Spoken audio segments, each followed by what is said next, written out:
Oh, forgot to add myself to stage, but it was still a pretty good cold open. Good morning. I am Bob Motto. This is Defense Diaries. This is day 3 of the Colin Gray trial. Let me pull it up. They're about to get started here. How y'all doing? Happy Wednesday. Another day in the books. Yesterday, a lot of students yesterday. A lot of students. It was a tough day. So how y'all doing? See who we got here. Got all the lovelies, all the beautiful humans. Brian, Sharoon. Good morning to you guys. Denise, good morning. Selective memory, feeling the pain. You weren't on the stage. About Edric's. Cold opening? Huh? How'd they hear your cold opening if you weren't on the stage? Oh, did you guys even hear the cold opening? If I wasn't on stage? Oh, boy. See, Allie should have been on with me. I'm not sure why she's not on with me. I'm See, coming right now. oh, man. You guys didn't see the cold opening. See, I forgot to put myself on stage. It was a good one, too. You guys just have to wonder. You'll have to wonder about it. God, what a jackass I am.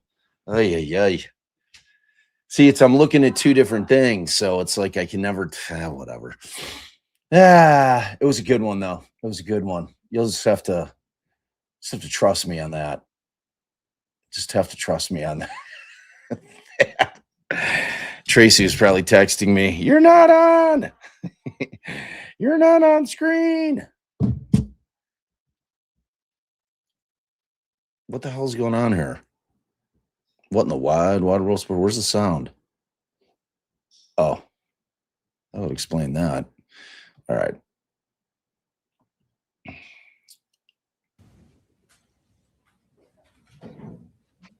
Okay.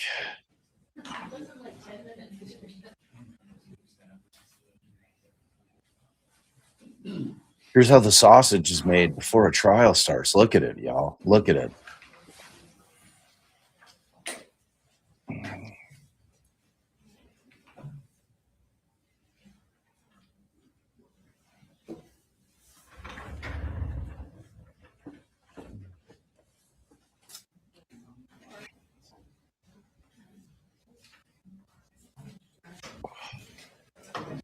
Jury's coming in. The state calls Special Agent Joseph Clark.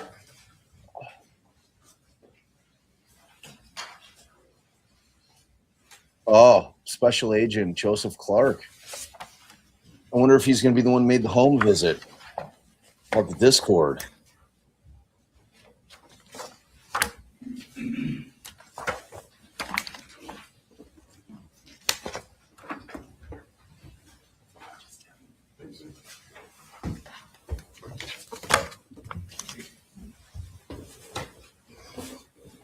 All right. Can you raise your right hand? Do you swear to tell the truth, the whole truth, and nothing but the truth to help you God? Yes, ma'am, I do.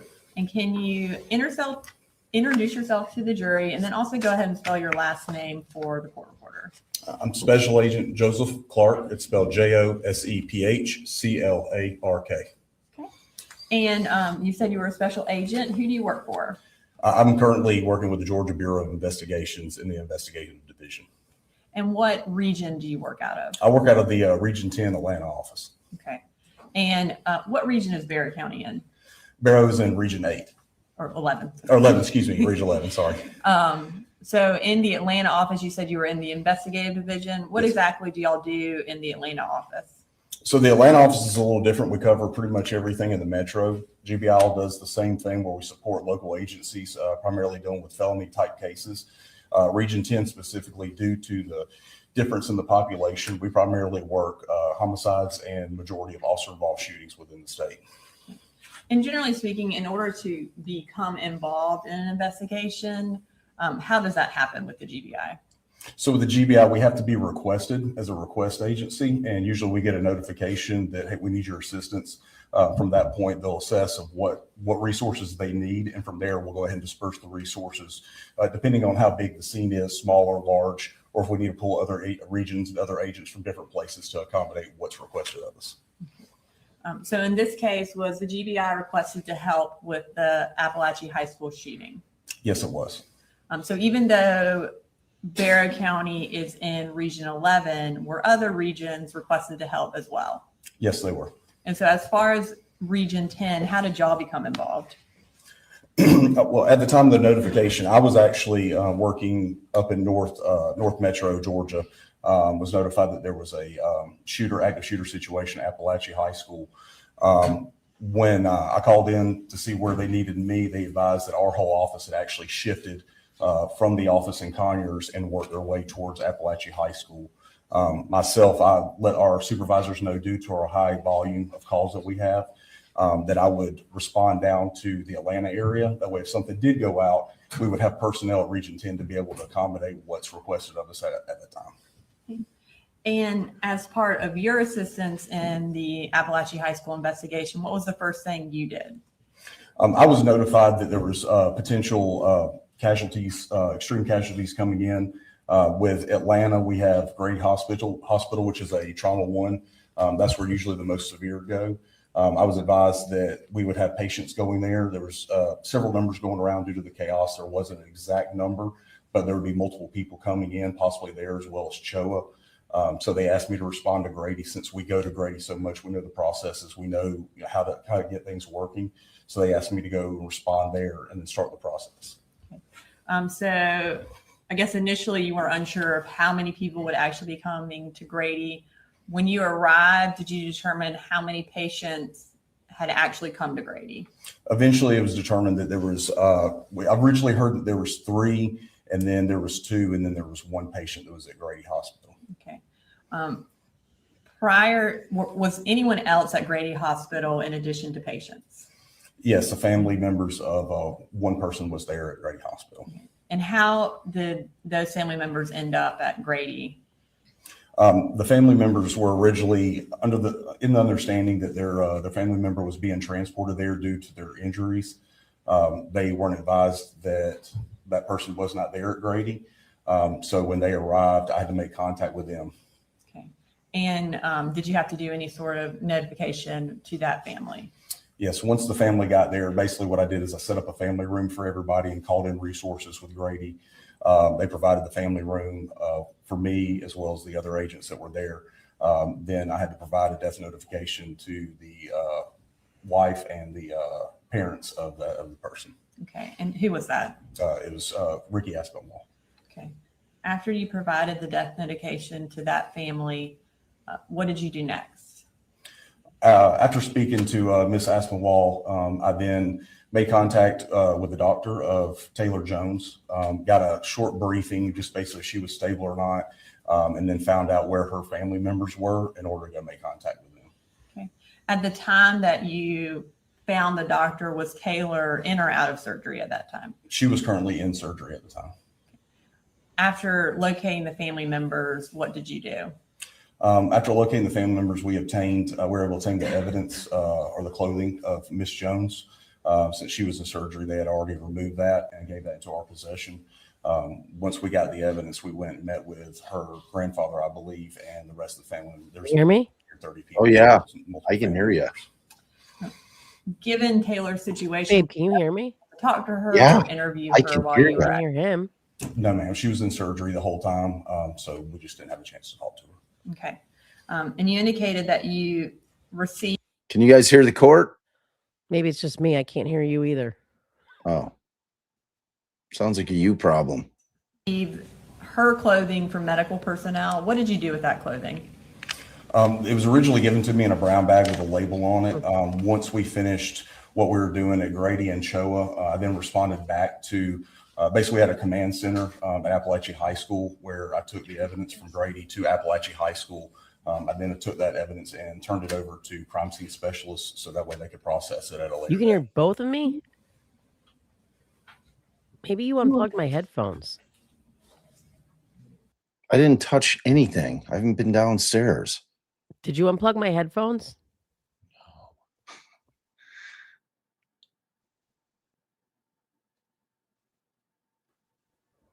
Wow. I think so. Wow. All right, I'll come down. And where did you photograph her clothing? Part of the processing for us to document is once I got to Apalachee High School, I photographed everything that was there and bagged everything up and sealed it up myself. I'm going to show you what's been marked as State Exhibit 72 through 78.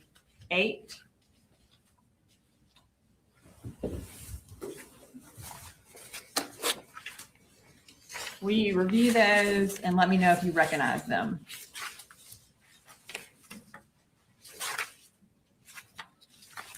Yes, ma'am. Okay, and what do you recognize those as? That was the clothing belonging to Miss Jones. And are those fair and accurate copies of the photographs that you took of or that were taken of Taylor Jones's clothing? Yes, it is. At this time, Your Honor, I'd like to introduce into evidence State Exhibit 72 through 79. No objection. 79 or 78? 78. 72 through 78.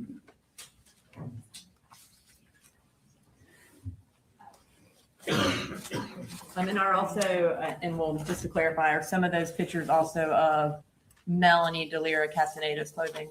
Yes, ma'am. Okay, and we'll get to those later. All right, so starting with State Exhibit 72, let's go ahead and display that for the jury. Can you tell us what that is? It's women's underwear that's got a apparent red liquid substance on it. Okay, and is that Taylor Jones's clothing? Yes, ma'am. All right, and moving to 73. What is that a picture of? I believe that is the pants belonging to Miss Jones. Okay, and were those removed during medical I'll fix. procedures? I don't know for sure, but I would assume due to the cutting, the style, the way the cutting is, that it was removed while they were trying to assist her in her medical.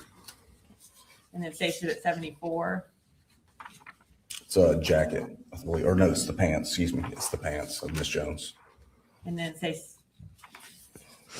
and those are it for Miss Jones's clothing. All right, so the next thing I'm going to do at this time, I'm going to introduce into evidence State's Exhibit 79, Thanks, babe. which are Taylor Jones's medical records from Grady Hospital. We're introducing them under the business records exception.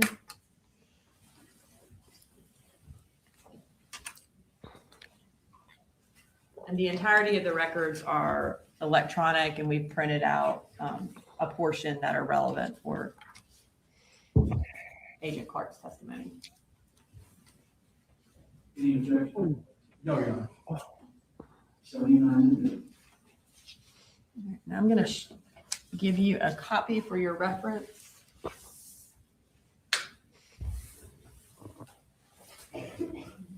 Wow. Just wow. I know you're not a medical professional, but I know you did speak with some at the hospital. I want to talk through Taylor Jones's records with you so we can talk through what her injuries were and what the treatment was. Yes, ma'am. So you said that Taylor was admitted at Grady. Can you tell us what they have for her full name and her date of birth there at Grady? They have her listed as Taylor Leanne Jones with a date of birth of 10/14 of 2009. Okay. And on the next page, can you tell us how she was transported to Grady? Yes, ma'am. On the September 4th of 2024, she was transported via air vac. And is that like a helicopter? Yes, ma'am. Or life flight is another term for it. What time did she arrive at the hospital? 11:38. And if you could refer to the next page, can you tell us what the description of Taylor's condition was under medical decision-making? Yes, ma'am. It states that the patient is 14-year-old female with a GSW or gunshot wound and massive swelling to left thigh with tourniquet in place. Patient appears pale with cyanotic mucous membranes and a cool skin.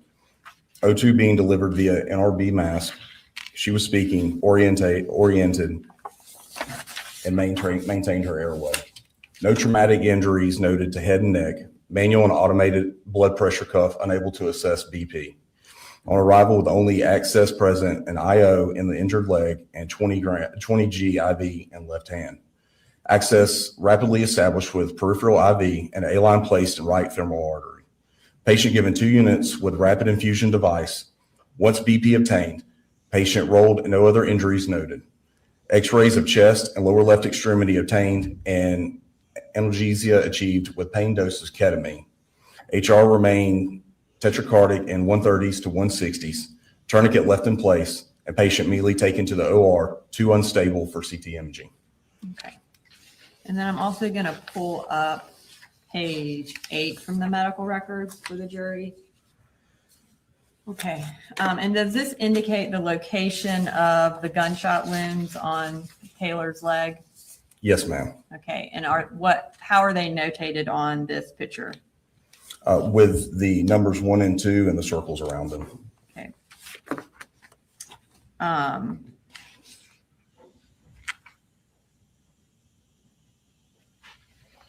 right, and now we're going to move to the next page.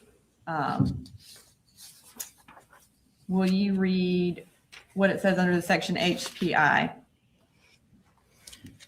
Says 14 FSP GSW or gunshot wound to LLE lower leg extremity brought from Athens to Grady by life flight with tourniquet in place on lower left extremity. Taken directly to OR by trauma, large thigh hematoma, and 2 ballistic injuries. Admitted to the CQ, which is surgery intensive care unit, post-op for hemorrhagic shock and ventilator management. And then will you read us also what list of procedures were done to Taylor while she was at the hospital?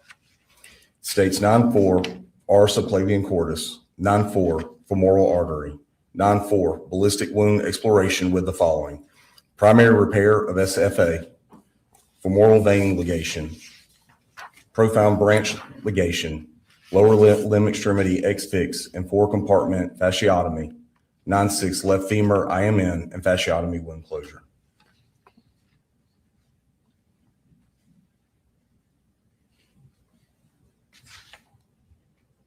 Okay. And then next I want to talk briefly about what Taylor's mental state was while she was at the hospital. If you could turn to the next page, will you read the highlighted portion under history of present illness? Yes, ma'am. States the patient appeared anxious, has had difficulty sleeping, averaging 3 hours a night, and has been ruminating about the details of the tragic school shooting. She has been having a lot of flashbacks and nightmares and is easily triggered by the things that remind her of the shooting, e.g. loud noises. The patient has had tremendous family support from great-grandfather, her custodial parent, siblings, friends, and clergy who are all around the clock.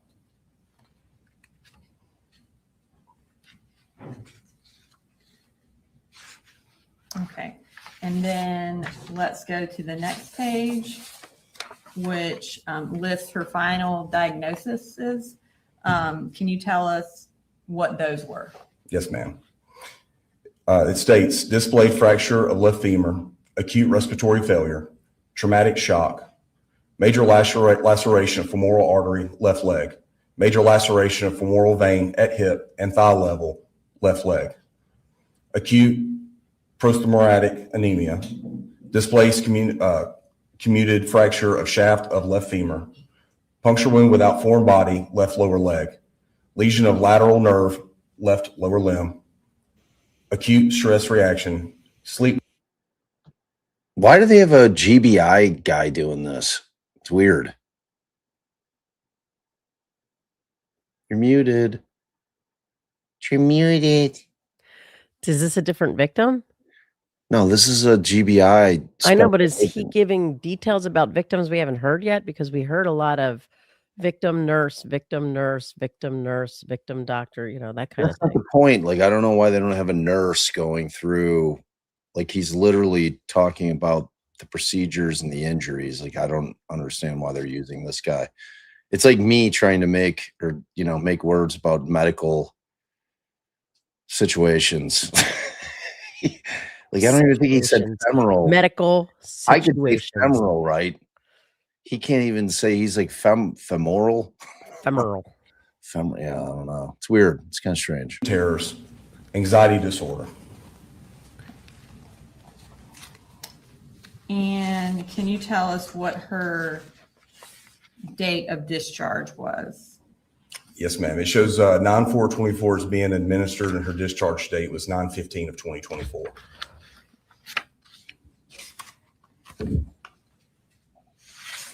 And then we're going to turn to the next page where she admitted back into the hospital the next day. Yes, ma'am. It shows admission 9/16 of 2024. And what was her chief complaint? Her chief complaint, it states hip pain, patient BIB MS as transferred from OSH. PT was seen previously after injury first occurred for surgery here. PT reports increased pain to SX site. And when was she released that day? The discharge date was for 9/17 of 2024. And then was she readmitted again on September 23rd of 2024? Yes, ma'am, she was. Okay. And what was she admitted for that day? It states that GSW of 9/4, lower left extremity, new blood clot in lower left extremity from prox fem through gastric, had a fall today and hurt her knee. And what was the discharge date for that one? Discharge was on 9/24 of 2024. All right. So you indicated earlier that you, I guess, were made aware that there would be patients at Grady and also Children's Healthcare of Atlanta. Did you ultimately go to Children's Healthcare of Atlanta as well? Yes, I did. And when did you do that? After speaking with Ms. Jones's family members and providing them with an update and the process of what we'd be doing, myself and the other agents then recollaborated and moved over to CHOA, which is not far down the street. Okay. And when you went to CHOA, what was the first thing that you did? We entered into their emergency room, found out where Miss Melanie Del Rey Castaneda was located.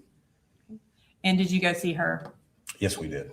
And when you arrived, what was her condition? They were prepping her for surgery. She was in the room in a bed, and they were prepping her. Okay. What did you do after you went and saw her and she was being prepped for surgery? While she was being prepped, I went and met with the charge nurse, advised her who I was, asked if there was any evidence that they may have collected while providing medical treatment. They advised me that there was. Okay. And what evidence was that? It was a bag of clothes as well. Did you take those clothes into evidence as well? Yes, ma'am, I did. And what did you do with those clothes? After collecting the evidence and once we were finished at CHOA, I then also took that along with Ms. Jones's items at the same time to Apalachee High School, where I processed it, sealed it up, and then transferred custody over to our crime scene specialist. And in processing it, did you also take pictures of those clothes? Yes, ma'am, I did. Okay. And I believe those are States Exhibit 75 through 78, and they've already been introduced into evidence. So I'm going to start with States Exhibit 75 and display that. Can you tell us what that is? Yes, ma'am. It's a Mack Trucks shirt. And was that the shirt being worn by Miss Delira Castaneda? Yes, ma'am, it is. All right, moving to 76. And what is that a picture of? It's a gauze with a red liquid substance that was on it. And then moving to States Exhibit 77. What is that a picture of? It's a Gap sweatshirt with a red liquid substance on it, and it's also been cut. And then States Exhibit 78. And what is that? It's the same Gap shirt. I'm just displaying it, showing how it's cut and not in one piece. Okay. Does it also show the blood on, or the Red what we liquid presume substance. is blood on the inside? Yes, ma'am. I don't have any further questions. Thank you.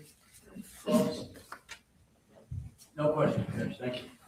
Thank you, sir. You're pretty good. Thanks, Your Honor.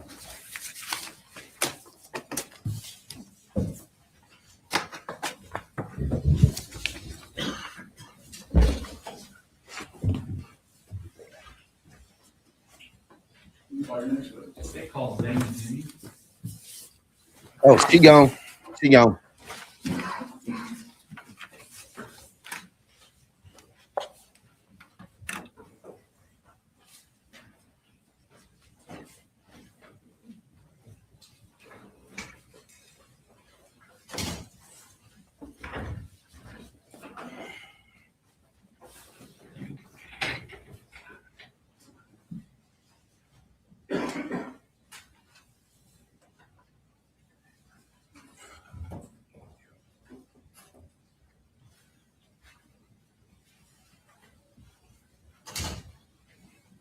Christina,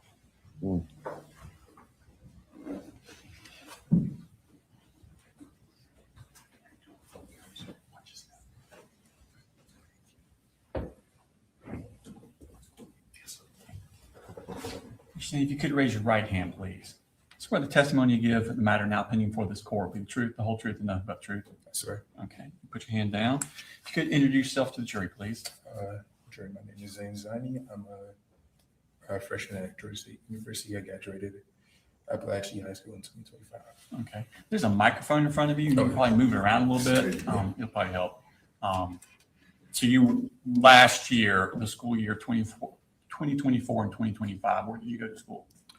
Apalachee High School. Okay. And how old were you on September 4th of 2024? 17. 17. Okay. And what grade were you that year? I was, I believe, a sophomore. Oh no, sorry, senior. Sorry. Yeah. Senior. Okay. In second period, do you remember what you had for second period? It was personal finance. I didn't catch his name. Remember your teacher Very was? soft spoken. That's fine. Made a mark then. I have next to you a partial map of Apalachee High School. If you could kind of orient yourself to it, if you recognize where everything is. Okay. Do you see the classroom you had for second period on that map?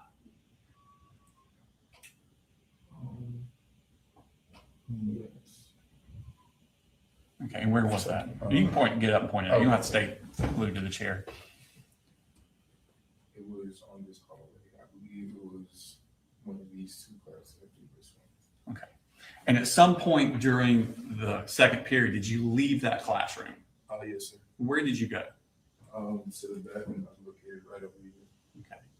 And when you left the bathroom, how was everything normal when you left the bathroom? Oh yes, sir. Okay. And on your way back to class, did something happen? Yes, sir. Where were you when you first noticed something? I was at this classroom right over here walking back to my class. Okay. And what did you first notice? I first noticed. Thank you. I first noticed loud banging, Okay. and I thought that some kids were messing around in the bathroom. Then later on, I seen a girl run past me. I was wondering what was going on, so I turned back to look. That's when I saw a shooter. Okay. And what did you see when you say you saw the shooter? Describe it. I don't remember closest where I remember he was a bit of a shorter guy, white, like blondish hair, and he did have a gun. Okay. Describe the gun to me. Probably something typical like an AR that a lot of people are familiar with that they probably never held, but they've seen before. Like an AR? Yeah. Okay. What was he doing with it? He was pointing off toward, well, not in my direction at the time, and I assumed that he was shooting because of a lot of bangs. Yeah. Okay. Well, that back hallway, do you know what it's called? No. Okay. Is that the hallway he was shooting down? Yes, sir. Okay. And you heard the shots? Yes, sir. What did you do at that point? At that point, I had run back to my classroom, and per the rules, the teacher couldn't let me in, so she had told me to go hide in the bathroom. So that's what I did. I'd run down the hallway. Will I show you? Sure. So I was here, so I run down here, and it was, I gone this way. I could have gone this way, but I was looking at the time, so I went this way. And hidden those bathrooms down at the bottom? Yes, sir. Okay. What did you do in the bathroom? I had just waited. I was just waiting. I had texted my family at the time, but after that, it was me just waiting to see if he would come after me because I did see that he saw me. You noticed that he saw you? Yes, sir. Okay. So I was waiting beside the door in case he did come in. So you didn't go in one of the stalls? No, sir. Where did you go? I was just right in front of the door, so in case he did come in, I'd be able to at least defend myself somehow. Okay. And did he ever come in? No, sir. How long did you stay in that bathroom? I would say a couple minutes. Okay. Where did you go from there? I went to the library because some officers had come and they had checked out the bathroom and they had saw me. Okay. So you stayed there until the officers came and got you out? Yes, sir. Okay. And I think you said at the time you texted your family. Yes, sir. Who did you text? We have a family group chat and I texted them. A group chat? Yes, sir. And what things did you text them? I texted to see if my sister was okay, but she wasn't responding at the time. Did your sister go to school there also? Yes, sir. Okay. I texted my sister to see if she was okay, but she hadn't responded at the time. So I just texted my family, I love y'all. And I just told them what the situation was. Okay. Were you afraid for your life? Yes, sir. Okay. After law enforcement got you out, what did you do? So we headed to the library, and after, I believe he was in custody, I'm not sure, but after that, were taken to the field. The football field? Yes, sir. Okay. And did you wait there with your family, for your family? Yes, sir. Did someone come and get you? Yes, sir. Who was that? My sister. Okay. And did you find your other sister that was in school that day? Yes. Okay. And was everybody okay? Yes, sir. Okay. Did you give a statement to law enforcement? Yes, sir, I did. Okay. I have no further questions for you. Thank you. All right, any cross? No questions, Judge, then. All right, thank you. Free to go.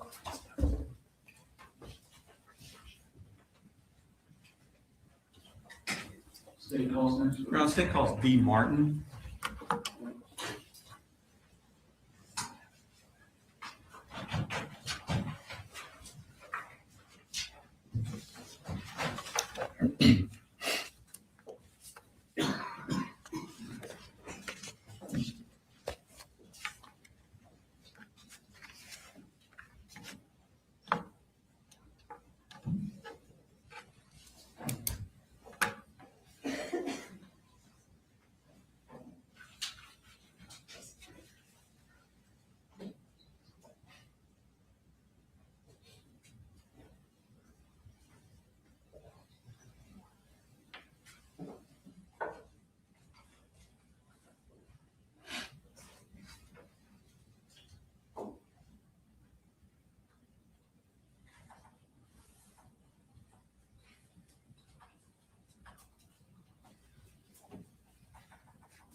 Good morning, Ms. Murray. Could you raise your right hand, please? Yes. Swear the testimony you give in the matter now pending before this court will be the truth, the whole truth, nothing but the truth, so help you God.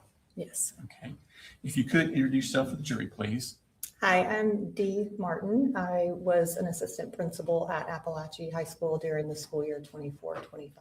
Okay. And how long have you been in the education field? This is my 25th year. Okay. So at 2024, 2025, you said you're at Apalachee? Correct. And what role did you have there? Assistant principal. Okay. How many assistant principals were at Apalachee that year? 4. Okay. And what were your duties that year?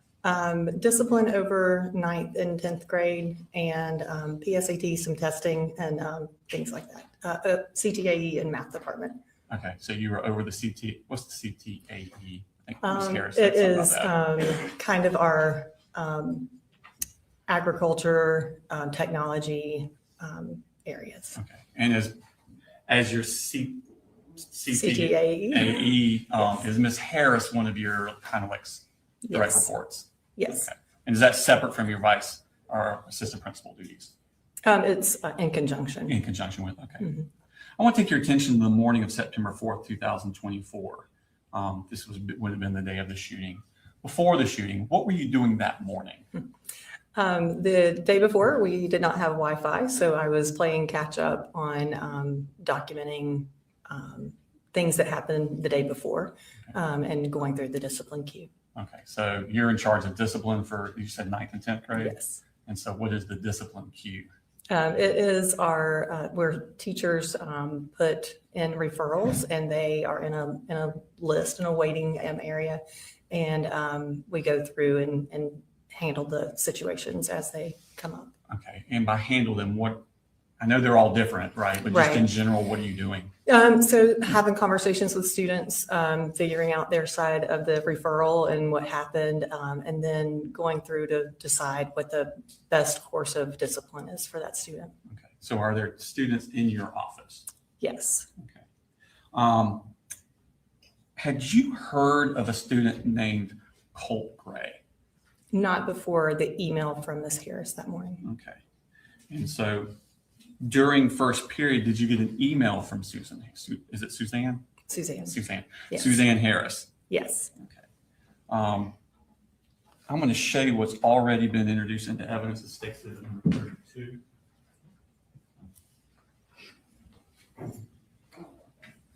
And actually, if you recognize that. Yes.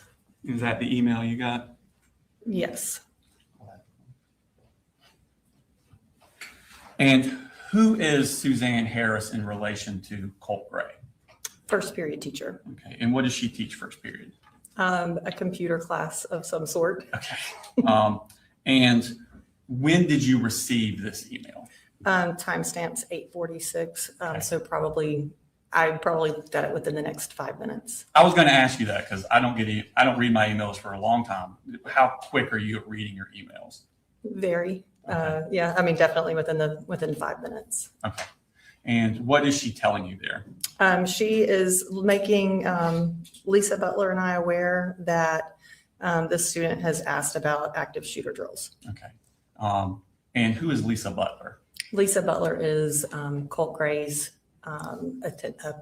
counselor. Okay. And when you say she's Colt Gray's counselor, how is that assigned? They each have a portion of the alphabet. Okay. So anyone with the last name that starts with a G would Yes. be Miss Butler's, Correct. as well as other letters that are also signed there. Correct. Okay.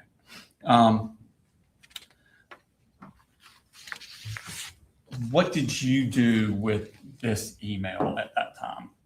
So I was CC'd on the email. So Lisa and I did have a conversation in which she brought up the lapse in education for him, that he didn't have an 8th grade year.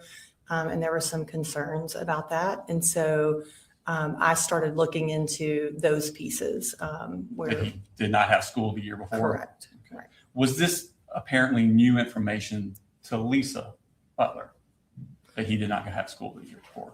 I do not believe so. Okay. At some point after that, did Miss Harris come to your office? Yes. Okay. When was that? It was in between first and second period. Okay. And so that would be sometime between 9:38 and 9:45? Correct. All right. I want to show you a map of the full school. This is kind of partial and your office is not on it. Okay. So we're going to pull, it should be popping up on your screen Okay. there. Okay. If you could orient first where Miss Harris's class is or was, if you knew, I don't know if you knew. Okay. Which was. Okay. And Do you want you me to see just that there? describe it? Can I I? can you put the annotation on if you want. I think we can probably do it. That causes more problems. Do you want me to just describe? She's going to do it. Oh, okay. Or better yet, Yeah, I can throw it up. we'll go old school. That's fine. Can you point on me? Yes. So this is my office, Okay. and Suzanne's classroom is right there. Okay. And when she came to your office, what were you doing? I was working with another student. Was that one of those discipline things we were talking about earlier? Correct. Okay. Did you see her? Did she actually come into your office, or is there glass, or when did you first The notice door her? was, I believe the door was closed. I could tell that she was distressed. Is and that through a she glass? was- I believe so. Okay. I think the door was closed and she was in the waiting room area. Mhm. And I could tell she needed to talk immediately. Okay. So what did you do? I asked the student to hang tight and went out, closed the door. And Suzanne and I went into Mr. Neely's office, which is the third office that's in that area. Is it right, kind of in that little Mhm. green extra thing there? Yes. Okay. And what did she tell you?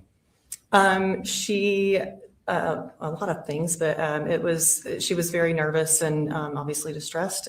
She told me that the book bag looked heavy and that she felt like there was definitely something in there. And I just tried to calm her down and tell her that I would handle it. Okay. And did she tell you that she definitely saw something, or just believed something? She just believed. She said that he struggled to pick it up. and that it just looked awkward. And she did share with me that she asked him if he needed help or if she could see the project and that interaction as well. Okay.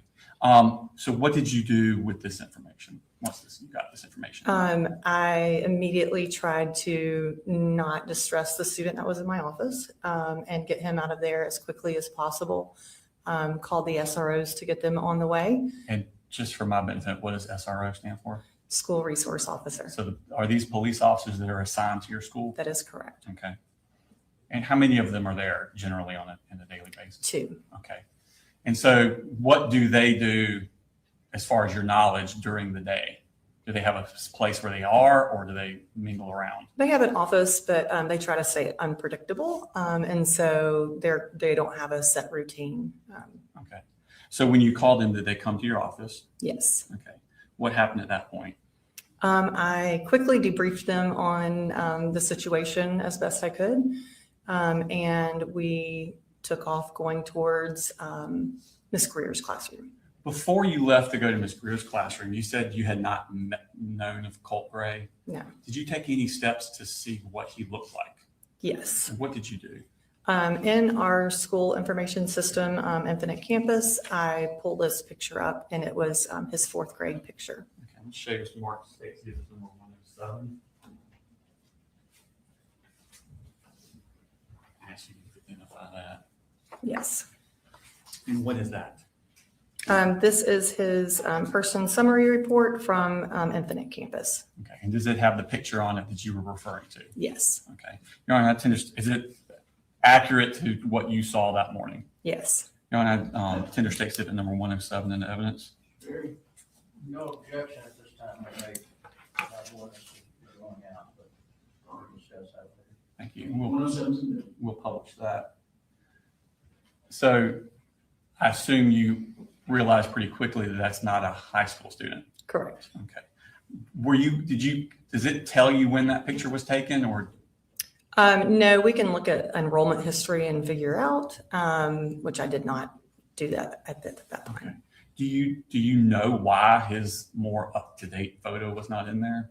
Because he's a new student who had not been in Barrow County since 4th grade. Okay. Do y'all take pictures periodically? Yes. And I believe Apalachee, we try to take them within the first week of school. And so there's typically students who enroll after that. Okay. So he enrolled after pictures were taken? Correct. Okay. So at this point, is this when I think you said y'all went to go find him? Yes. What information did you have as to where he was? I knew he was in Catherine Greer's class, and I knew his name was Colt Gray. Did you get that information from Miss Harris? I did. In an email? Yes. I'm going to show you Mark State Clip number 33, which is already in evidence.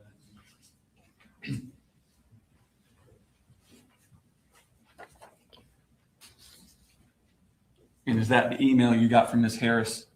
Yes. And is that her telling you where he currently has second period? Yes. Okay. And what time did you receive that email? Timestamp's 9:52. At this point, I probably was reading it in real time. Okay. So who are the school resource officers that arrived to assist you? If you remember their names? Brandon King and Dawson Matherly. Okay. And are they normally assigned to Apalachee? Yes. Okay. Do you know them Yes. professionally, I guess? Yes. Okay. And where do y'all go? We, like I said, we debriefed right outside the office, and then we go towards down F Hall. Pull that map back up and you can show what you did there. So I leave my office here and go down F Hall to Miss Greer's room back in the J Hall. Thank you. When you get, and the SROs are with you? Correct. Okay. When you get to the class, what is the procedure between you and the SROs? No conversation, really. I mean, we know our roles. And what generally are those roles? Yeah. So I have rights as an assistant principal to act in role of parent. And so I have more freedom to conduct searches, whereas law enforcement does not. Okay. So you have more authority to search a student than a law enforcement officer does. Correct. Okay. So because of that authority, what's the role you play in this scenario? The main one, I'm walking into the classroom, talking to the teacher, talking to the student, and taking the lead, so to speak. Okay. And so do you go in the classroom? I did go into the classroom. She had told me that he was in the restroom, but his things were still there. And so at this point, I thought it was smart to get the bag and take it with me. Okay. So this student's bag was still in the room? Correct. Okay. And it was given to you? Yes. What do the school resource officers go into the room, the classroom? No. Okay. What do y'all do at this point? We take the book bag and walk towards the restrooms there on J Hall. And the SROs enter because it's a boys' restroom, so I cannot go in there. And so the SROs did go in to retrieve Colt. Okay. And did they bring the student out? Yes. Okay. And who did they bring out? They brought out Colton Gray. Okay. And do you know Colton Gray? I don't. Okay. Did you know him at that time at all? I did not. Okay. What happens at that point? We take him into a workroom adjacent to the men's restroom. And anytime I'm conducting a search, I want to make sure they understand why they're being searched. And so I was explaining to him that his first period teacher, Miss Harris, had alerted us, and he said, I don't have Miss Harris. And I immediately knew we did not have the right student. Okay. Did you search his book bag anyway, just to be safe? Yeah, I think I did just kind of glance through it. And he immediately, as I was doing that and talking to him, was like, hey, I think you're looking for the guy that sits across from me. His name's Colt Gray. And we kind of knew that was the mix up. Okay. So what do you do at that point? We exited that workroom, and I had Colton stand against the lockers while I went back in the classroom. And Ms. Greer explained to me that, there's another student with a similar name. He's in the counseling office. And so I put Colton Gray back into the classroom, and the SROs and I walked towards the counseling office. If you could show on the map where the counseling office is. Yes. Counseling office is. Okay. And when you get to the counseling office, what do you do? I ask the clerk that's in there, and I ask her if she's seen Colt Gray. She says no. So I walk back around the loop there, past inside the counselor's office? Yeah, there's like a little loop-de-loop. I walked around, and when I got to Lisa's office, Lisa Butler? Correct. She was hanging up the phone. She said a lot of things, but all I really understood was that he had access to weapons. Okay. So at that point, I went to Miss Boyd's office, still in the counseling suite, shut the door, called my principal, and said, I think we've got a situation. Okay. What did you do at that point? There was a 10:15 alarm that went off on my phone randomly. And so I thought it was a transition. I have alarms on my phone for transition. So I was like, we need to lock the school down. And then we realized it wasn't transition. So we did not lock the school down at that point. So we met in my office, Miss Rayberg and I. And when we were in the office, we were trying to get a visual of Colt. So we knew who we were looking for in the hallway because we didn't have any picture. Okay. So you're do you have access to the security footage of the cameras is Yes. that in your office? Yes. Is that where you went from the counseling office? Yes. And is that G Hall, I guess you went down? Yes. Okay. So you're trying to find the student that you don't know what he looks like. Correct. What steps do you do to try and do that? So we are trying to first get a visual of him when he left the classroom. So we were trying to nail down what time he left the classroom so we knew where to look on the cameras. Okay. I'm gonna show it to Mark 34, which is already admitted to. Actually, recognize that.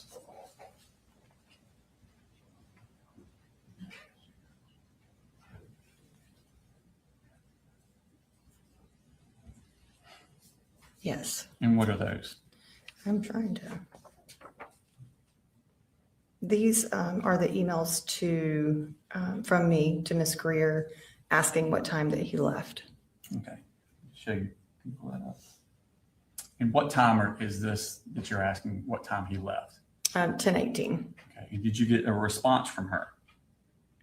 Yes, I called into the classroom and asked her to check her email, and she responded at 10:20. What did you do at that point? We went to the cameras and found a student who left around 9:50. Took a screenshot. I think I don't even remember if we got it emailed to her, but it was not Colt. Okay, and did you subsequently get an email from Ms. Greer? Yes. I'll show you state citizen 35. Already exhibited evidence. Actually, if you recognize that. Yes. And what is that? This is Ms. Greer's email to me at 10:22:04 saying he just came back to class. How soon, that came at 10:22:04, how soon after that entered did you see it? Oh, immediately. Okay. How soon after you saw that did you hear shots? Or did you hear shots? Definitely heard shots. Once I saw this, the location of my office is with the atrium. I've got windows right there, and the SROs were. Now there were 3 of them. Chase Boyd had arrived. And so all 3 of them were in the atrium. And so I was trying to get their attention through the window and realized quickly that wasn't going to work. So I was exiting my office when I heard gunshots. Okay. How many shots did you hear? Couldn't tell you. Okay. What did you do when you heard the shots? Well, first off, what did the school resource officers do? They were running towards the sound. Okay. And what did you do?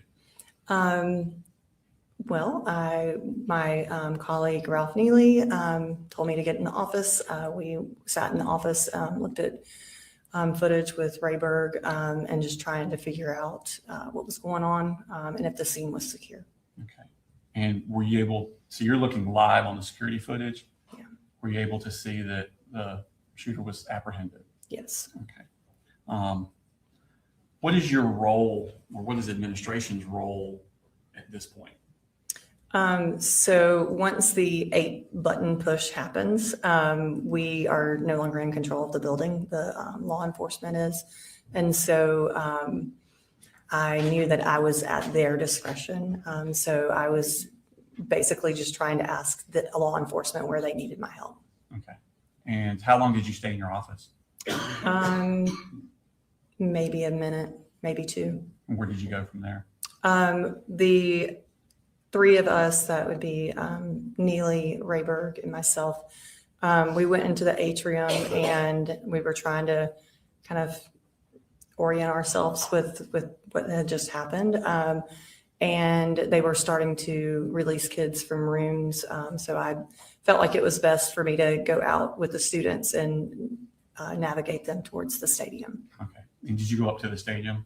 I did. What was the process at the stadium? Was the school doing that, or was law enforcement? Like, I mean, it's got to be weird being in charge one minute and not being in charge the next Right. minute. How did that kind of work out? It was so once we got most of the students to the field, I think law enforcement was trying to keep the community away, and Rayberg came on the radio and said the community, like, let these parents see their kids. And so we did allow the parents to come onto the field. They just couldn't leave after they came on the field. Okay.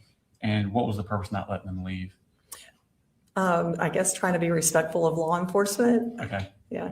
And how long was everybody out on the field? Hours.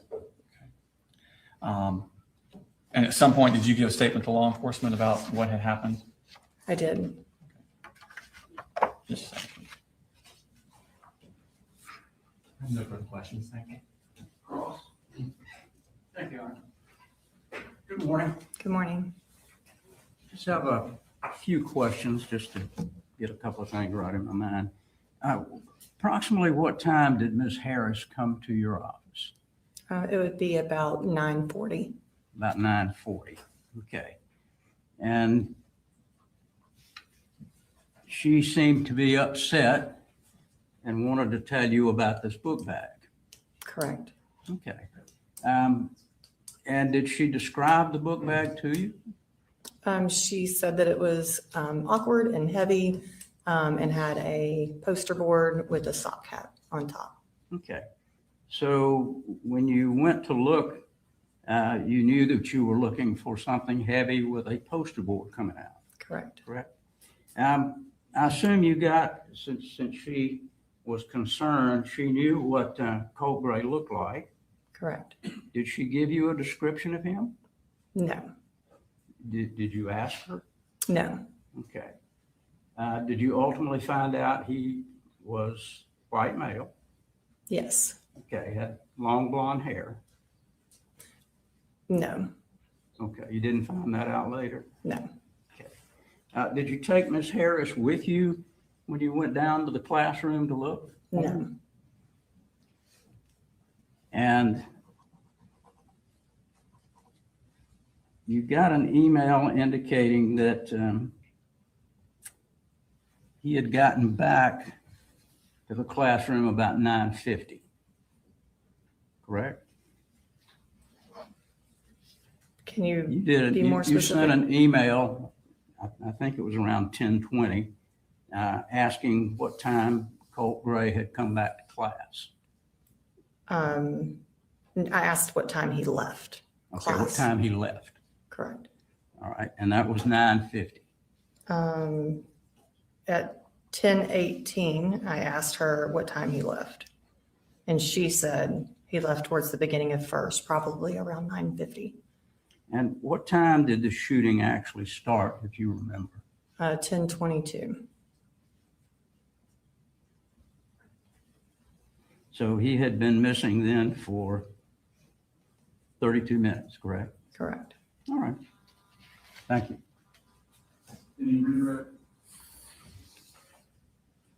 The 32 minutes is based on Ms. Greer telling you he left around 9:50. Correct. Did you look to see who was coming on the security cameras? Did you look to see who was coming out the door at 9:50? Yes, and it was not Colt. It was not Colt. Correct. So he did not leave at 9:50. Correct. No further questions. You did know at 9:40 though, when Ms. Harris came, that she was concerned about him having a gun. Correct. Thank you. Thank you.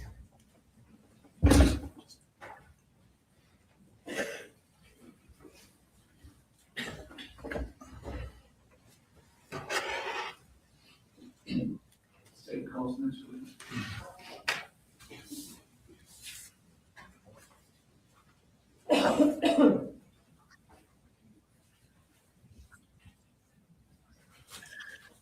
State calls Donovan Boyd. Oh, excuse me. Had a little yawn.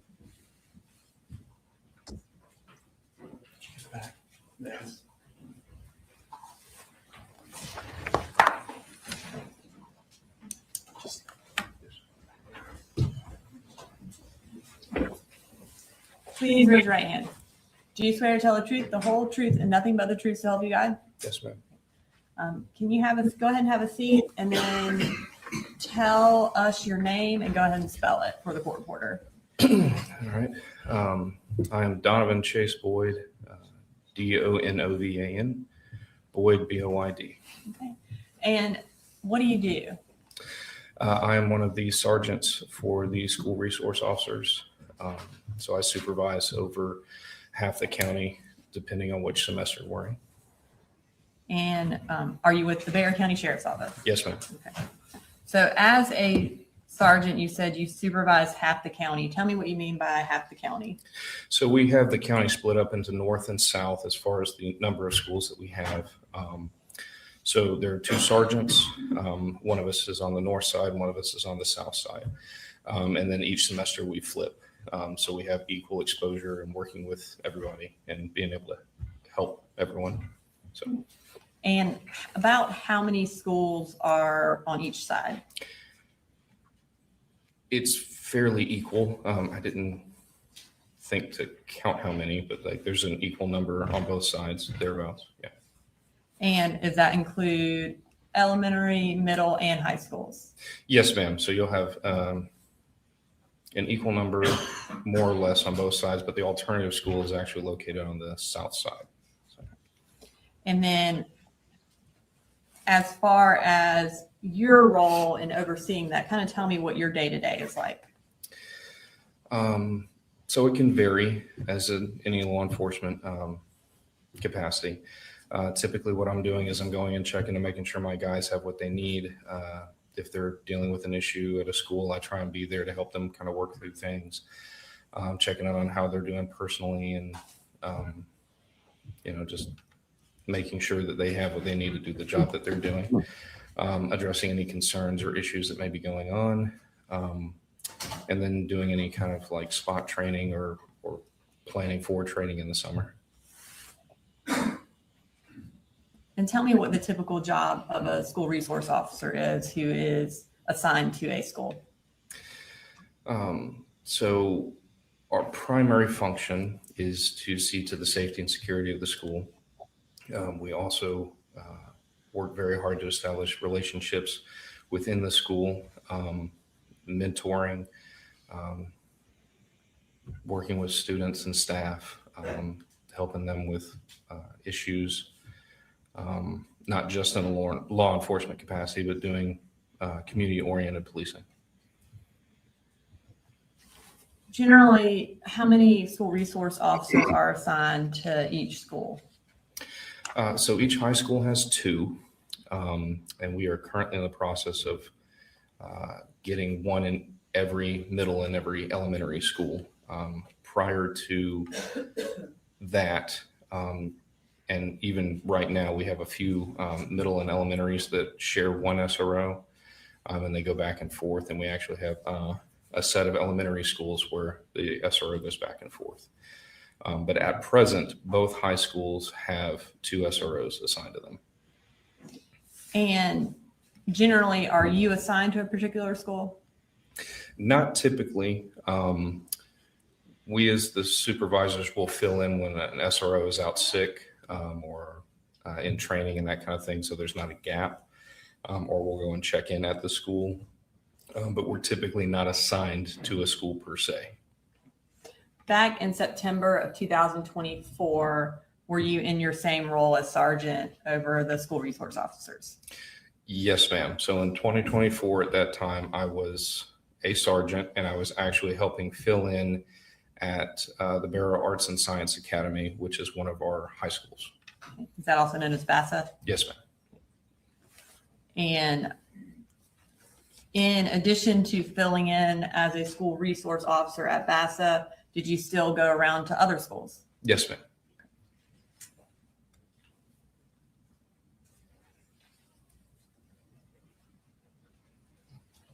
I am going to draw your attention to September 4th. Did you go to Apalachee High School that day? Yes, ma'am. And were you at that point temporarily assigned to BASA as well? Yes, ma'am. Okay. What brought you to Apalachee that day? So that morning I was actually going to meet with one of my police explorers to give him a Bible. He participated in a Bible study that we do on Thursday nights, and he didn't have one at that time, so I was bringing him one. I actually went to the ROTC bay and dropped it off there, and I was also going to, while I was there, check in on the two SROs assigned there. And what is the Police Explorers? So the Police Explorers is through the Boy Scouts of America, or Scouting as it's known today. And it is a program for students and juveniles between the ages of 14 and 21 who have an interest in law enforcement. They can learn from us, and we do it once a week in a like training type capacity. And so you indicated that you went to the ROTC office to drop that off. Can we pull up the full map? I'll just have you, if you could look and tell us where on there the ROTC is. Oh, goodness. There should be a pointer up there after you kind of orient yourself. Yeah, sorry. It's weird to see it in this format versus walking through. Use this. Yes, sir. Okay. All right. Just for the record, is this 3.2? This is 3.1 for the record. Right. Sorry. Oh gosh. So the ROTC bay is going to be right in here. I believe, if I'm looking at this correctly. And do you remember approximately what time you got to the school that morning? If I had to guess, it was somewhere between like 9:45, 9:50-ish, maybe. And you indicated you wanted to check in on your two SROs who were assigned to that school. Who was assigned to the school at that time? Deputy King and Deputy Matherly. After dropping off the Bible at the ROTC bay, what did you do? As I recall, I went back to the atrium. Do you want me to point? Yes, that? yeah, that'd be great. Okay. So at that point, I went to the atrium here, And I ended up meeting with Deputy King. He was briefing me a little bit about a potential issue at the school. And we were also discussing, as I said, we do Bible study on Thursday night. So we were actually standing there talking about what that topic was going to be. So you and Deputy King were in the atrium. Did you know where the other school resource officer was at that time? No, ma'am. Okay. And when you say you ended up meeting Deputy King there, did y'all just kind of happen to run into each other? I don't recall exactly if I met him there or on this hall here. But we made our way back to the atrium, as that's kind of a centralized hub where everyone kind of passes through and moves through. So that's kind of a natural place that we tend to gravitate to at that school. So you indicated that he was briefing you a little bit on the situation that was going on. Do you remember what he told you? As I recall, they were trying to locate a student that had expressed that they were. And Judge, I think this would be hearsay at this point, unless Deputy King plans to testify. If he does, then. Yes, Deputy King is testifying next. Okay, that's fine. You drawn? I will draw. Okay. Would you like me to continue? Yes, go ahead. Okay. So he was speaking with me about how there was a kid that they were trying to locate that he had ended up leaving the classroom. And I believe that And I'm sorry, he was coughing. I couldn't, what I'm sorry. you said, you were locating him and then I couldn't hear the next part. They were trying to locate a child that had left one of the classrooms. And again, my understanding was the student had requested to go to counseling. So they didn't make it to counseling. So we were just trying to figure out where the kid may or could have been. Did you have any information that that student had made any direct threats or had any sort of firearms at that time? No, ma'am. All right. So before we go any further into September 4th, I want to briefly talk about your trainings and protocols as related to locking down a school. Yes, sir. So in a case such as what you had on September 4th, where a student has not made any direct threats, but is missing and you're trying to locate him, what protocol do y'all generally follow? So for us, if admin is asking us to help look for a student, we will look in bathrooms, hallways, depending on where the student's coming from. We try and look kind of in the general area of where they may be roaming from to where they're trying to get to, without any additional indications of anything like that. It's not uncommon for students to take longer than anticipated to go from one point to another. What is a hard lockdown? So a hard lockdown is where everyone, at present, everyone goes into their classrooms, the doors are locked and secured, they go into what is known as a deep corner. So they are as invisible as possible. Lights are out, everyone's instructed to be quiet and wait until law enforcement comes by and unlocks and opens the door and removes them and moves them to another location. And as far as entrances and exits to the building, are those all locked as well? Yes, ma'am. So the schools always operate in what would be kind of a level 1 or a basic lockdown, where you don't have just free movement to come in and out of any exterior door into the building. And what are some of the issues or risks associated with issuing a hard lockdown? So depending on the situation, you can potentially create a barricaded armed individual in with other students or staff. That's the one that really kind of sticks out as far as why a lockdown could be an issue. Also panic, depending on what it is, and what would be the reasoning for us to issue the hard lockdown. Again, there's a lot of factors that kind of come into play, so it's hard to kind of give a concrete one way or the other, if that makes sense. So in a situation where you are unable to locate a student who has a gun, the biggest risk of issuing a lockdown in that situation? Could be, and again, it depends on if we're during the middle of a transition or if they're already in class, or if the student is not in class and we don't know where they are. So again, all of those are going to factor into whether or not we determine the best case or best course of action would be to do the lockdown or not. Again, ultimately it's going to just kind of depend on a case-by-case basis. And so in a case, I guess, where kids are in class, it's not a transition, and you are unable to locate a student who potentially has a gun, what's the risk of, is that the risk you were referring to of issuing a lockdown, creating a barricaded situation? So if we don't have a reason to believe they're in a classroom necessarily, then that would reduce the risk. Ultimately, what we are typically doing with situations like this is we're letting the school make the call, unless it's something like what you're describing. But again, as far as that day went, we didn't have any indications of anything like that. Okay. And so at that time, there was no, a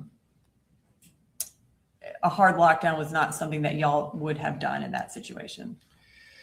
With the limited amount of information that we currently had at that time, no, ma'am, because it's not uncommon for a student to leave the classroom to go to, say, guidance or counseling in a high school setting.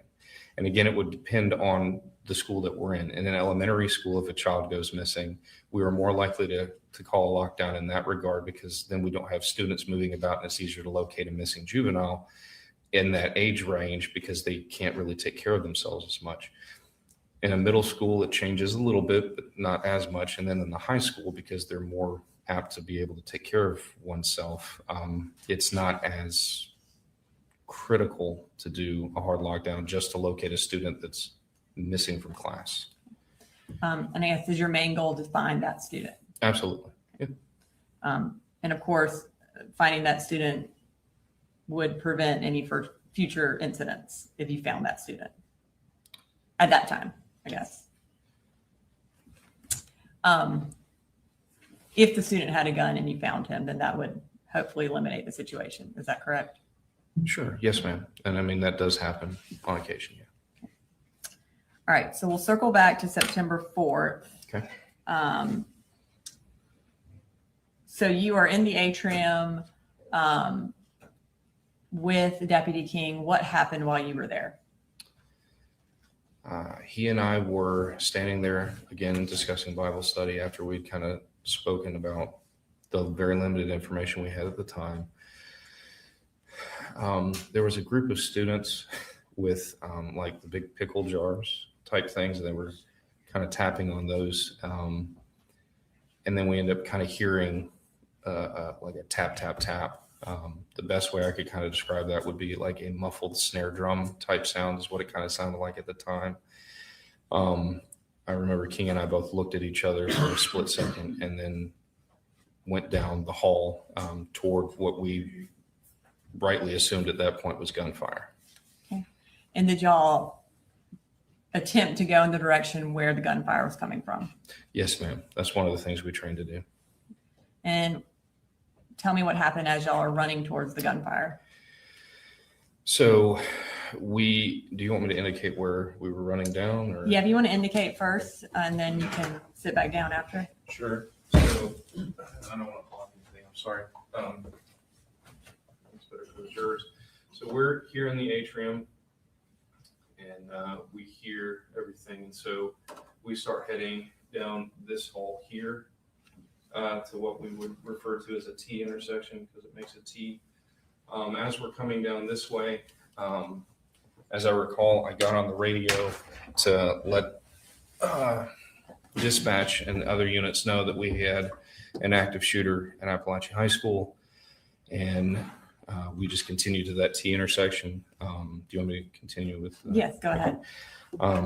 Once we got to this T intersection, there was a slight pause as we're listening because there was a brief moment where we didn't hear gunfire. So we're trying to orient and see which direction to go because again, you have two options. Then we round the corner.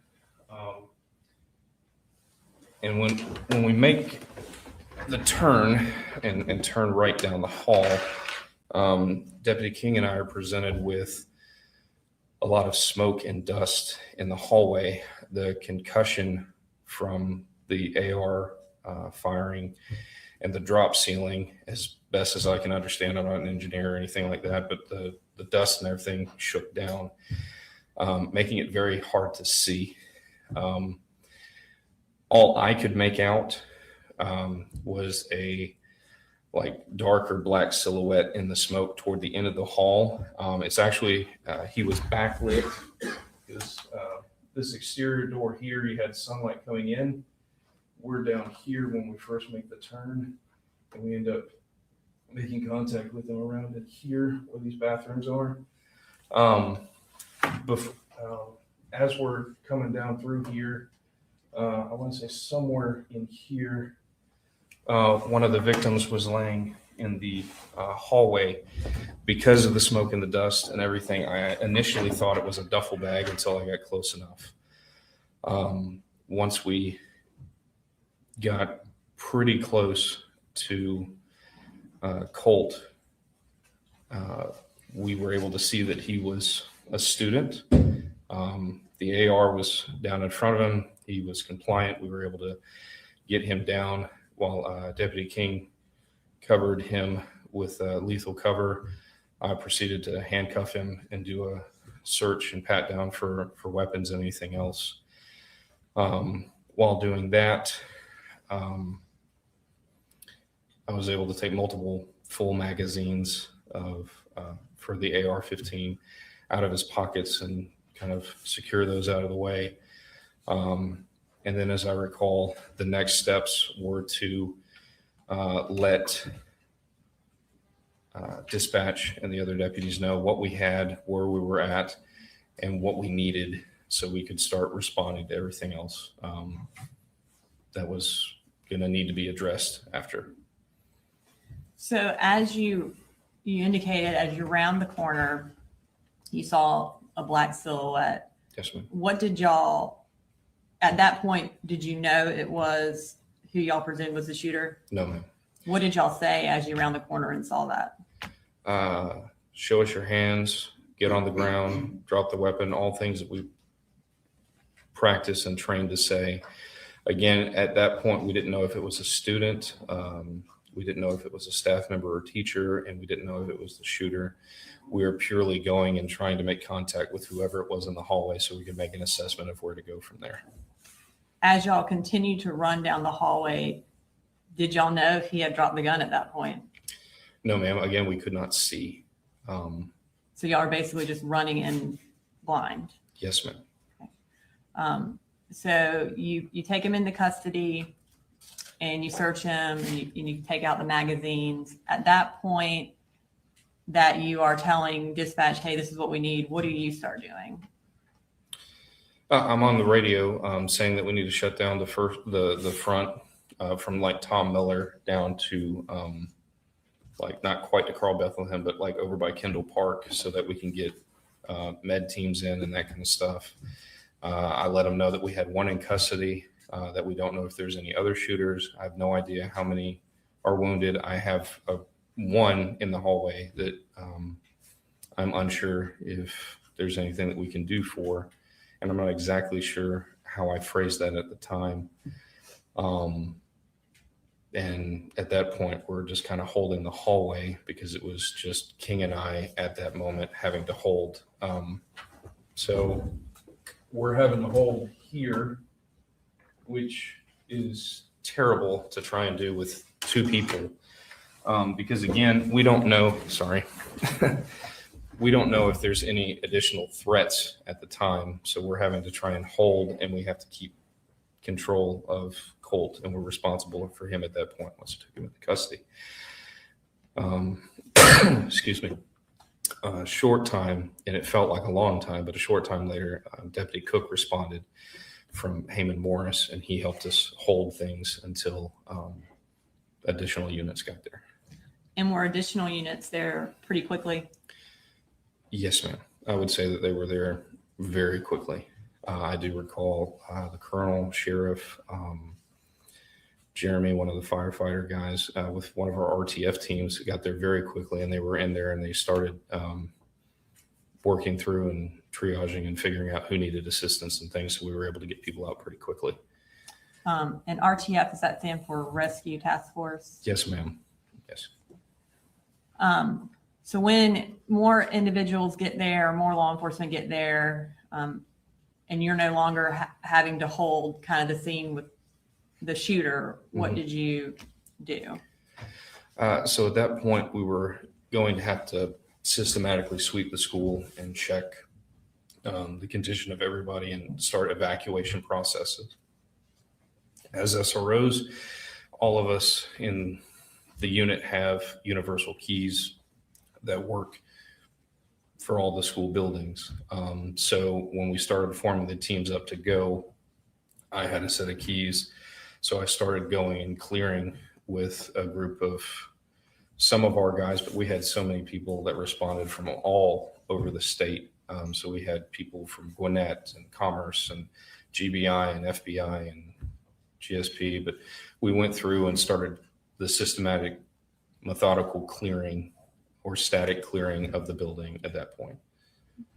And then you indicated you weren't at that point sure if there were other threats. Correct. Is that something else you were looking for to make sure that there were no additional shooters in the building?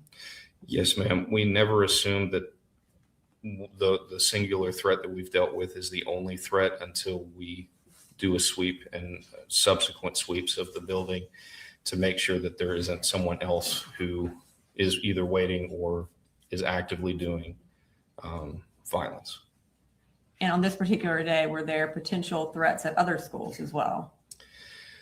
So during the process of clearing Apalachee for the second or third time, I don't exactly recall where we were in that because of the building I cleared multiple times. We were getting reports of threats against other schools, like Winder Barrow was one of those. So at that point, they took people from Apalachee and started sending them out to the other schools to sweep them and make sure that they were good. At that point, Deputy Good, who had come to the scene and was the SRO previous year, he and I, who were at BASA normally, left this school and went over to Bassa and cleared it and held things there until I came back later in the evening. I don't have anything further. Thank you. The defense may have some questions. Just a few things. Thank you. Good morning, Sergeant. Morning, sir. How are you? Great, thank you. Just want to ask you a few questions. You gave a statement to, I think, David Kissinger, GBI special agent, shortly after the incident. Is that right? It was that evening. Yes, sir. Okay. You remember indicating to him that you arrived about 10:30. Sure. I don't exactly recall the time, no, sir. I don't want to put any words in your mouth. No, I I'll be get glad to show you if you'd like one. No, and I believe you have no reason to think that. Do you recall it was about that time, though? Sure. Okay. And you indicated to us that you were having conversations. Was there more than one person there that you were talking with? In other words, was an assistant principal there at that time? I don't recall. Don't recall. How long were you there before you heard the first shot? I'm not sure. I wasn't keeping track of it. Well, were you having conversations when you heard the first shot? Yes, sir. I was speaking with Deputy King, as I recall. And Deputy King had indicated to you that they didn't have a description of this young man that Correct. you were looking for, correct? Mhm. Did he indicate to you that that Ms. Harris had emailed Lisa Butler at 8:56 telling her that this is somebody that y'all need to check up on and look at?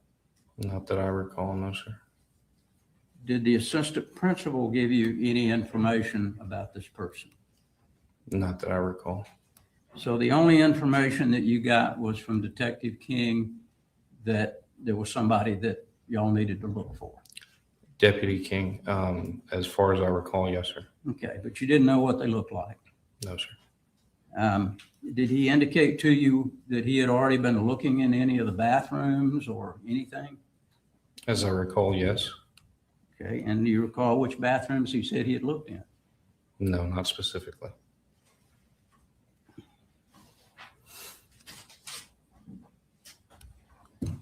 So you don't really know, other than you know that y'all were looking for somebody. Do you know how long people had been searching for this person? No, sir. So if there was an email from Ms. Harris to counselor at 8:56, it would have been about an hour and a half before the shooting. Is that right? I guess if it occurred around 10:30 and you're saying that the email was at 9, then yeah, I would think the math would, an hour and a half. Thank you. Yes, sir. Redirect. Nothing further from the state, Your Honor. May he be excused? Thanks, sir. Let's go ahead and take a little morning restroom break, 10, 15 minutes.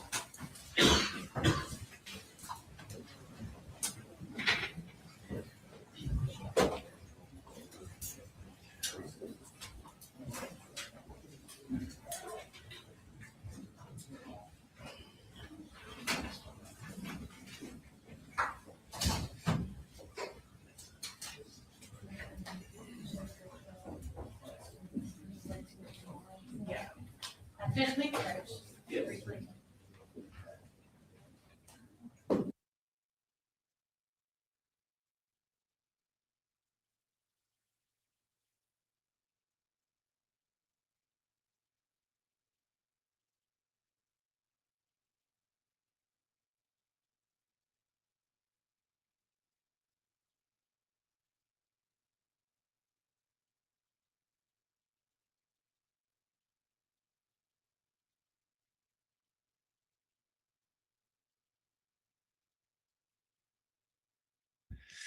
All right, so we got a little breaky poo. the lovely and talented Josh Schiffer is going to be joining us any minute. So I'm looking forward to that. Josh is a Georgia attorney, criminal defense attorney down there. So he'll have some lovely insights about some of the stranger laws in Georgia, especially the 7 deadly sins law. That one, I don't know. I don't think there should be any kind of like bright line rule like that. Yes, Josh has fabulous glasses. Fabulous glasses. Allie was getting ready to tell me because she said she had a horrible story to tell me about Zoom and having to go to the bathroom. So I was like, well, the court just went on a break. So I got to get back to the people. So I didn't get to hear this story, which I'm sure would have made me laugh. And I'm not going to repeat. I know you guys are going to want to hear it, but nope, not happening. Not happening. Yeah. Cody, thank you very much for your gifting of one DD podcast membership. We appreciate that always. The generosity. Yeah, I'm going to start doing goals. And I got to try to figure out. I still haven't sent the stickers. There's somebody I owe stickers to, and I still haven't sent them to Tracy. I've got to send them to Tracy. Because that way I don't have to feel bad. Oh yeah.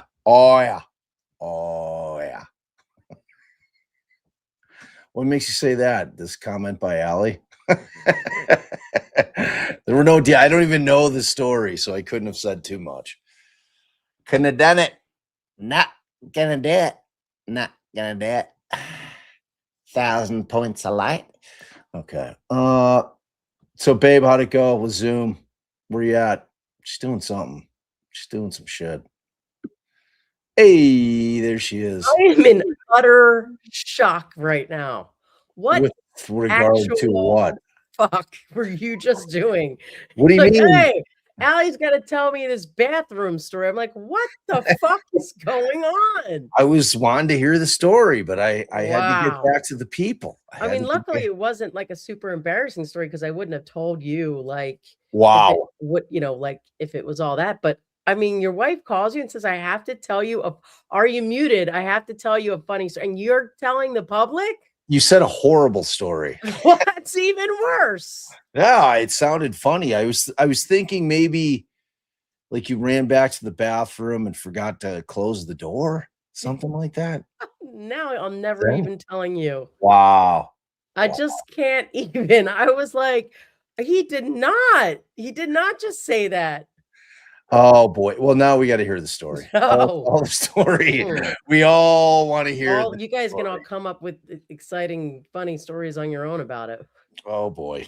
Oh boy. Jeez. It's because I haven't had my coffee. Yeah, something. I don't know what. It like half strength here without my coffee. Yeah. I forgot to make my cold brew last night. What a devastation. I saw it too. I'm like, should I throw it in there so that I have cold brew in the morning? And I didn't do it. Yeah, it's brutal. Josh is coming on. Yeah, I heard. I'm excited to find out what his opinion is on like our little theory yesterday about maybe some hope that they're trying the father first. Yeah. And I heard you mention the 7 deadly sins. So yeah, it's interesting. He said he was having it like Josh had to go out and have a break real quick, and I said he was jumping on. So, all right. Well, did you warn the people that you've got to get off? We're taking lunch at 11:45, whether they're on lunch or not. Yes, but you told me how to do it, to make cold brew. And then the kids for Christmas got me a oh, there he is. Hello. What's up? What's up? What's going on, man? What is happening in Georgia? What is happening in You Georgia? tell us they're convicting dudes who I think probably didn't kill a girl 25 years ago. Wait, Josh, let me DNA ask you a shit. question Oh. now that he's bringing that up. Are DNA reports not hearsay in Georgia? Like the physical reports? You have to have the appropriate custodian of record to bring them in and all that other stuff. But they let them come in as not the actual paper. Yeah. The back in the day, Georgia's based on, in some ways, a very plain spoken legal process where forever our evidence code was run by the concept of res gestae, which means it's important. And literally it was like, well, Judge, I'd like to tender this completely baseless piece of crap. And the other side would object. And then the judge would go, well, that really sounds like it's important. So res gestae, it's in.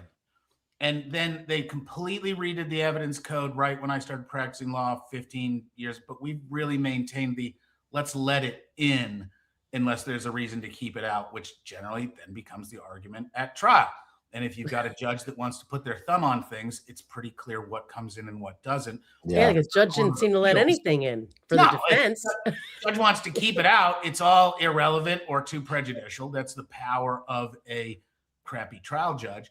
And unfortunately, in every state in America, our Court of Appeals, who are forced to deal with every appeal, which I get. But what happened is with every single appeal creating an opinion, we now have tens of thousands of opinions where, yeah, that mistake wasn't. No, that didn't affect the underlying. That wasn't an abuse of discretion. No, that's fine. We're just going to let that one stand. So when you get to a defense appeal and are doing your enumerations of error, each one of those errors is going to have 1 to 500 cases that says, oh, we've had that error before. It wasn't a big deal in that case, so we're going to let the conviction stand. And so most appeals now are, yep, here are the 5 enumerations of errors. Here are 5 completely unrelated cases where we said that error wasn't enough. So all of your errors together, man, that's not enough. And then the next set of appeals is, see, look, we denied it when they had 3 errors, none of which reached the threshold of actually causing a remitter or a reversal or sending it back down. And that's Georgia.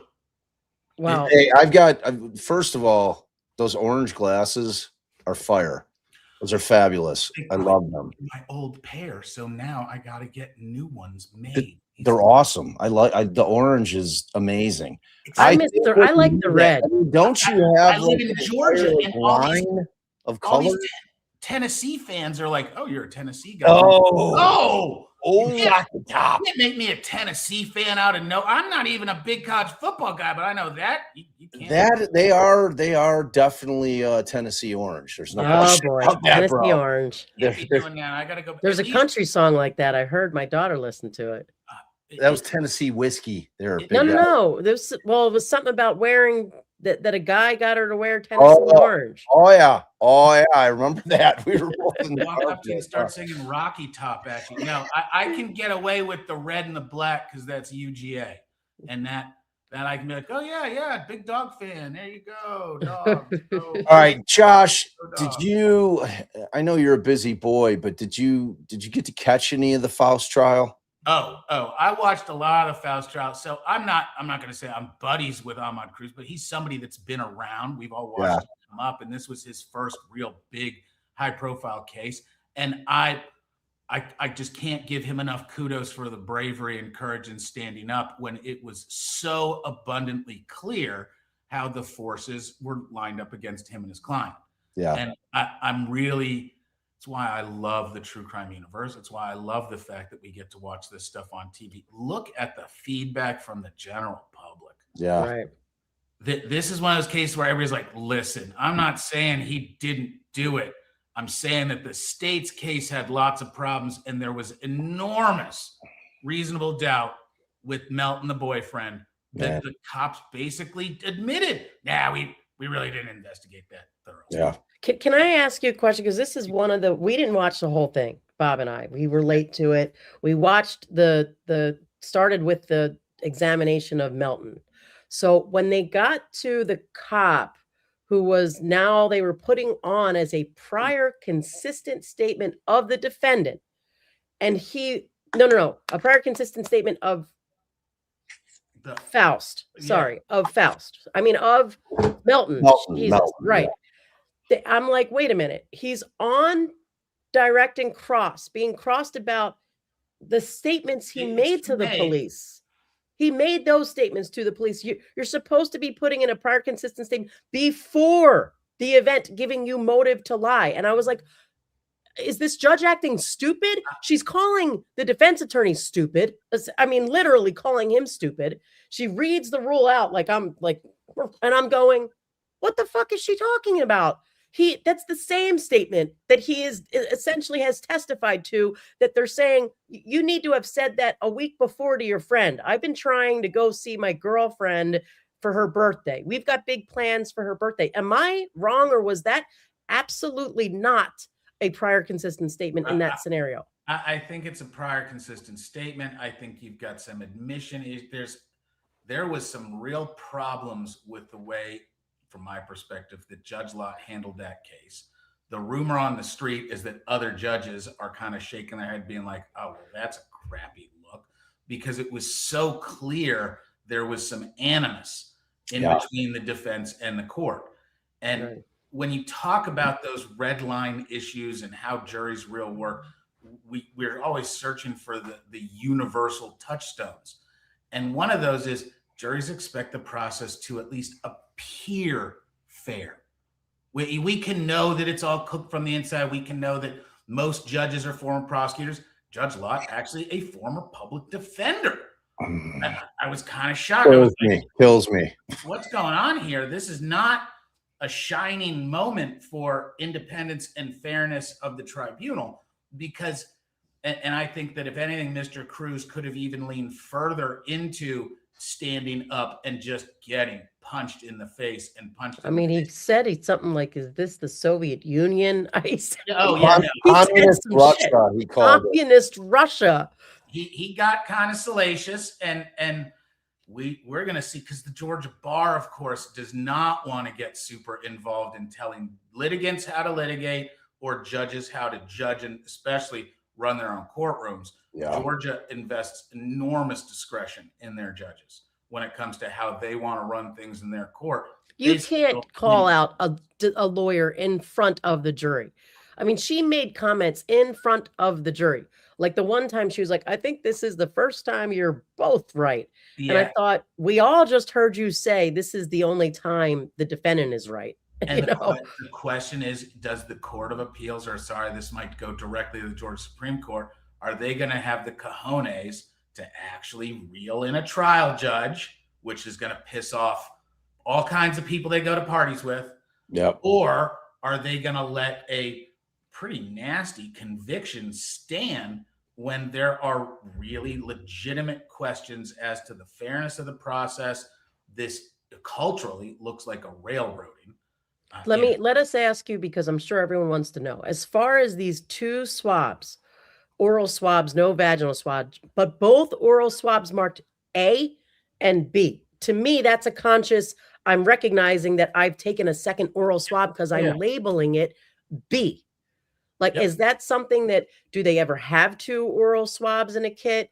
And I have never seen them mix up a swab before, but I haven't done like a shit ton of sex cases where the kits are supposed to do all of that. But I have never in any case in DNA seen them be like, oh, we accidentally labeled it, nor have I seen a presumptive test get in as evidence that it was not oral, it was vaginal, because the presumptive test said it was vaginal cells. Yeah, and I think that that's where we're going to get into some nitty gritty new evidence, refutation stuff on appeal, because there's multiple different pathways to try to get a retrial on this, and there will be a motion for a new trial filed within 30 days. Evidence handling is one of the ways you can really stick it to the state, because the court, if it's going to rule in a way that's going to free a quote unquote bad guy, it really needs to be one of those fundamental bright line rules where, nope, this is really easy for everybody to see and enforce, and the state did this incorrectly. How the Court of Appeals uses its acrobatics to thread that needle and get the result that it wants, that's going to be really fascinating, because this case is going to get a lot of attention, and the appeal eventually will be multifaceted. There were decorum issues in how the judge ran her court, as well as the more kind of fact or fact intense stuff like evidence handling. Was this properly admitted? Was this allowed to be contested thoroughly under the Sixth Amendment? Were you cutting out the defense's argument before they could even make it? That's the kind of intellectual pathway where the court's going to go, all right, we know that we want to keep this conviction, but we're going to now call this decision by the judge not an abuse of discretion, didn't impact the underlying overwhelming facts, all that kind of language. And we'll see if there's bravery.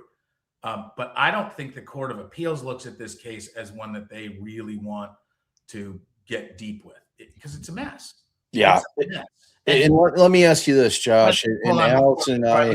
Before I lose the thought, when it's a mess, you know what they do is they pick the easiest low-hanging reason to send it back, and then they don't address any of the other issues. Yeah. And they go, oh, now that we've done the analysis on question presented 2, we do not need to address any of these other issues because we're sending it back down for them to go unscrew this. Right. And that operationally, for people watching, here's what that really does. You told the state, hey, either go try this again or cut the guy a plea. And when you get into the plea at that point, the defense goes, well, you got tagged with life or blah, blah, blah, blah, blah. Let's see if there's another thing we can squeeze out of here. And unfortunately, the guy served a couple years by that time. Mitigations come in, some new facts. Very often the appeal, when it's sent down, results in a new plea or resolution that's consensual that everybody doesn't want to see. And All Bob right, and I actually talked about that on. Wait, you jumped in. Go ahead. You Go ahead. so jumped in front of me. Like you I did. cut the line. That was Tried. like, you were I like tried. one of those kids in like the kindergarten line. Everybody line. So Josh, I wanted to ask you this. So Allie and I, and look, I'm never one to want to criticize a fellow defense attorney's strategic decisions in a trial, but in terms of, because when I heard True Allele was involved, and Allison and I have tussled with True Allele and Mark Perlin, the guy who owns that company. And when they elected not to put on the defense, specifically to deal with the DNA issue, Allison and I thought that was probably not the best decision. What is your feeling on it? I'm going to be on your guys' side where I get there is nothing the defense is going to put up. I get that. There are cases where that is wholly and completely appropriate. Yep. When you're making a straight burden discussion, like there's lots of reasons to almost slam down the paperwork and go, nope, we're not even going to deign to respond to this garbage. I don't think this was that case. Yeah. I think that the jury would have greatly benefited from hearing some pushback with experts that would say, oh, no, see, I've heard now from 2 different sides. I'm going with the defense. Like, I just think, to quote my judge, Al Thompson, you need a hook to hang your hat. It's not enough to just say that's wrong. You got to give him someplace to be, and this is what's right. Right. And so I really would have liked to seen some evidence, considering this was a over 20-year cold case, DNA hit with a guy that they had nothing else connected. Nothing. I mean, a stretch. The cross-examination alone, I audibly gasped, just Bob and I in the room. Like when he stopped and he said he had no further questions, I was like, oh, because I just know like the regular science you can bring up, like just some like, how many contributors and, what are the pictograms? Give me like something. Put them through the paces at a minimum, just because there is some value to the defense putting on the show. Like sometimes people want to see you get up and do your thing so that they go, oh, that guy's not just a wallflower. That person actually knows how to litigate some and is going to make some points. I like and generally interact with virtually every single witness unless there's a reason not to.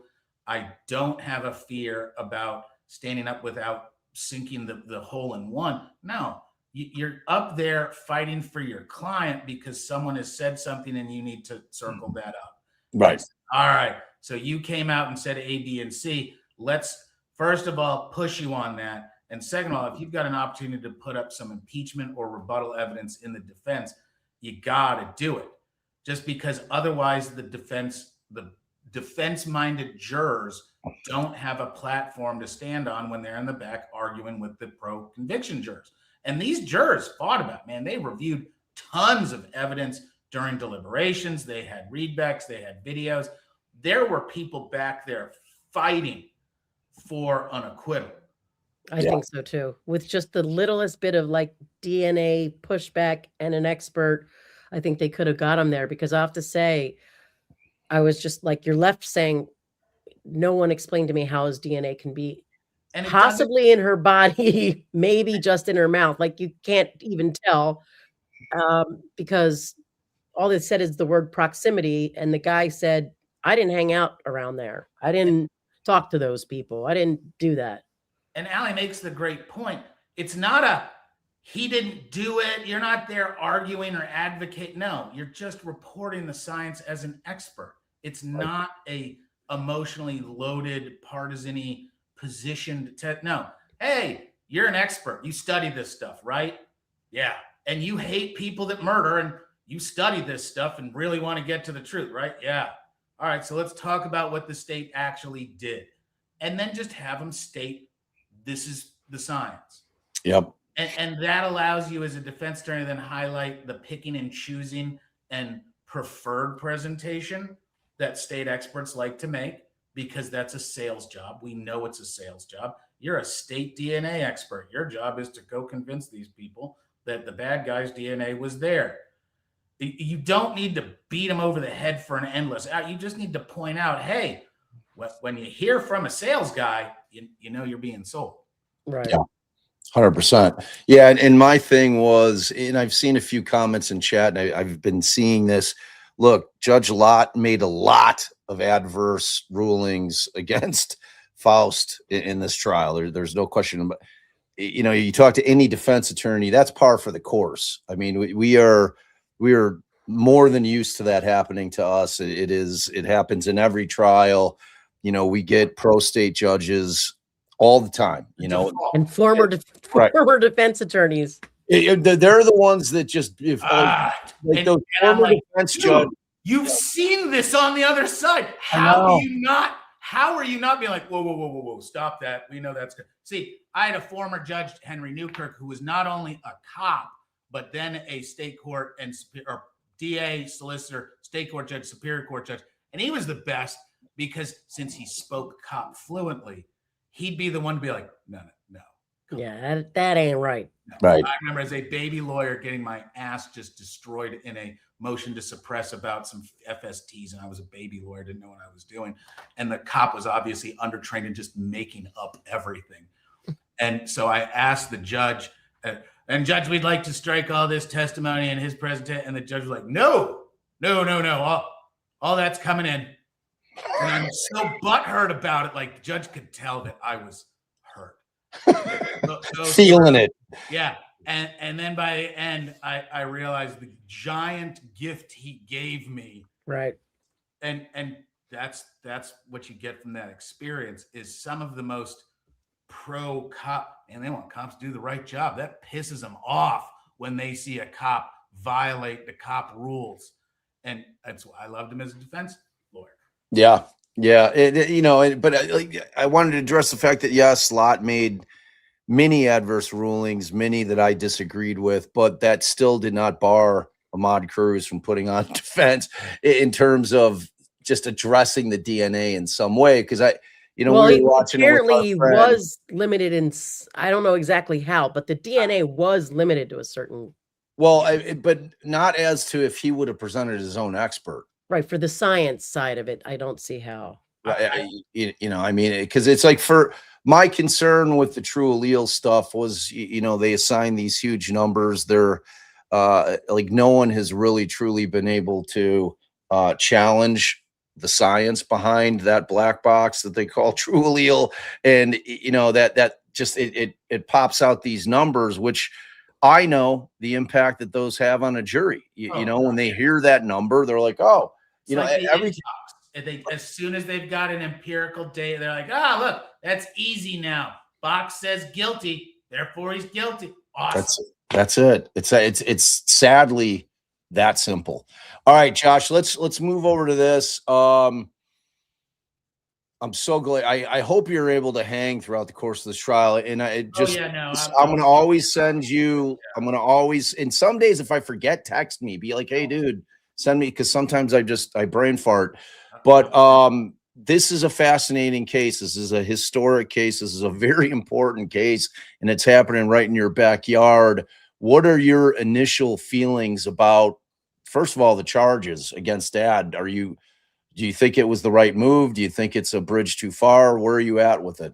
So I look at this case from a couple of different competing perspectives. Overwhelmingly, I'm a lifetime criminal defense guy. I'm not a big fan of the state criminalizing all the stuff that they criminalize. I don't think that that's the right way to run a society, certainly not the way we're doing it now, but there's absolutely need for effective and strong and clear law enforcement.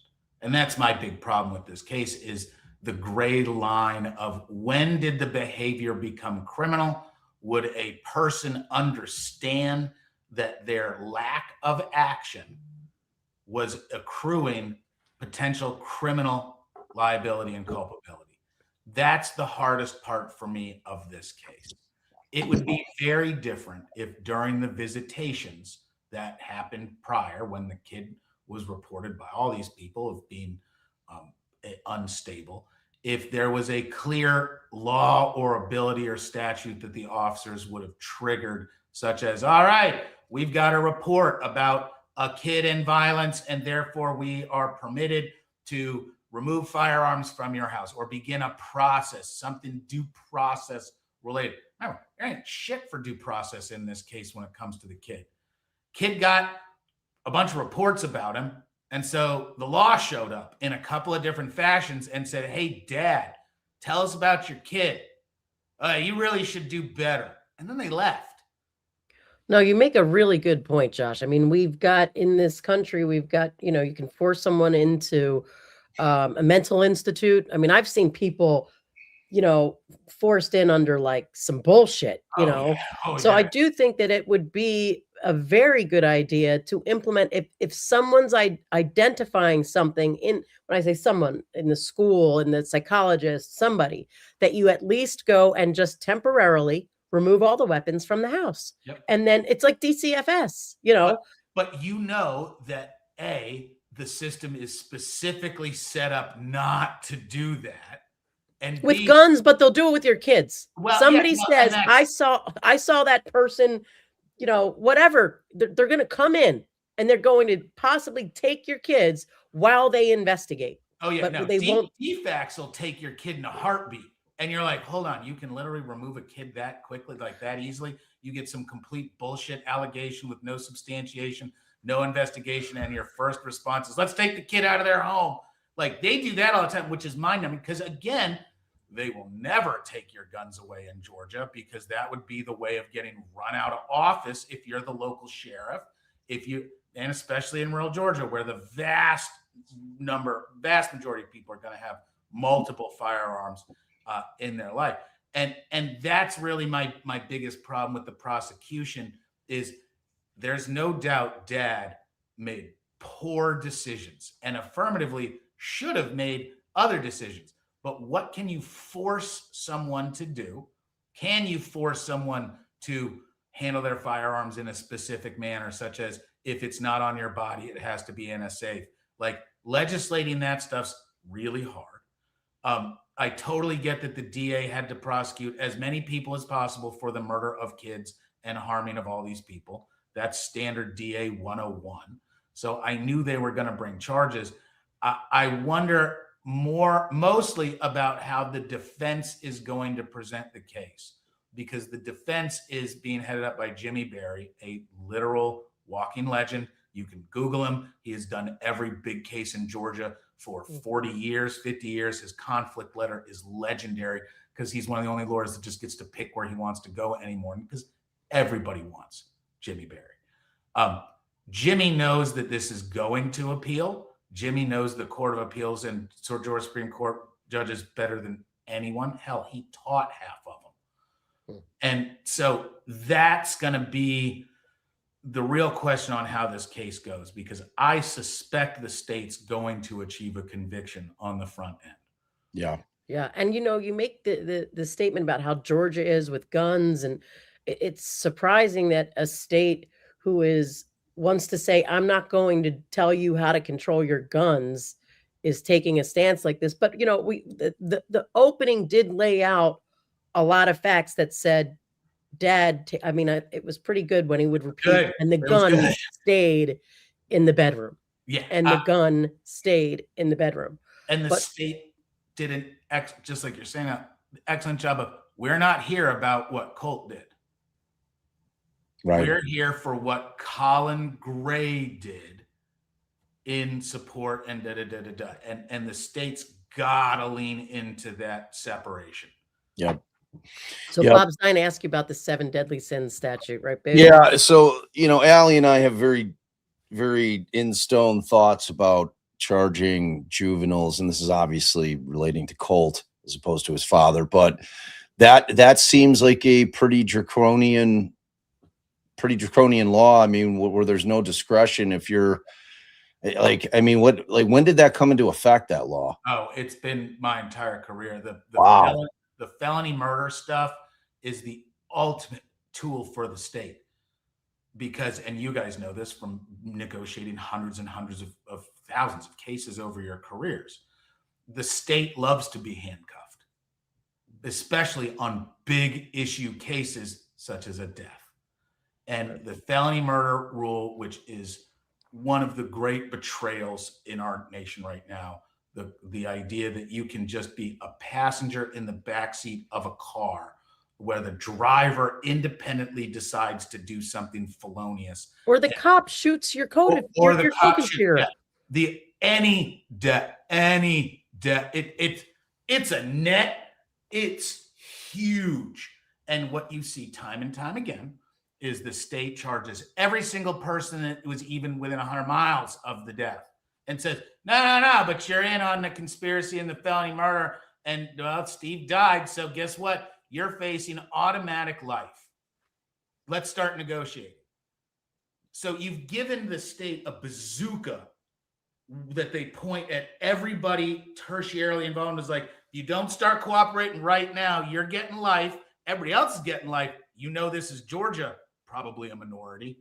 So why don't you start cooperating right now? Oh, by the way, if you don't cooperate right now, next guy I talk to is then your deal's off the tip. And they get 10 guys all worrying about dealing with their life out of nowhere.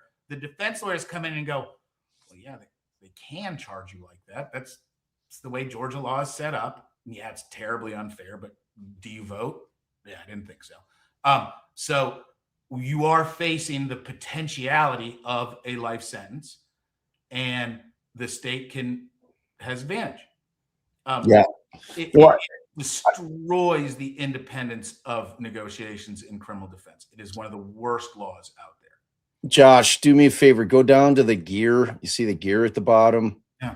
Because people are saying they're having a hard time hearing you. Oh, and then hit audio, and then see what your mic volume is at. It's set at automatically adjust volume. How's that? Crank it up a bit. I want people to hear your big brain.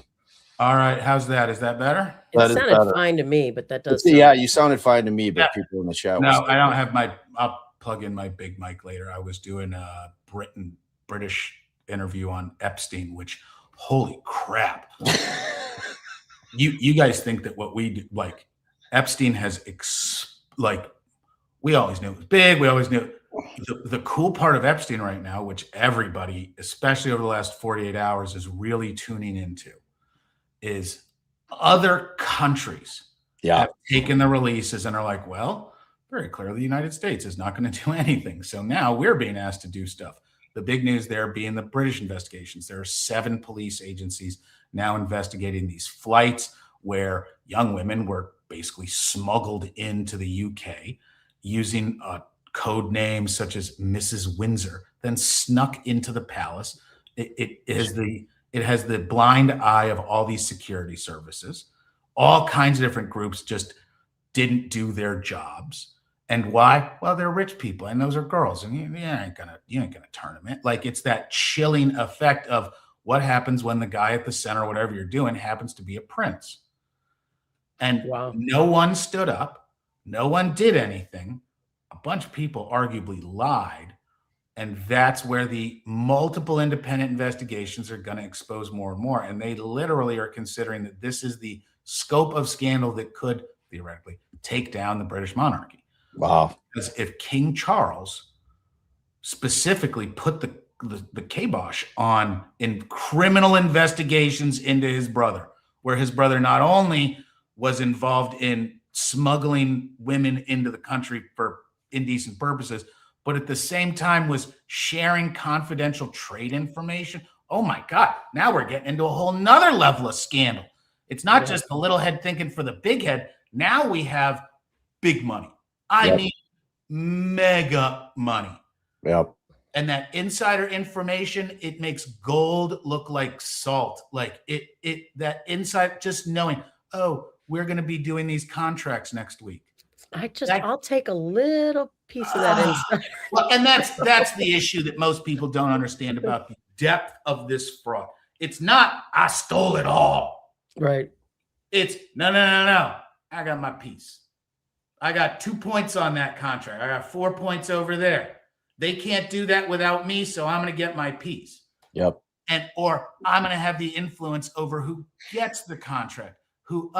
I know that you want to go over there. I got this guy who's going to scratch us on the back, and then you get into kickbacks. And it's almost impossible to track and investigate these connections because they're not all written down. Only idiots would email themselves a whole bunch of inculpatory, stupid stuff. Okay, idiots. Most of the real criminal crap happens in person or verbally because you don't make the records, man. We all watch that damn movie. Right. Yep. It's a thing. it's a thing. And it's, there's just so much of it that, it's going to continue to build. There's no question about it. And whether or not this country is going to start doing something about it, I guess is yet to be determined. What happens, and this is the discussion, what happens when 4 other countries take their political leaders and social leaders to the woodshed, which is already happening, and America does nothing? Yeah. The number one way to get under Donald Trump's skin is to basically say, you're a wuss. You're weak. You look like a loser because all these other people are doing better than you. And if that becomes the competition discussion, we'll see what Trump comes back with. But so far, Trump continues to say, this is a hoax. This is nothing. This is a witch hunt. Man, that line is getting real tired. Right. Yeah, it's not a witch hunt. Like, if there's a witch hunt, we found a bunch of witches. Right. and that there's so many unknowns, and that's really where the speculation goes wild. And I'll believe downright anything at this point because so many impossible things. No, they're very real. Yep, totally very real. All right, so the last thing I want you to explain relating back to Gray is, how does the cruelty to children, those charges as a kind of a prerequisite or a predicate to the second degree murder work? Because we don't have that here. Like, that was what allowed them to charge them with the second degree murder. Yeah. So how does that operate in practice? This is a novel prosecution here in Georgia. It is the best charges that they could bring because of the way that cruelty to children is formulated statutorily. We typically get the complaint about the charge of cruelty to children because it's a misdemeanor in the third degree. And people go, hold on, Why am I charged with cruelty to children, Josh? All that I did was get in a spat with my spouse. And I go, well, under the Georgia theory of crime against the persons, having a fight in the presence of a child or doing violence in the presence of a child gets you into the cruelty to children regime. And it starts at third, goes up to second, eventually ends up at first. And Georgia provides in its statutes broad sentencing discretion and tries to jam as many potential activities into the statute as they can. That's because Georgia puts a lot of discretion over whether to pursue charges into its local prosecutors. So they've armed them with very broad statutes, like our child molestation statute. You can jam anything into a child molestation statute in Georgia. It is truly baffling to see how far they can expand the reach of the child molestation statute. And that's kind of what they're doing here. They're taking cruelty in the second, expanding it as much as possible because of the actions, and then directly linking it to dad as being the criminally allowant or negligent one to allow this to happen. I really want to hear the defense argument, because how they set up their argument is when we're going to know whether this is a trial issue or an appellate issue. Yeah, because I was reading the statute for second degree murder, and I also was obviously reading the cruelty to children statute as well. And I was pulling up the pattern instructions, because in terms of, and it's not articulated in the statute, but is this a foreseeability thing, or is it a known thing in terms of what the state has to show? Or is it pick and choose? Right. We just got a appellate decision this week that basically says, hey, trial courts, stop having so much fidelity to the language of jury charges. We trust you to tailor them to the appropriate trial. And I'm like, oh crap, now we're going to give more editorial power to judges? That could bite us in the rear end pretty quickly, because we have a broad spectrum of judges from very, more reasonable to, are you kidding me? They haven't seen someone who doesn't deserve to go to prison. Yeah. And as we all know, if a judge gets into just a assembly line justice, the rest of the system conforms to it. Yep. And everybody's just going along to get along. And man, it sucks that those defendants got assigned to that judge, because that judge convicts everyone, gives them all a sentence, and it is conveyor belt, because that emotionally is easier for the judge to deal with, because they don't have to confront the horrors that they inflict on people all day, every day. Yeah. And in Georgia, are your judges elected or appointed in terms elected? So it's the elected after appointment. In Georgia, all of our judges stand in nonpartisan races in generally off years, so they're low turnout affairs. When a judge leaves their judicial position, they have two choices. They can quit mid-term, and then the governor does an appointment, and then they start running, or they can announce at the right time that they're not going to seek re-election, and at the conclusion of their term, there is an election.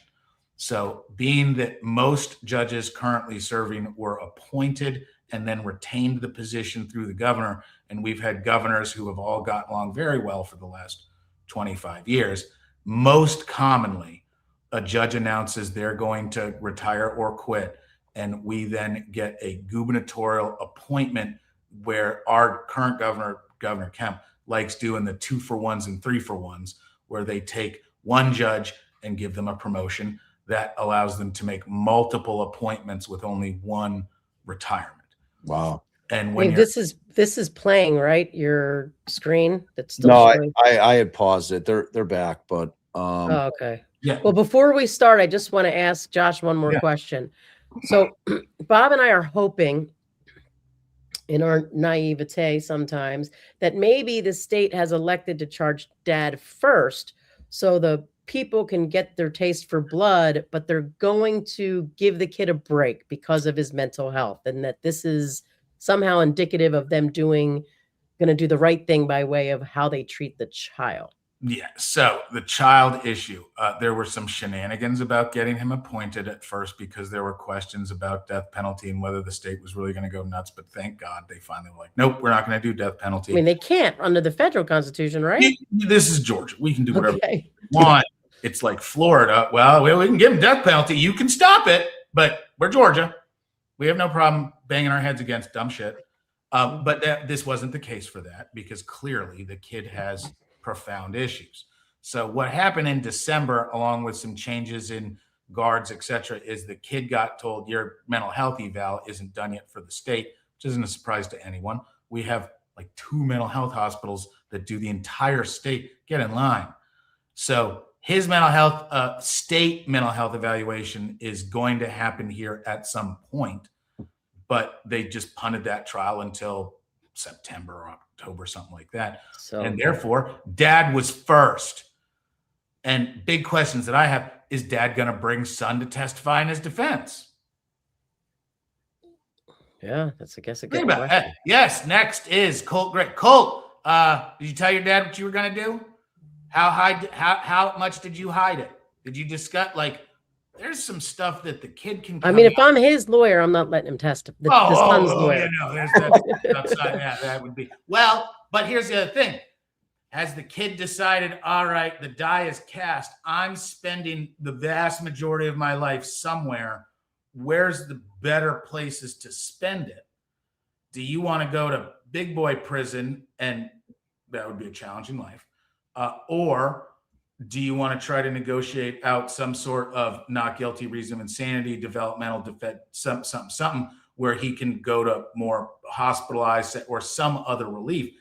Those negotiations can be happening in the background. So you're saying where the son would say, oh, I didn't hide it all that well. Convict my dad so I can go to the mentally. Who knows?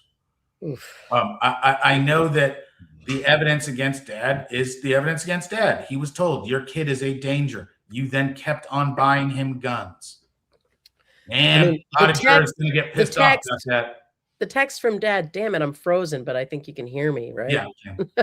The text from to dad, like, this is on you. Yeah. I can't control these voices. Got me going. It's pretty damning. Oh yeah. It's pretty bad. I'm generally defensive. State's got for this kind of case real strong foundation. Reverse roles. What happens if you don't prosecute the dad? Somebody's going to run and be like, we need more accountability for these. And the right-leaning side of politics does not want to lose that discussion. I believe that this, outside of the instant case, is a huge political bit of leverage. We will see legislation about, all right, if you're a firearms owner, you are responsible to your gun here, here, and here. And if you are not allowed to just leave your gun on a table, if you leave your gun unattended, you are now guilty of the misdemeanor of leaving a firearm unattended. It would probably pass constitutional muster even. I think they have a very similar law to that in Michigan, because when we covered the Crumbley case, that was a real point or issue that was developed through the course of that trial. I can't remember if it was exactly that, but they definitely, or if it was put into law retroactively. I can't remember because it was a while ago. All right. So Josh, anytime you want to chime in. Yeah, no, I'm going to probably jump in and catch up with y'all here in a little bit. I got to do a couple calls. I'm going to watch this. But yeah, I'm around. This is obviously one that I'm watching. I'm thrilled you guys are covering it because this one, national issues, firearms, Deep South, we end up with that firearms discussion is, oh boy, explosive. It is indeed. All right. You can come and go as you please, man. Love y'all guys very much. Keep up the awesome work, and I'll talk with y'all later. All right, brother. Thanks. All right, Bye.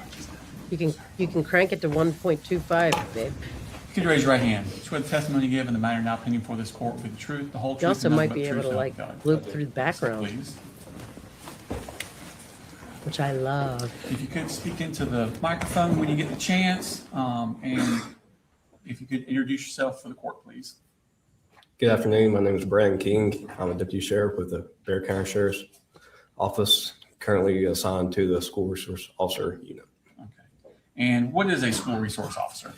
We are a sheriff's deputy, but we're just assigned to the school. So we were just in school during school hours, during school activities, and all that to provide security for the school. Okay. And how long have you been a school resource officer? I started January 2nd, 2024. How long have you been in law enforcement in general? About 6 years. I was with Gwinnett for around 4 years. Gwinnett County Police before. Okay. And so when you came to Barrow County, did you go straight into school resource officer? No, sir. So I got hired with Barrow County October 30th, 2023. I did field training because I was a transfer. And we did that. And then I started with the SRO unit January 2nd. Are you going to increase it? Being part of the SRO unit, do you have specialized, There you go. doing these sort of trainings for active shooters?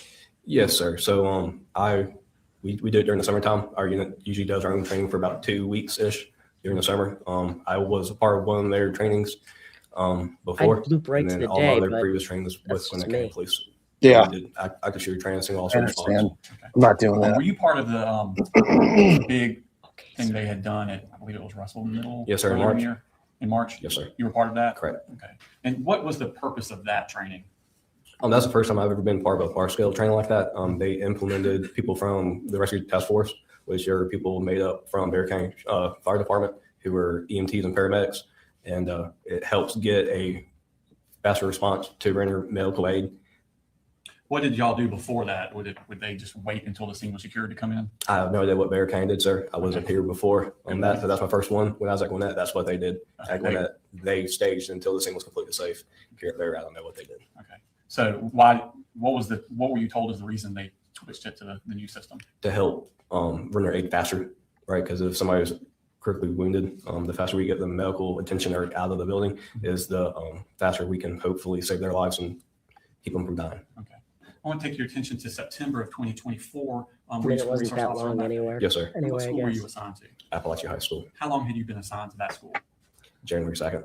Or actually, probably the second week of January. When I started the second, I did a field training officer with our SR unit, which just I went around different schools and learned their process. So probably the second week of January in 2024. Okay. So basically the second semester. Correct. Yes, sir. The spring semester. What do school resource officers do in the summertime? So we go help the roads. We go help civil transports, that kind of thing. And then we also have like a summer camp, which is what we do. We take a group of usually middle school boys.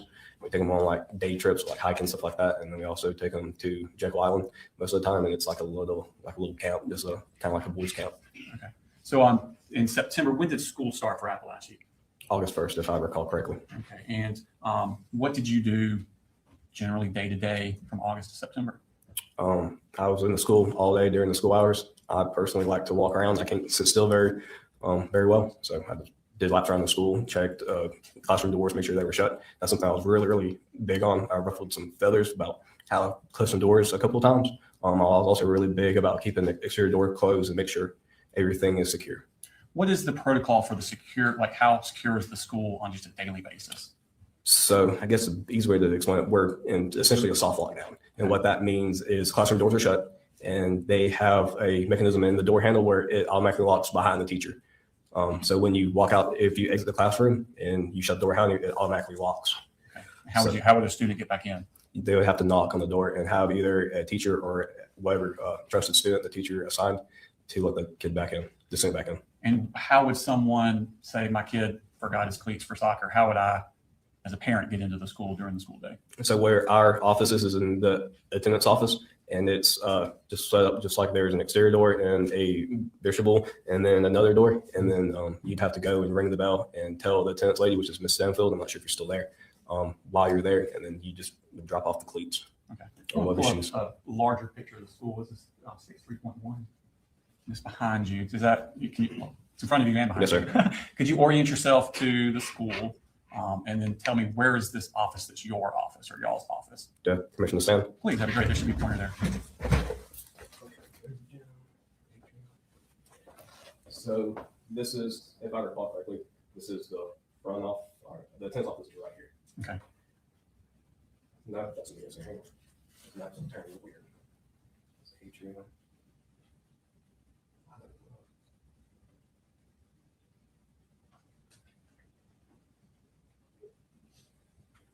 My best guess is this is the media center, if I remember correctly, and then this is the entrance to the attendance office, and our office is right here. Okay. Yes, sir. Thank you. And so that's the only entrance during the school day that someone can get to is that entrance there? Either that or the main office, this is the main entrance. Okay. And all the other doors would have been, exterior doors would be locked? Yes, sir. They're supposed to be locked and shut. And then there's also software where if a exterior door is propped open for too long, it sends us a text message to my work phone and notify me that there was an exterior door locked. Okay. Or an exterior door open. Okay. Yeah, see, are you familiar with what's called the Centegic system? Yes, sir. What's that about? So a Centegic system is what the school implemented. I can't remember the exact date. And what that does is it notifies everybody who has a Centegic app of either a staff alert, which is a 3-button press, or hard lockdown, which is an 8-button press. Staff alerts usually used for like fights, medical, that kind of stuff. And then the hard lockdown, the 8-button press is when there is an immediate threat inside the school or on school property. Okay. And do you have that app on your phone? Yes, sir. Okay. So I want to take you to the morning of September 4th, 2024. Were you working that day? Yes, sir. Okay. What were you doing that specific day, that morning? So that specific morning, I went and did traffic. Back in those days, we did morning traffic, which is either for the parent drop off or for the bus lane. I had a nail in my tire. I've been trying to get it fixed for 3 or 4 days, and I finally had the time to get it fixed after my morning traffic, which is I'd say around 7:35ish, maybe. I went to Quick Lane, which is just right up the road, and got my tire fixed, and I returned to school. And I let my partner at the time, Dawson, Netherly, know I was going to be out and off school campus for a short while. Okay. So that's there's another school resource officer Yes, sir. assigned to that school? Correct. There's 2 at every high school. About what time did you get back from that? Before 10 o'clock, so probably 9:30, 10 o'clock-ish. I know I got a phone call on my office phone around 10 o'clock, so it was before then. Okay. So you get back and I guess you were in your office? Correct. I was in my office checking my emails I could do every morning, just make sure there's nothing I need to know about, nothing I missed. So it kind of put me back a little bit because I usually do that right after students arrive, after I do my first initial walkthrough. So I was a little bit behind. No problem. And you said you got a phone call? Correct. Who was that from? From Miss D. Martin, assistant principal, calling my desk phone in the SRO office and advised that she has a concerning email from a teacher and she needed to see us. Okay. And what did you do at that point? So me and my partner took the most direct route to Miss Martin's office, which is an admin suite, which is pretty much in the center of the atrium. Okay. And could you show us on the Yes, map? sir. Permission to stand? Please. So this is the atrium, and these are the admin offices. So we went out the attendance office doors here, took a right, went in the atrium, and then the entrance to the admin suites back here. Okay. When we went to Ms. Martin's office, she was actually dealing with another student. So we stood outside for just a few minutes while she was finishing up with that one student. Okay. And when she came out, what did she tell you? She said that she has a concerning email about from a teacher in reference to a kid that had a large book bag and was asking weird questions about the active shooter procedure. Okay. And what was the plan of action at that point? What was she asking of you? So what we do is we just aid school admin. So we were just there for security is one thing. When they get a threat, we don't have probable cause to exactly search every student just because of an anonymous tip. A school admin doesn't have to abide by the Fourth Amendment like we do. So what they do is they conduct an admin search, which is they look through the students' things and all that while we stand by for security. And if the school admin finds anything that gives us a probable cause for an arrest or a penal offense that was committed, then we can take over the Yeah. So situation. basically, Okay. they do it, we watch. So hypothetically, Fourth if Amendment I were to workaround. say, I think that guy over there's got a gun, Right? can you just stop him and search him? No, sir. So what we could do is called a Terry frisk, which is just a brief, it's not a search, it's a quick pat down of the person's clothing or items to make sure that they don't have a weapon. Okay. So under the Fourth Amendment, just for you to search somebody, being law enforcement, what you need to have what you said, probable cause? Yes, sir. Okay. But is a teacher in the same position as a law enforcement at a school? No, sir. So a school admin, they also, if I understand correctly, when every student enrolls in Barrow County schools, they pretty much essentially sign what I call a Fourth Amendment waiver, which means that when the student is at the school admin is acting as a parent to the child at that time, and they have custody, I guess is a better word for it. So school admin just has to have anything to do with school safety that they can articulate about why they want to do a search. Okay. So normal procedure would be for the administration to take the lead and you guys provide kind of like a security. Correct. Yes, sir. Okay. So at this point, what do you know about this student? Nothing at all, sir. Okay. Do you know what he looks like? No, sir. What's the plan? The plan was to go to where the student was at, Mhm. pull the student out and stand by for security while school admin conducted their investigation and did an administrative search of the student to ensure they did not have a weapon. Okay. And did you go, where did y'all go? We went straight down F Hall to J Hall and went to Mrs. Greer's, if I remember correctly, her classroom where the student was supposed to be. Okay. And did you go into the classroom? No, sir. We stood outside, close by the door, just to provide security for Miss Martin. And did Miss Martin go into class? She went to the door. She might have took 1 or 2 steps into the classroom. Okay. At that point, just requested that student come speak to her. And was that student in the classroom? No, sir. Okay. And were y'all directed where that student may be? So we were close enough where I could hear the teacher say he was in the bathroom. So I immediately went to the closest bathroom, which is on J Hall. Could you show us that on the? Yes, sir. So this is J Hall, and the closest bathrooms are right here. I'm sorry, that doesn't call. Closest bathrooms are right here. Okay. So that's where y'all went? Yes, sir. So Mr. Greer's is one of these. A lot of this is like, we want the public to know If I'm saying correctly, our Mr. Greer, school officials, our straight down police here, officials into the were on bathroom. top of it. I went in and asked who Colt. Hey, did Bob pause the thing so I could talk? Is that what happened? Did it pause magically? Oh, No, I there he is. paused it. Hi. Oh, hi. I was just saying that, you know, I felt like this, like throughout this trial, that they're putting on some of this evidence to just show how proactive this isn't a Uvalde situation. Yeah. I was down in the kitchen. What is the law in terms of what SROs are allowed to do in the school in terms of searching? They can just watch while the school admins do whatever they want. They Okay. have to have probable cause. And then we had Who has to have probable cause? The school admins? no, sorry, the police. That's what he said, that they have to have probable cause. And then Lady D I2, I think. I would say Lady Di. Oh, yeah. Oh yeah. Oh yeah. Lady Di too. I honestly think is, and again, like Josh, I like to keep on my defense attorney hat, but I think a bag that looked oversized, a bag that looked like he struggled with comments about the active shooter, that is articulable suspicion. You can articulate the reasons you suspect this person for probable cause. Yeah, I think that's PC. Yeah. Her hunch isn't, every fiber of my being, I knew it. I could just feel it. That ain't it. That ain't it. But, everything else that you did say, like what put her on high alert was him asking the question. Right. That coupled with the bag shape, the difficulty, the weight, the difficulty with him. And she noticed that there was a hat stuffed in the top of the poster board, to kind of cover it up. So she knew those things, but yeah. All right. So he's trying to hunt this kid down. That's where we're at right now. Right. But if you recall, they had the wrong kid, similar name. Initially. Right. Wrong Colt. There was Colton Gray, not Colt Gray. Wow. Yeah, that's rough. If anybody there was Colt Gray. Okay. Was that the name you'd been given? Yes, sir. Okay. And how many kids were in the bathroom? There were several kids in the bathroom. One student was laying up against the wall on his phone. He says, "I'm Colt Gray." And I requested him come talk to me.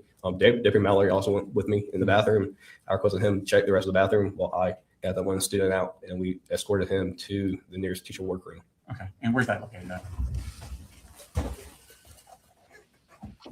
Man, had they not had right there. another Yes. Colton Gray in that school. Exactly.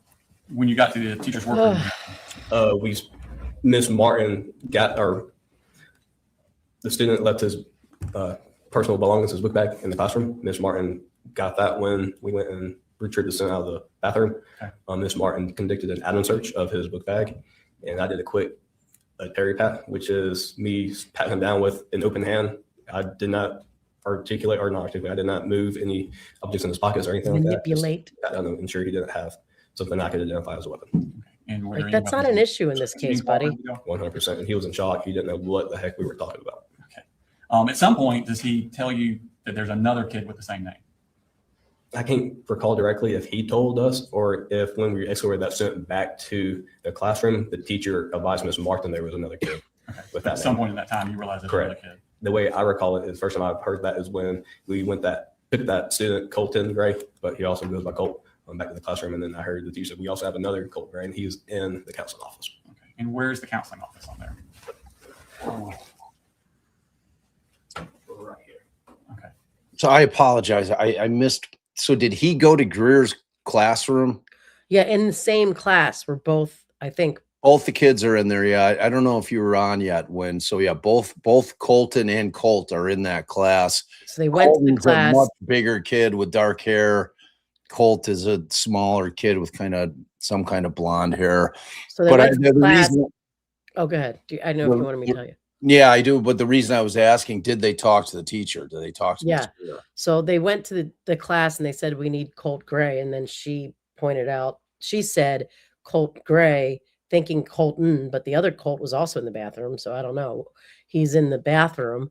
So they go to the bathroom, then they talk to him, then they bring him back. And she's like, well, we have another Colt Gray also Oh God. in the bathroom. She just must be like beside herself. Like if she would have just said, There's two Colt there's Grays. two Colt Grays, this is the blonde haired kid, if like those words, just those like 6 words save all these people's lives. It's like, and it's not fair to put it on her. No, I mean, he's only been in the school like 5 times. Right. So, which in explains- that moment, you're probably not thinking about, but like think about the timing of it. I know Like, it's Because horrible. Colt Gray asked to go, or I don't know if he said he was going to the bathroom or he wanted to go to the counselor, either one. But like a minute later, Colton Gray he gets a bathroom pass. Like if he wouldn't have gone and was still in the classroom, They still didn't know which one they were looking for. They didn't have a photograph of him yet. Miss Greer did. Well, Miss Greer did, but That's the what I'm principal. saying. If Colton hadn't had to go to the bathroom Oh. a minute after Colt left the classroom, he's sitting in the classroom and she's saying, yeah, Colt I Gray's take it kid. back. Sorry. The Yeah. teacher did not also go to the classroom. Oh, so she did not. So there was No, no no. communication between Greer and okay. Greer went down to the principal's office and said, hey, this student Colt Gray, but Okay. yeah, All right. sorry. I'm sorry. All right. Okay. Thank you. So what we did, as soon as we got that information, we took the most direct route, which is down J Hall, or K Hall, and we call this H Hall, straight to the counseling suite. When I arrived at the counseling suite, I immediately did a quick search of the suite to make sure that to identify if the student was in there. We checked closets and bathrooms, and he was not in the counseling suite. I talked to school counselor Ms. Butler, Counseling. who said that she received a call from the student's mother that morning, and the mother was just concerned about him. And then I asked her questions about concerned why, and she said, "Oh, no, she's just concerned about him. We just need to check on him." Okay. And where is Miss Martin at this time? She's still with Miss you? Martin went with us. So me, my partner, Miss Martin, all went to the admin suite, or I'm sorry, the counseling office. Okay. At that time. So he's not there. Correct. Where do y'all go next? So I asked Ms. Butler for a picture of him. Uh-huh. School uses something called Infinite Campus, which is a online website where they keep track of all the students' behavioral issues, their grades, their enrollments, everything like that. And most of the time, a current picture or the year before, depends what time of year it was, their yearbook picture is what's on their profile. So I requested to see that so I could potentially identify or know what the student looked like. Okay. I'm going to show you Smart Spaces number 107, which is already in evidence. Do you recognize that? Yes, sir. Is that the picture you're referring to from Infinite Campus? Yes, sir. Okay. Pull that up. And is that him? Yes, sir. So was it obvious to you at that point that ain't a high school kid? Correct. Yes, sir. I identify that as possibly late elementary. These are early the middle kind school. of So that picture fucking really wasn't coincidences. use. I mean, Babe, you kind of pause it have real a quick. general idea, but Okay. So y'all go from Not coincidences, whatever the right word is, but like weird timing things that are supposed to work in the reverse. I know. Like all the things had to fall in place for it to go so Right. horribly. It's like it's that thing where we've all been in those situations where if I would have just given like one other person a hug before I left the property, and like with an automobile accident, say like if I'm 30 seconds later, I'm not at this point in time at this place. If anything else would have happened, if I would have said one more thing, it's like you always think about those kind of things, like timing's everything, timing. But there did have to be a lot of things that had to fall into place in order for this whole nightmare to actually happen. Like a lot of ships passing in the night.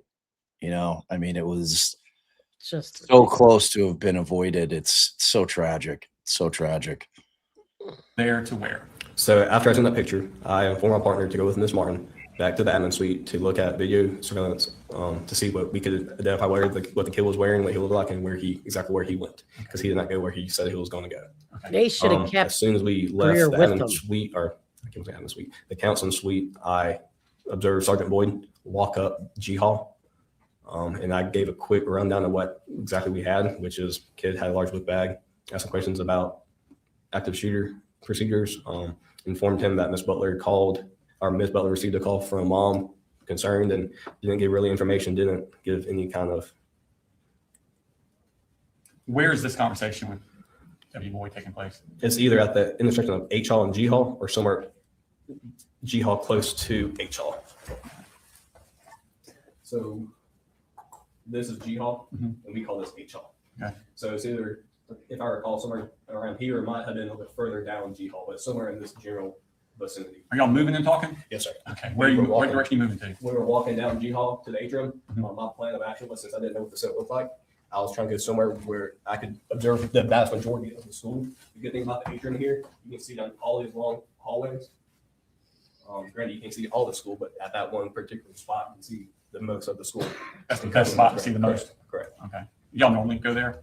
This is where I stood very often, where I just like, because you can see most of the school from that area. And so do you and Deputy Boyd make it to the atrium? Yes, sir. So we walked down the atrium, we stood at the atrium, at the table, and we were just talking. Me and Sergeant Boyd were part of a small group with a few students and all that for. What do you mean by small group? Bible study? That next day. Okay. And I guess you're waiting on Martin and Matterly to Correct. find this kid on Yes, the sir. video. Okay. How long are you standing there before something happens? If I predict a few minutes, wasn't very long. While we're standing there, there was a class that had some kind of science project.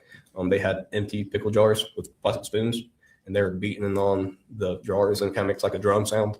Because why not? Right, correct, makes sense. So I heard that, and then I also heard a noise similar to it off in the distance, but I quickly realized it was a different sound. Okay. When you say quickly and it was a different, how's your brain working here? I quickly identified them as gunshots.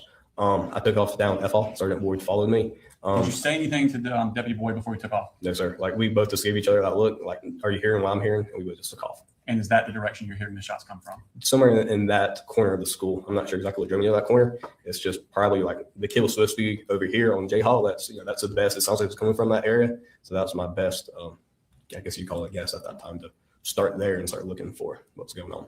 Okay. So tell me about the trip down J Hall. Are you in front of Boyd or? Yes, sir. So I ran down F Hall and I paused at F Hall in the intersection of J Hall. I heard one more gunshot. I couldn't really direct where it was coming from. So I looked behind, and Sergeant Boyd was a few feet behind me. I was like, you good, you good? Making sure that he wasn't shot or he wasn't one that was shooting. He said, no, we're good. And then right there at the intersection, there was a bunch of haze. The best way I can describe it is on like a very, very foggy day where you can only see a few feet in front of you. And then on J Hall, the two corners of J Hall, the end of the hallways, there exterior doors with big windows in them. So that also diminished a lot of visibility. Was it a bright day that day? Yes, sir. So it's very similar. Like if you're driving down the road in your vehicle and it's really foggy, you turn on your high beams and it washes it out even more. It was very similar to that. Okay. So do you have an idea? You're at this T intersection with J Hall. Do you have an idea of whether you want to go left or right? So I'll look left and right, which is what I'm trying to do. And to the right, I've seen a human-shaped object laying on the ground and a human-shaped object above or right next to that. Was the second one standing? Yes, sir. The second one was standing. I wasn't sure if it was a teacher, if it was a student, or if it was a shooter. It was so foggy I couldn't see any weapons in his hands or anything like that. I gave one command of show me your hands to put it in a nice way. Did you say it in a polite manner? Yes, I said, show me your fucking hands. Okay. And where about on that were you when you started yelling? So as soon, this is F Hall, it's J Hall. So as soon as I was right here and I turned the corner and I started walking, I yelled. The shooter was down here close to the intersection of J Hall and K Hall. Okay. So where were you when you yelled? my first command was somewhere around here. Okay. And then we continued to yell throughout the whole thing. I didn't really know what was going on until about halfway down the hallway. It was closer to I Hall. Mhm. And that's when I seen a body on the ground, and then the person sitting on the ground next to it, and then a rifle next to it. Okay. And did you have your duty weapon drawn? Yes, sir. At what point in this trip did you draw your weapon? As soon as I ran down that hall. This person, this figure that you saw and you were yelling commands at him, did you see whether or not he abided by those commands? He abided as soon as I yelled the first command. The first time? Yes, sir. What So did he do? I could observe the head area of the human-shaped object turn to look at us, and then he or she immediately got on the ground and didn't move after that. Okay.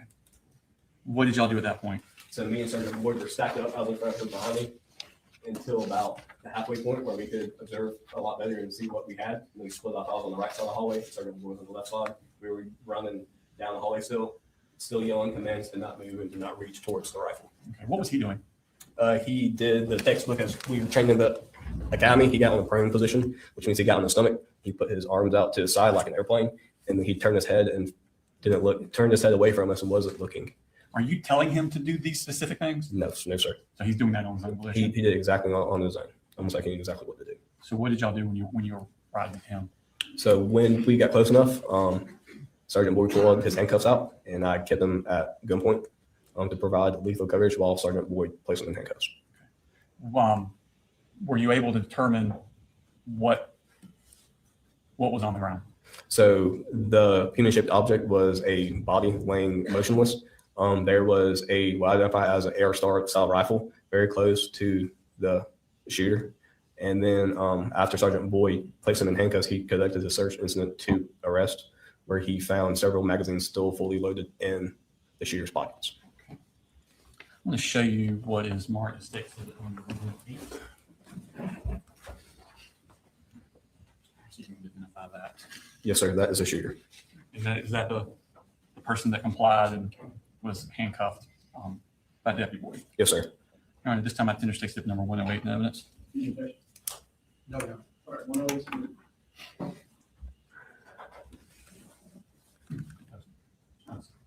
Oh, there you go. And is that what you look like when y'all arrested him? As far as the hair color and everything, yes, sir. But that's not the clothes he was wearing. He was not wearing those clothes. Correct. Yes, sir. I want to now show you Smart State Exhibit number 111.117. 111.117. Yes, sir. You should identify that. Yes, sir. That is the aerosol rifle I observed on the ground very close to the shooter. And is that the condition that y'all saw it in once Deputy Boyd pulled out the magazines? Yes, sir. So where the rifle was laying, no, as far as I know, nobody touched the rifle. I know I didn't, and Sergeant Boyd didn't. And when the first wave, nobody moved the rifle. The magazines were placed next to it out of the shooter's pockets. Okay. And is And that so the accurate? glasses and the AirPods. Okay. Is that accurately reflected as you remember seeing it that morning? 100%. All right, tender State Exhibit number 111.117 into evidence. So those are the one magazine in, 3 more magazines. Is that correct? Yes, sir. And those eyeglasses, did they come from the shooter? Yes, sir. And there's like a little AirPod there. Did that come from the shooter also? Yes, sir. Okay. So you have the shooter now. Deputy Boyd has cuffed him. What happens then? I immediately went to the human-like object on the ground to render aid. I quickly identified the human-like object as deceased. The human-like object had a gunshot wound to either the face or neck region, and there is no amount of medical care we could give or I can render to potentially save his life. So what are you and Deputy Boyd doing at this point? After I did that, we held the hallway. And what I mean by that is we were trying to provide as much coverage, make sure nobody else was coming down, because at that point, where we're trained is if there's one shooter, there might be 2 or 3. So we weren't sure if he was by himself or if anybody else was acting with him. So what we did was our backs were to person set up. Sure. You go back to the screen. We're going to pull up that name. So this is about the area where myself, Sergeant Boyd, the shooter, and the deceased body was at. Me and Boyd stood in this general area. So we see down this hallway, and behind us, while I watched the suspect in handcuffs. Sergeant Boyd went into his 2 classrooms to make sure they were clear. What I mean by clear is make sure there was nobody else in those classrooms that could potentially harm us. Why were you worried about those particular ones? Because that's where our backs were to. So we kept our backs towards the classrooms. So we can see on the hall, see out of this exterior door, and see down all the jail. Okay. And did y'all stay like that until backup arrived? Yes, sir. And the next person that arrived was Deputy Dawson Matherly. He stood here with an aerosol rifle, his patrol rifle, and provided coverage down K-Hall. Okay. And then after him, Deputy Cook, who's the SRO at Hammond Morris. Where is Hammond Morris in relation to Apalachee? Right above Apalachee High School on the same piece of property. Okay, so he could come on foot? Correct. No, sir. So he drove his car and he made entry into the building. And when he arrived, he stood somewhere around this general area and provided coverage with a long rifle, his patrol rifle, down J-Hall. Okay. And how long did y'all stay like that? Probably a few minutes, sir. Okay. And then what happened? The first wave of reinforcements, as well as the first RTF team, arrived. And then as soon as they got there, I took off and started to check classrooms. What were you checking for? Checking for any other shooters, and also checking to make sure there was nobody else in the building that was injured and needed medical assistance. How long after the shooter was secured before the first wave arrived? Less than 10 minutes. Okay. Well, likely Yeah, sure. like in that situation, it feels like a long time, but it was pretty quick. Okay. And tell me about the process of entering these classrooms. Are they accessible?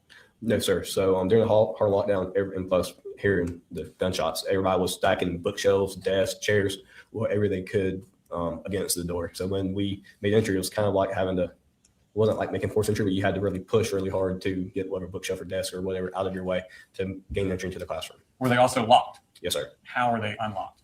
So all SROs are issued a master key, several master keys, but they have one key that does all classrooms. So I just started unlocking doors because it's like the first wave. Not many people have keys that I was about to ask, does the random police officer have a No, key? sir. Okay. So the random police officer doesn't have keys. So I started running down, checking doors, unlocking doors, and assisting with any victims or anything within J-Hall. So you're going down J Hall? Correct. Okay. At first. You come upon a room where there is victims? Correct. Which room is that? Mrs. Ryan's classroom. Are you one of the first ones there? Yes, sir. Okay. Describe the scene in Miss Ryan's room when you arrived. There are a bunch of bullet holes in the wall. I looked down to my right-hand side, closest to the door. I observed a human-like object laying on the ground, motionless. Went and checked on him and deemed he was deceased. No amount of medical care could save him. And then there's a few other victims in that room. And then one student caught my attention and said, "She just went out. She just went out." So I went over to that student, picked her up. Do you know now what student's name Her was? name was Taylor Jones. Taylor Jones? Yes, sir. Where was she injured at? I had no idea, sir. Okay. I just know that she was, her friends that she just passed out. I went up to Miss Taylor Jones and I observed her. She was laying motionless. She was white as a sheet. Her lips were blue. I wasn't exactly sure. So I picked her up and started making my way to the door. So I made my way to the door. A stretcher was right next to that door. I laid her on the stretcher, myself and Lieutenant Woody. Started to see where she was hit. I lifted her shirt to see if she was hit anywhere in the upper torso region. Lieutenant Woody went down around her lower, like her legs and all that. As soon as I lifted her shirt, he started doing her legs. An RTF member came up, and then I immediately left and started checking more classrooms because that's not my area of expertise. Okay. Where did you go after that? I had to start checking classrooms down F Hall, and then after that, Were other people coming into Correct. Ryan's room? Yes, sir. So you checked which hall after that? F Hall. And that's the one you had originally run down? Correct. And then I went everywhere. I think I ran 7 miles that day according to my watch. So you said first wave. Right. How long before the second? What do you mean by waves? So the first group, sir, the Okay. first group of people came and I took off. I really wasn't paying attention to when more people got there and how many people. I was very antsy. I was want to make sure nobody else was hit, nobody else was injured. So once that first wave got there, I just took off, started checking, and I was just trying to stop the dying. Okay. And how long before y'all had cleared the school? I have no idea, sir. Like we cleared the whole school probably 5 or 6 different times. Okay. And about how many law enforcement personnel arrived that you could notice? Also, sir, I didn't know how many people were there until after everything calmed down, and I went out the attendant's office door just to get some fresh air, and then I was just in awe of the amount of support we had between blue lights and red lights. How long were you working that day? If I recall correctly, I think I was forced home because I wouldn't leave around 7:30ish. Okay. Could be wrong. And did you give a statement to the Georgia Bureau of Investigation about Yep. your involvement? Yes, sir. Just a second, please. No further questions. Thank you. Thank you. Ross? Thank you. Good morning, Deputy King. Morning, sir. How are you? Good, thank you. Where in relation to Ms. Greer's room is the closest bathroom? Permission to go up and show you? That'd be great. Right here, sir. So Miss Greer's classroom is right here. Okay. The closest bathroom is right here.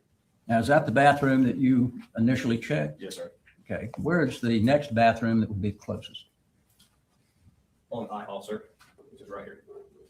Did anybody check that bathroom at any time? Do you know? Not to my recollection, sir. Okay. You had indicated that you didn't have, you can go ahead and sit back down. Thank you.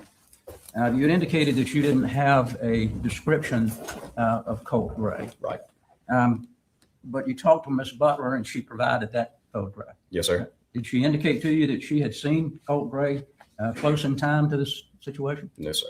Did she provide you any information about what he looked like, whether he was black, white, Hispanic? If I recall correctly, she just said a white male. Okay. Did she say anything about the length of his hair, what color hair he had, Not to my recollection. or how tall he was? No, sir. Where in relation to Ms. Greer's classroom is Ms. Harris' classroom? Is it fairly close? Kind of, sort of, sir. Miss Harris is on G Hall, and then Mrs. Greer is on J Hall. And while you were there, did anyone get Ms. Harris to come up and identify what the person may look like? Not to my knowledge, sir. Did you ever see a book bag close to the gun or close to Colt Gray when you saw him initially? No, sir. Do you know where that book bag may have been? No, sir. Was it ever found in the bathroom or the classroom? Do you know? I have no idea, sir.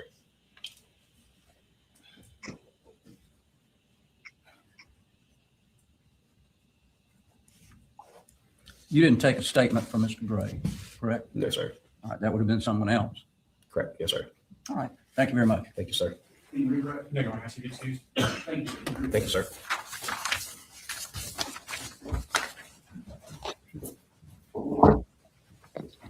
Next one is going to be the lengthy one, Your Honor. No, it isn't even here yet, so if you want to go ahead and start them, and then we'll stop them. State House Special Agent Daniela Stewart. Oh, I'm chilly. I just got to chill. Need a little hoodie? Don't forget, we need to leave at 11:45, or we could leave at 11:50, but I got to come up and change. I'm only dressed from the top up. Well, I have my pajama shorts on.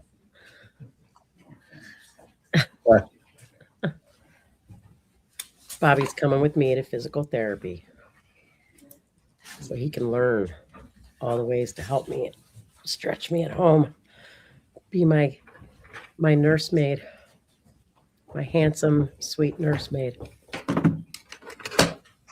All right, want to go ahead and raise your right hand. Do you swear or affirm any testimony you're about to give in the matter now pending before the court is the truth, the whole truth, and nothing but the truth, so help you God? I do. All right, you can have a seat.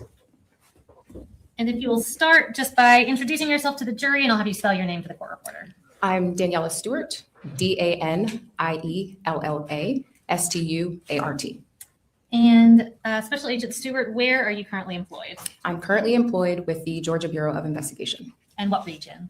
I was previously assigned to Region 11, which covers the Athens office. I have since taken a full-time position as a technical leader, which means I'm not specifically assigned to a regional office. I'm responsible for overseeing several regional offices in terms of the crime scene specialists that are in those offices. Okay. And back in September of 2024, were you specifically with Region 11 at that time? Yes. Okay. And tell us about Region 11. What area does that cover?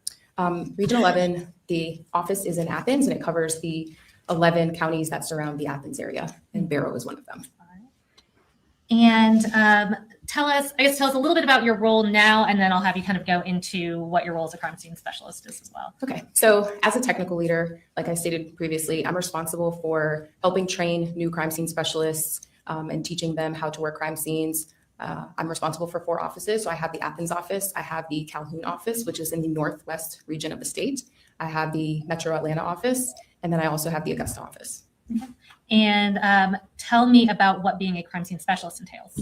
So in my role as I'm a technical leader, I'm also a crime scene specialist. So my official title is special agent, but I specialize primarily in crime scene. So being assigned as a crime scene specialist to the Region 11 office back in September of 2024, my responsibilities specifically were to only work crime scenes. I'm not typically the one responsible for interviewing witnesses or getting medical records or running the case, so to speak. I'm responsible for running the crime scene and gathering the evidence that goes along with that crime scene. give us a little bit of background on your education and training that led to that position with the GBI. So I have a bachelor's degree in sociology from Wake Forest University in North Carolina. And then I have a master's degree in criminal justice and criminology from Georgia State University, which is in the heart of downtown Atlanta. And I started working in the crime scene capacity for the Atlanta Police Department back in 2013. I was with them for approximately 2 years. I operated in a civilian capacity, which means I was not a sworn law enforcement officer. I did the same roles though. I was photographing, collecting evidence, processing evidence. So I did that for about 2 years. Atlanta is a very busy agency. So there I responded to close to over 500 crime scene calls, ranging from burglaries to homicides. And then I was with the DeKalb County Police Department, also as a civilian crime scene investigator. And I was there for about 5 months, worked a handful of homicides and assisted with processing vehicles and working homicides. And then I got hired by the GBI in 2015. So I've been working with the GBI for about 9 years total. I did take a 2-year gap to kind of do something different in investigation. So I wasn't in a crime scene role, but I got back into a crime scene role.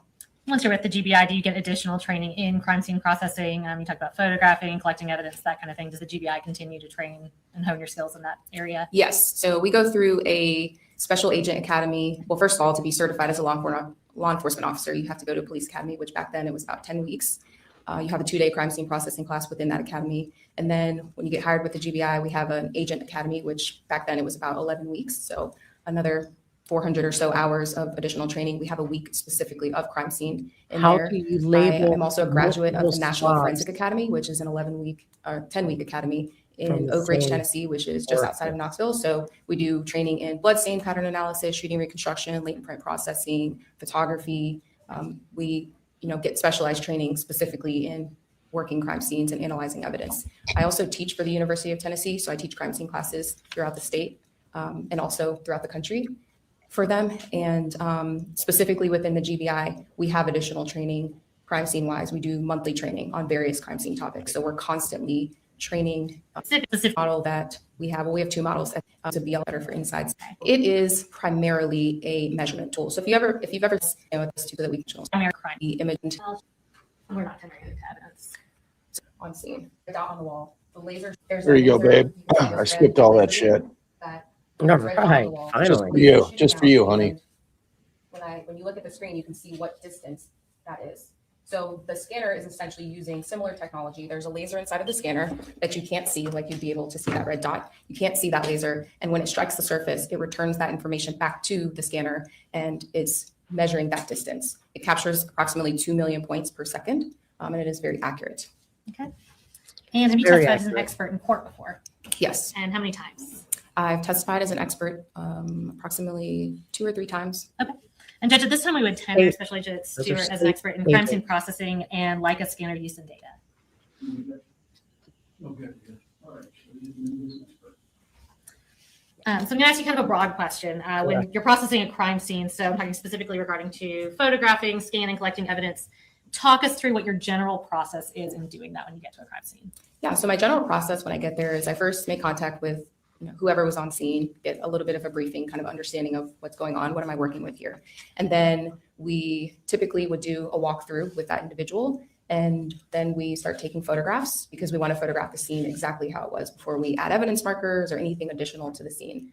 And then once we take the overall photographs, we start putting out the yellow evidence markers that you've probably seen on TV. Sometimes we have different colors, but we start putting out the evidence markers. We will then use the laser scanner to scan the scene to get measurements. And I think the other thing I didn't explain about the scanner is its line of sight. So it's not able to see through things specifically. So if you can't see an object behind a door, the scanner won't be able to see that until you move the scanner to another position for it to be able to view that. So we set it up in multiple places in our scene to capture all of the information that we need, and then we combine it together. So we scan, and then we usually collect our evidence and do a secondary search for additional evidence. Okay. And you referenced kind of being brief when you get there. We've heard some testimony about this, but is the GBI a request-only agency? Yes, we are request only, which means we have to have a local agency ask us for help. And let's move on specifically to this case. So going back to September 4th of 2024, did you respond to Apalachee High School in Barrow County? I did. And was the GBI requested to assist in that case? Yes, we were. What was your role in this investigation? So this was a little bit unique because typically when I'm getting a request for a crime scene, I am not at the scene almost immediately when things are happening, when people are trying to clear the scene or put up the crime scene tape. I'm usually responding, a little bit after the incident has happened. The scene's already secured by the local officers or deputies, and then I'm in my crime scene role almost immediately when I respond. In this case, we responded to an active shooter. When there's this type of call, everybody who's available goes. So I responded in that capacity and was part of the process of kind of securing the crime scene. And then once we kind of figured out what we had going on, then I switched into my crime scene role at that point. Okay, so you kind of ushered the transition from active investigation to evidence collection, processing, that kind of thing. Yes. Right. And how long did it take to process this crime scene in total? So this took approximately 3 days for us to process the scene. Okay. I'll go ahead and start with one specific aspect of the investigation. So in processing the crime scene, did y'all use a Leica scanner, the type of scanner that you've been talking about? Yes, we did. And how many did you use? So we actually used 3 scanners. A couple weeks prior to this incident, we had specific Leica training. A representative from Leica came to our training center in Forsyth, and we had a week-long training about how to use multiple scanners in a scene and then put those scans together. So the exact skills that we used during the Apalachee scene were the skills that we had learned during that training. And at what point did y'all actually use these scanners to scan the crime scene here? We started the crime scene examination, I think around 1:30, and we immediately started using the scanners because we had decedents that were in the hallway and in classrooms, and we wanted to properly document that. So we had a couple of people taking photographs of that and then immediately scanning that area. And just kind of generally talk us through what it looks like for, in this case, for y'all to obtain the appropriate scans from this whole school. Yeah, so like I said, we deployed 3 scanners. We had about 5 or 6 crime scene specialists and our crime scene coordinator on scene. That's not typical of us. Typically, it's 1 crime scene specialist working a scene and we have 1 scanner. But because we had evidence in different hallways and different classrooms and we wanted to work efficiently, we deployed 3 scanners and we captured 151 scans of the evidence. Okay, and you testified that y'all had recently been trained in using multiple scanners and combining those into one image. Were y'all able to do that in this case? Yes, we were. And have you had the opportunity to review that 3D mapping of Apalachee High School prepared by those combined Leica scanners in this case? Yes. Is it a fair and accurate depiction of the crime scene? Yes. In preparing for this trial, did you take that scan and essentially pre-record a walkthrough of the crime scene using the scan? Yes. And in doing that, were you essentially trying to follow the shooter's path in this case? Yes. And are there any contextual details that you want to explain about the appearance of the video before we tender it and publish it? Yeah, so when I say fair and accurate, what you will notice with the scan data is that it's not going to look as smooth as a photograph or an actual video walkthrough because it's consistent of millions of points. So if you can imagine, you're looking in the courtroom right now, things are made of wood or whatever material. When you're looking at the scan data, you'd almost have to imagine that if this courtroom was made out of Legos, right? So if all the walls were made out of Legos, all of the furniture in here was made out of Legos, and each Lego represented a point in the scan, that's kind of how it would be. So if you walked into the courtroom and it was made out of Legos, you generally know what you're looking at, but it obviously doesn't look as smooth as if it's made out of wood or other materials. So it may look a little, I guess, grainy, so to speak, because its primary job is to capture measurements. And every surface that you see in there is consistent of millions of points, or in my analogy, millions of Legos. And with that caveat of some, I don't want to call it deficiencies, but deficiencies in the recreation of what was observed, is this scan and the walkthrough that you recorded a fair and accurate depiction of what you observed and what you captured at Apalachee High School on September 4th, I think it was September 5th? Yes, and you may see when you're watching this fly through, the lockers kind of look a little bit hazy and white. They're blue, but there's like a white haze on them, and that's primarily because there was so much ceiling tile dust in the school, on the floor, on every surface, and the scanner is capturing some of that. And Judge, at this time, we would tender into evidence states Exhibit 110, which is the walkthrough from the Leica scanner. No objection at this time. Let's do this. Before we publish and you go through the walkthrough and the scan, let's go ahead and take our lunch break. Yes, sir. All right, we'll be in recess till 1 o'clock. You're gonna come back exactly when we leave. No, we're leaving. We're not that far behind. I think the Yeah, but- time. So we're gonna leave the stream running while Allie and I are? go to. Yeah, of course. Oh. Yeah, y'all can just chat. And yeah, we don't have much blooping time. We have about 18 minutes. So no, actually, the timing's going to be. We'll be a Well, he little laid says- back. Right. We'll be here 40 minutes after it starts. What did he say? 110? Yeah. Oh, I thought he said 110. Yeah, that's not so Yeah, bad. 110. So, well, no, for us, it's like 30 minutes. Yeah. So, but when we're at the PT appointment, we will leave the stream running, and then maybe Josh will pop in. I don't know. We'll see. He'll be We'll like, see. he wouldn't be able to get himself from backstage to front stage. I don't want to hear any kind of bullshit about when the cat's away, the mice will play. I'll tell you guys that right now. You behave yourselves in here. You behave yourselves in here.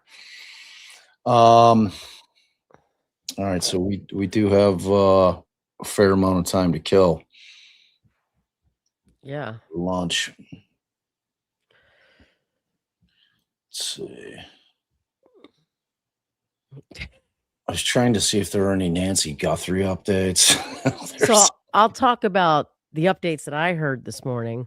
Okay. So, which are all again behind what I see on X. So, I think it was CNN. So CNN this morning, because I hop between CNN, Fox News. Got to hear what everybody's saying all the way around. Said that the sheriff released yesterday that there was you could see something under the glove. And I feel like it was at least 2 days ago. It was like, Bob, look at this post that someone made on X. They're pointing out that you can see this glove. We should go back and see, see this ring, like make sure it's like actually there. So that's like 2-day-old news. I feel like they're getting all of their news, all of their leads from the armchair sleuths that they want to fucking bitch about. Yeah. The other piece was I saw one that they were in a neighbor's garage that apparently has a camera. I mean, we're 3 weeks into this thing. and you're They just haven't finding gone- neighbors with cameras. It's fun. It's hard not to. I mean, that neighbor's got to be like, well, that one doesn't work. I would have called y'all. Well, I mean, they shouldn't have had to call anybody. I Nah, mean, somebody should knock on their door. the canvas. Day of the one. neighborhood. Hey, that camera work? Yeah, I'm gonna need that footage. Thanks, bro. Pretty simple. Pretty And simple. the other thing they said is that they, interviewing gun store owners who are saying that the feds came there with a list of names and photographs to ask if they've seen anybody like that in their store. What are these names? I mean, could be like cross-referencing with purchases from Walmart, or I just don't think, because oh shit, I left the dog outside. I'm gonna go get him, but I just don't think. I'll grab him. Okay, don't forget to clean his feet. Okay, I never Okay. forget to clean his feet. Outside, I've been doing it. Okay. That guy can dig in some mud. That guy can dig in some mud. So what they were saying on the guy, like whoever they were talking to on CNN, was like, well, they're gonna see. It's gonna be very strange. The person who bought the gun holster, if they also bought the gun, those two things, they don't go together. So that's gonna stand out to someone. I'm thinking, what in the hell makes everybody think that somebody just went out right then and there? We're not talking about, I've got a dead body in my house, I've got to go out and buy all of the supplies right now. You're talking about someone who's presumably, used a gun holster before the first time that they walk out of the house to go accomplish this this task that they're on. But I don't know. Maybe they got some records about someone that bought a holster and a gun. But it could just be they've identified the gun and they have the list of names from people who own that gun. I don't know. What do you guys think? I don't know. See what you guys think.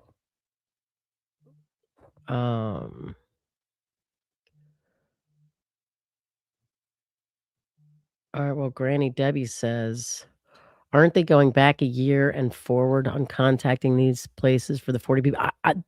I know shit. That's literally all I heard on the news was like, this guy says that they came in, but then Bob did when I mentioned to him, he's like, yeah, I heard they got like a list of 40 people. So maybe they are going back a year. I'm just saying the guy that what CNN was talking to was not like an Ev, it was a Fed. It was just like a talking head. Was like, well, they go into these gun stores. Somebody would remember that holster being bought with that gun recently because that's an unusual combination. And I was just thinking as to what that man was saying, come on now. But yeah, hopefully they are definitely going back at least a year. I mean, they should be able to just see who's got this as a registered firearm and how many of them, have people that generally fit this general description. I don't know. I mean, to think they're local because they went to the local TMZ office. I don't know. So wait, I missed that. So where do you think they got the names? I don't know. I was saying that can't they, if they identified the gun, can't they just go look at everyone in America who owns that? I don't know. Maybe it's a real standard kind of gun. I don't know. Like people who bought that gun or own that backpack. I don't know. Granny Debbie says they're going starting a year ago. Yeah, I don't know what. So the other thing I just saw is that good old Harvey from TMZ finally has decided that Shut up. Yeah, he's not gonna publicly announce if they get any more notes or whatever. Those notes are bullshit. You've gotten all the fucking legs you could get out of it. It's bullshit. Somebody's got to. I mean, at this point, if that guy has a tip, he should now just be charged for extortion. Yeah. Yeah. It's a sad state. But yeah, now that it's, the chances of her being alive decrease with each day, I mean, resources have to start getting spread. Oh, you're going to lay in the sun there, bud? Oh, now I need to come give him a hug. I feel so bad for him. He's so sweet. He's such a sweet guy. Yeah, it's looking bleak. I mean, if we're being honest about the whole Nancy Guthrie situation, it's good. Jay, Hope wants to know, new to the story, did Colin get prosecuted? Not yet. Colin's been charged, but not prosecuted. And we learned from our good friend Josh today that it's because Colin's on trial right now. So Colt is the kid. Colt's the shooter. Don't ask me because I don't know. Anything. Oh yeah. Oh God. Okay, the son is charged. Prosecution has not begun presumably because his mental health evaluation is not complete. So they went forward with that. Yeah, that was some good intel. Yeah. That was some good intel. Man, I was hoping it meant they were really going to cut this kid a break. Yeah. No breaks. Yeah. Cody, we answered, and so did the chat. So thanks both of you for your generosity, Hope and Cody, and for Hope for the gifting of memberships. Gifting. Wonderful. All the gifting. All right, I'm coming up to get ready. We got to go soon. Well, you got to let me get past you to get dressed. Okay. Oh yeah. Okay. Oh yeah. See you after lunch, people. Yeah, are you guys going to be able to control yourselves while we leave the stream running, or are you going to do all kinds of crazy things? I mean, theoretically, Tracy, you jump in the back. Is she back here? Is she on today? I haven't seen if Trace is in here. I think she is. She was texting me this morning. Let's see.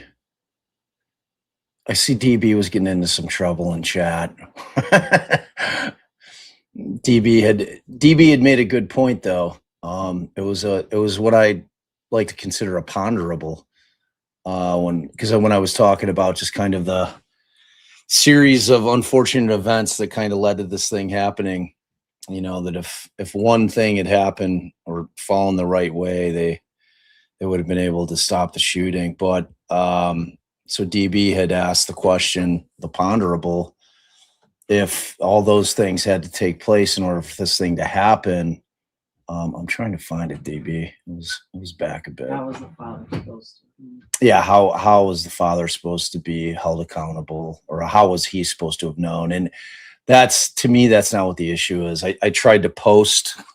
YouTube keeps stopping me from posting on my own channel. Me too. I get What's so that? many it's so annoying. What did you try to say? I was trying to respond to DB, and then it just kept shutting me down. I said the word political, and it was like, nope. Well, I think I had like the word I said, DB, all that needs to be foreseeable to Colin is that his son will take that AR to school and shoot it up. The question for me is, how many red flags does one need to see before they take the gun away from the kid? No, You know? you can't say shoot it up on YouTube. Well, I put like asterisks in it, Oh. and I called it a pew pew. And it still rejected it. So I don't know, man. It's like it happens all the time, and it gives me this thing. It says, what it says exactly is, YouTube rejected your comment. Rejected. This usually means they think it's spam. Try changing it a bit. That sounds like some bullshit. Spam. I don't even know what spam is. I thought spam was some kind of canned meat. Isn't that what spam is? Canned meat. Spam is, you really do know what spam is. Canned meat? Like, Yeah, I know. yeah. I don't know why they adopted the canned meat word to Right. mean that, but so what's a good word for, like kind of unwanted solicitation? Let's go. Is spam an acronym? I don't know. Like who came up with that word? Like, it's got to be an acronym. Has to be. I don't know. So, yeah, oh my God, Brian, you've just made me so depressed. What do you mean you grew up on spam? Like, you were eating canned meat all the time?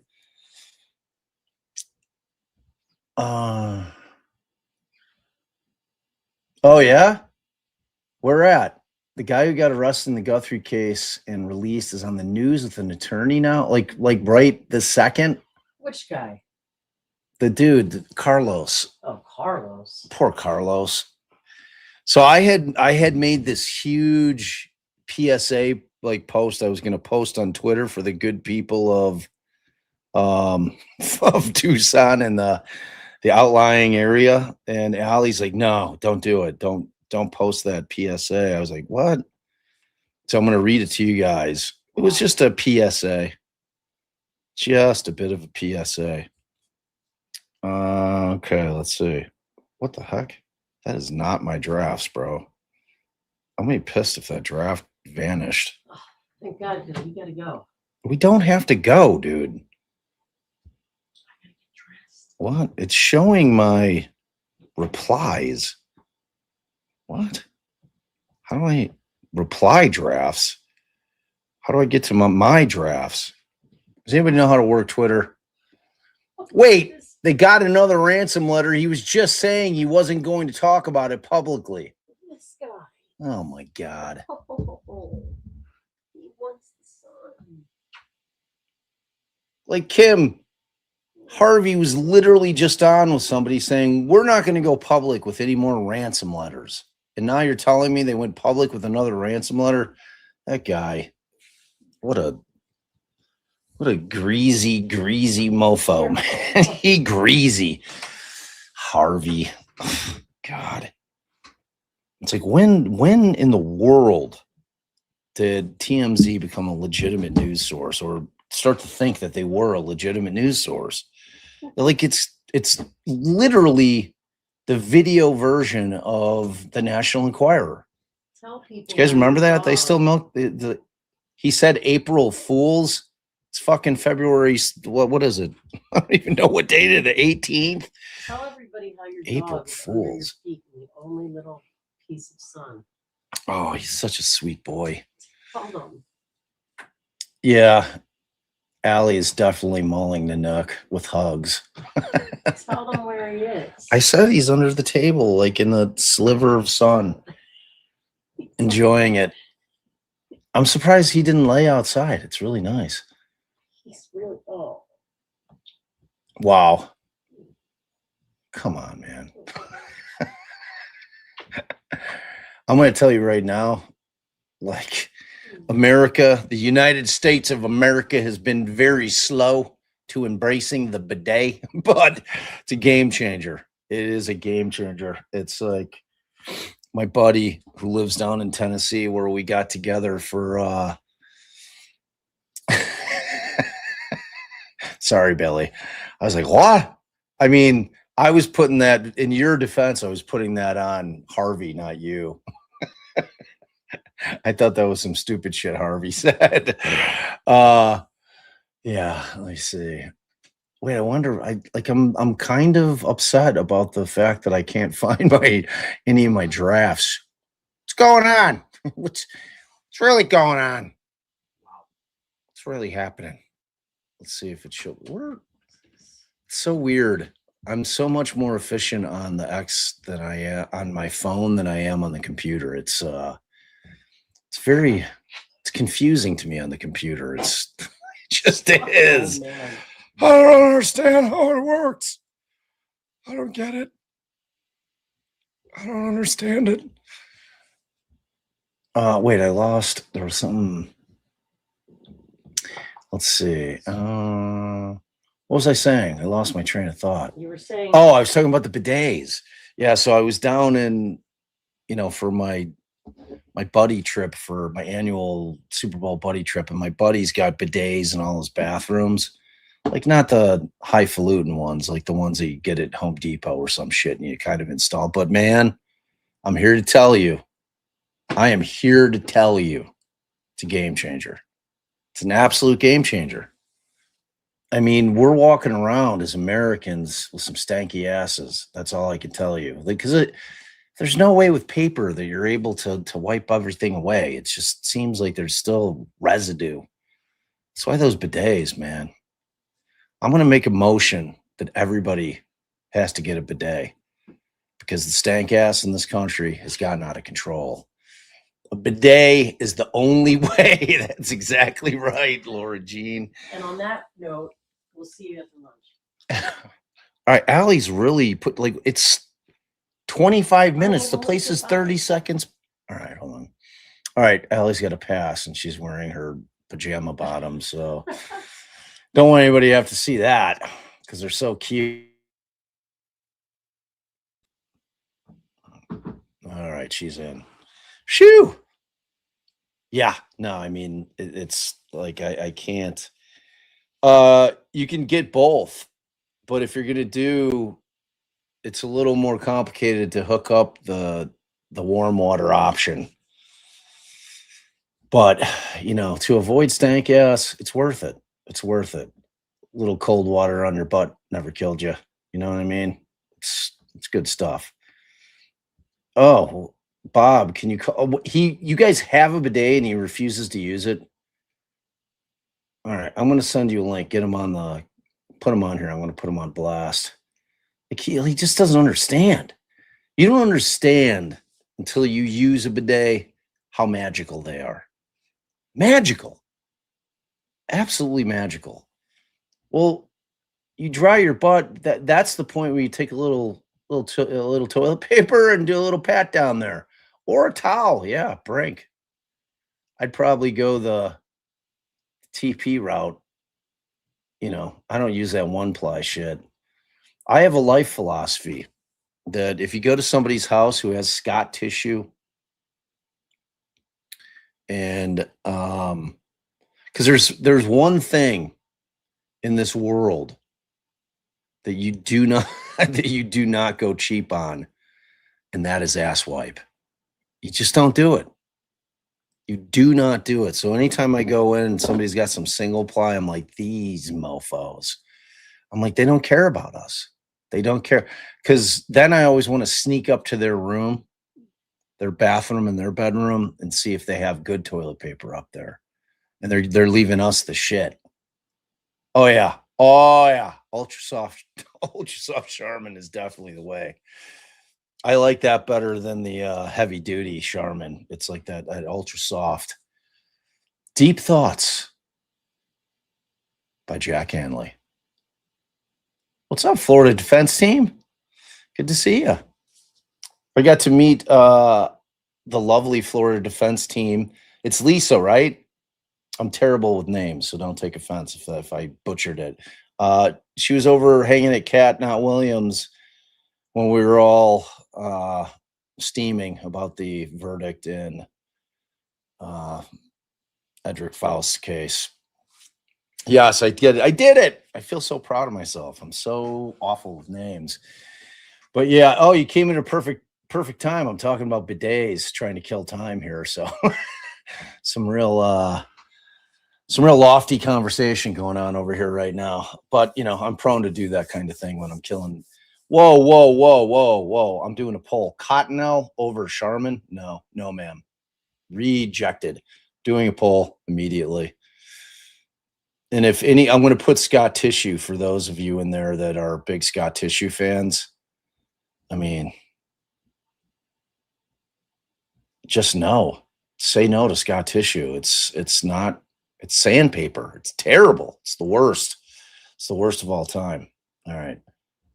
Okay, I'm not going to try to sway anybody, but you know how to vote in this thing. All right. Wait, what is this? Oh, I'm in the wrong thing. I'm in some old shit. Oh, where the heck's today's stream? I don't understand technology, y'all. I just don't get it. I don't understand it. All right, so here we go. I did it. All right. Okay, poll. All right.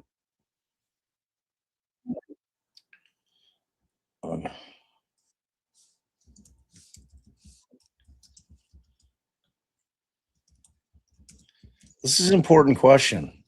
I want this answered by everybody in here.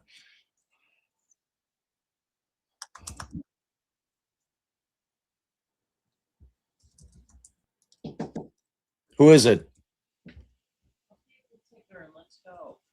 Wait, what?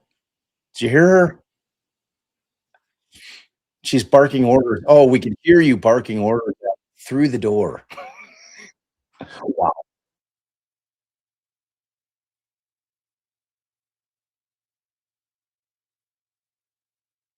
There she is. I mean, she's the boss. All right, hold on. Okay.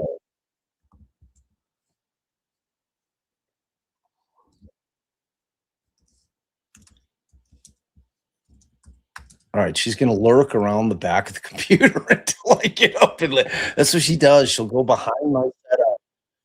She'll stand there and stare at me. Because I just told you I'm doing a poll, and I didn't mute the sound from the YouTube channel. All right, what is it? Cottonelle, right? Well, that stuff. No. Oh, Lord. I got a poll for you. Oh, I bet you do.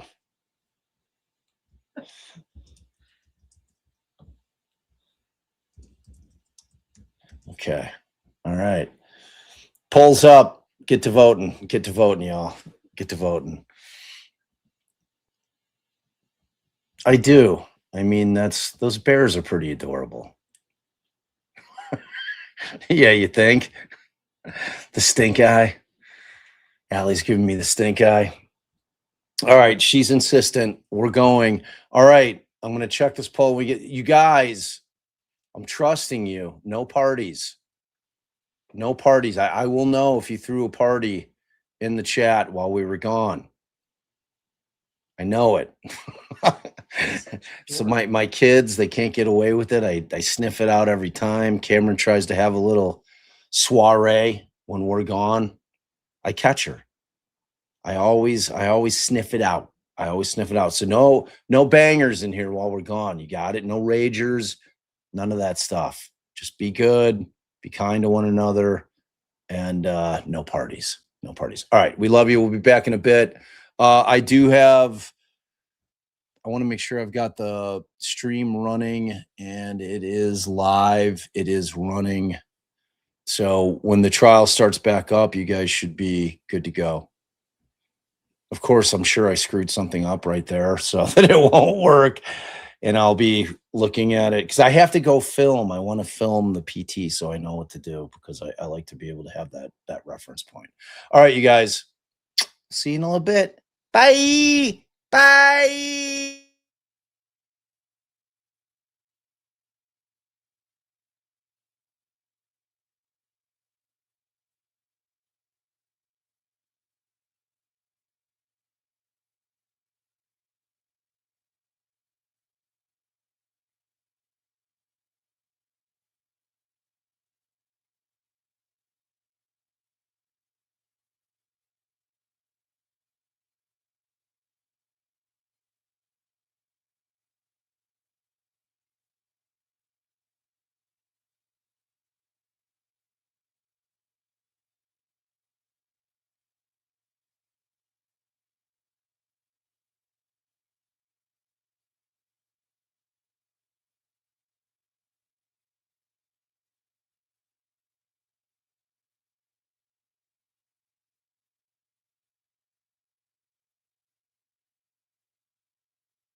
Yes. Your Honor, before we get started, I had an opportunity to look through all the photographs again. We had made a list of the ones we might have problems with being duplicitous. 2 or 3 of them have some writing on them. I don't know how the court wants to handle that. If you want me to write you out a list and you can look at those if you think are duplicitous, make a ruling on those before we get to them. Whatever procedure you feel like you want to do, but we do have some. And you're objecting to the admission of them or the publication?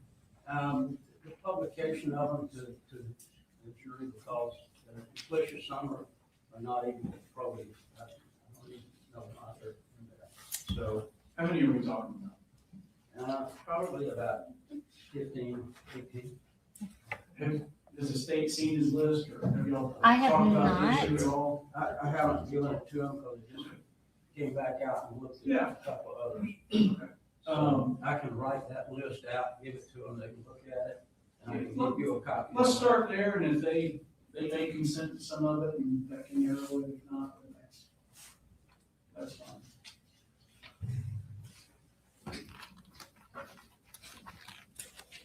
Is the thrust of the argument unnecessarily cumulative or?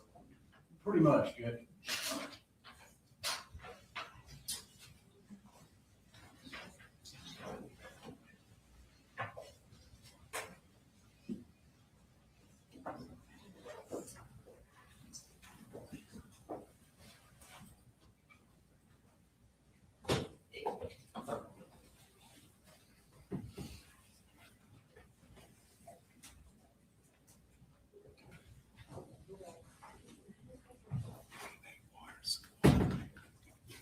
Water. There's some water right here. Oh, no, I'm good. For sure. Yeah.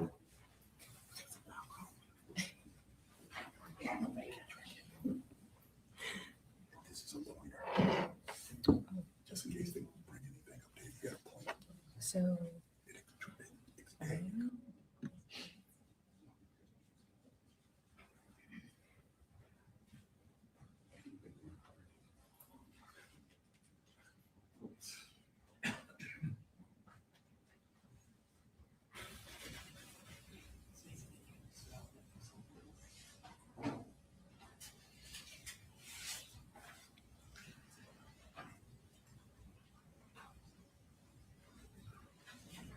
Daniel, let me ask, so were you going through pictures first or were you going through the scan? We're going through the scan first, but the video is only about 10 minutes.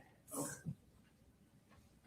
We'll probably pause a few times to give some context, but I don't know. If you're asking for efficiency's sake, I don't know if bringing it in for that's really if we're about to have an hour of testimony before Right. we get to the pictures, then I was gonna say we can just go ahead and start. And Yes, sir. take a little break, but it's 10 minutes in and we might address it now. Sure.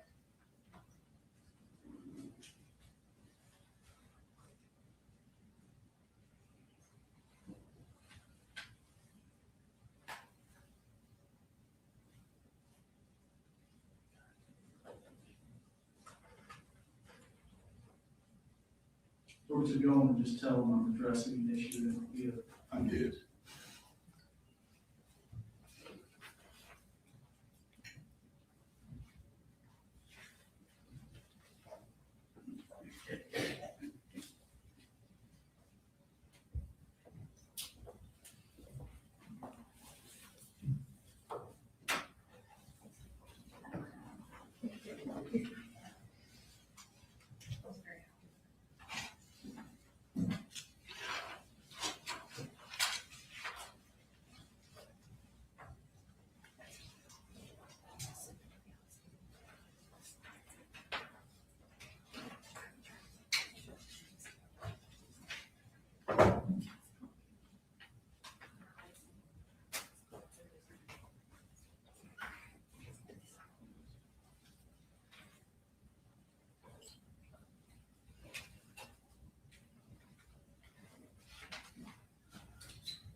14 that I just provided to the state.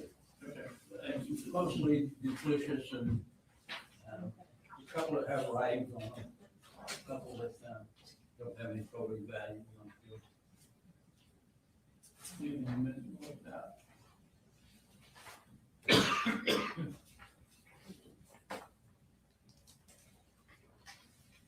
Court like for me to provide you a copy of that.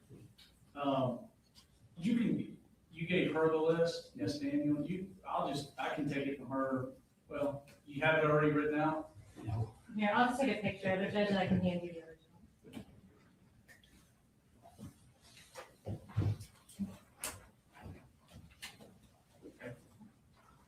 He's very technical. I find too do that. Very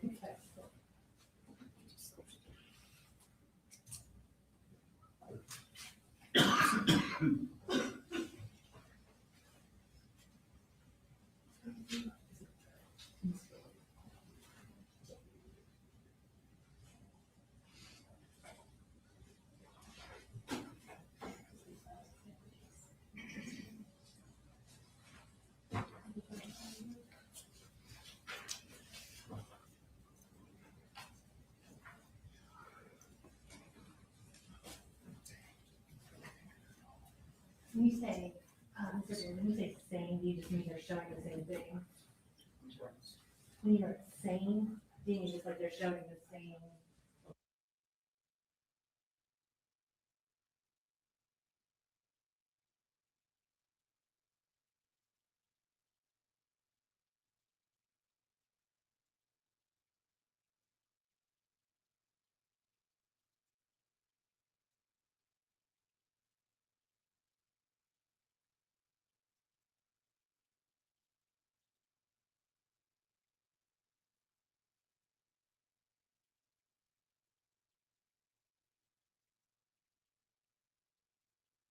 Is that what I'm starting?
Just kind of flags them all, and then I can sort of give context back to back.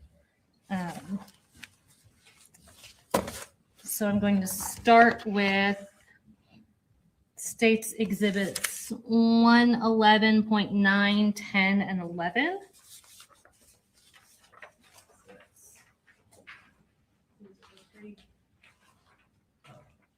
So if I may approach with this, Judge, and I'll go ahead and kind of make an aggregate argument about this, Judge. These photos that we're showing are mostly photos from the crime scene at the school. Some of the photos are pictures of evidence that were taken individually, either at the school or outside of the school.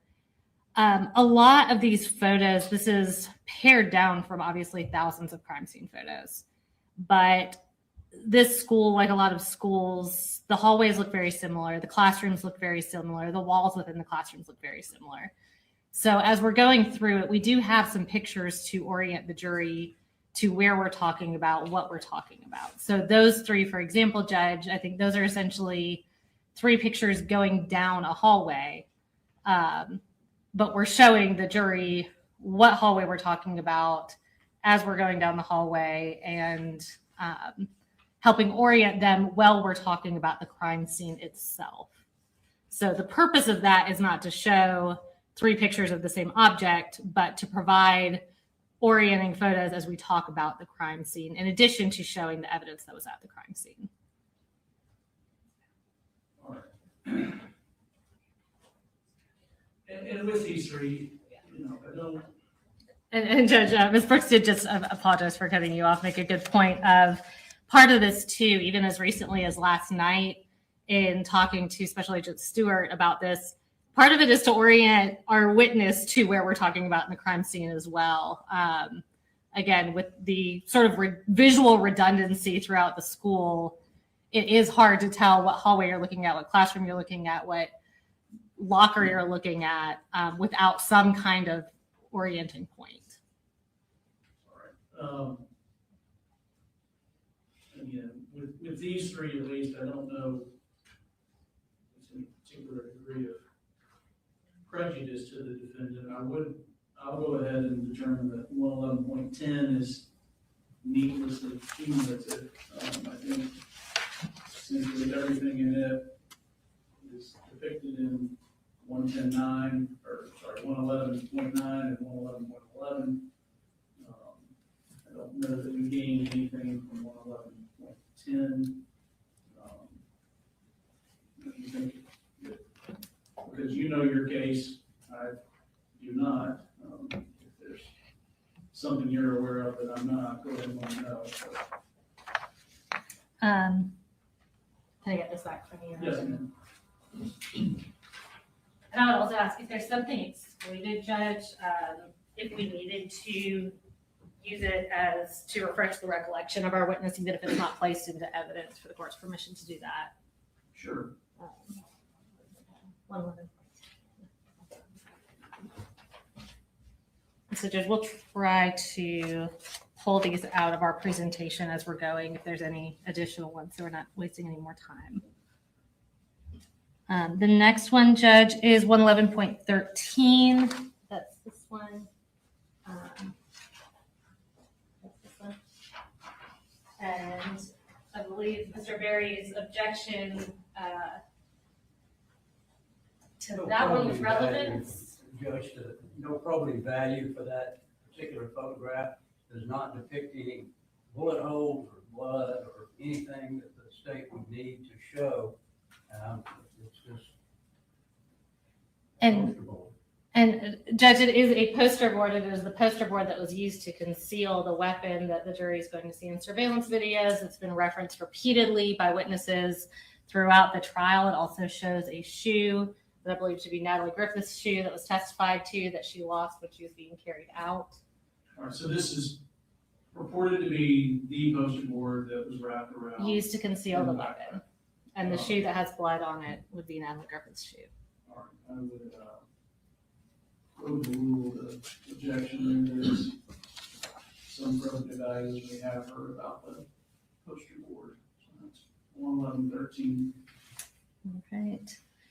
The next ones are 111.35 and 111.40. And I believe the argument there is that it would be cumulative.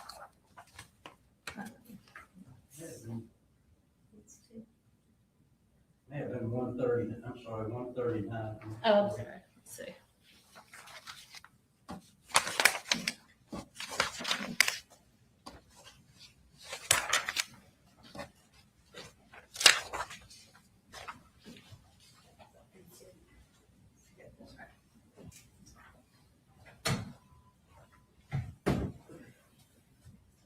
$139 and $140.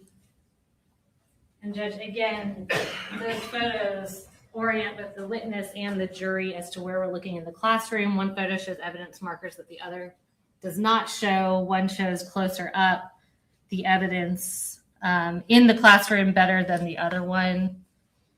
I think it's important to be able to show, this is a complex crime scene, and these classes are specifically from Miss Ryan's room. I think it's important to be able to orient the jury and show the totality of the crime scene.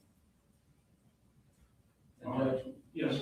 we think that one certainly is enough to orient. One's just a little bit farther away. It's, you see pretty much in the far away everything that you need to show.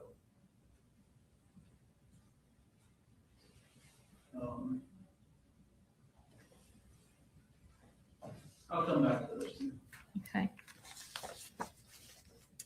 The next were 51, 54, and 57.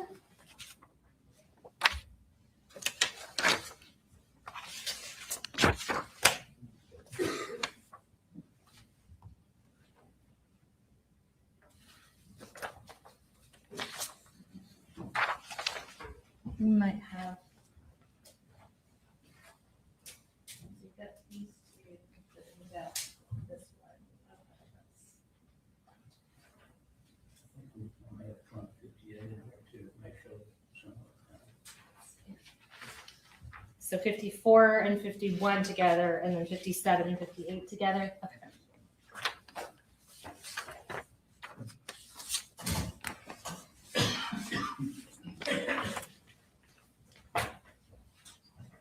So this is 51, 11, 51, and 54.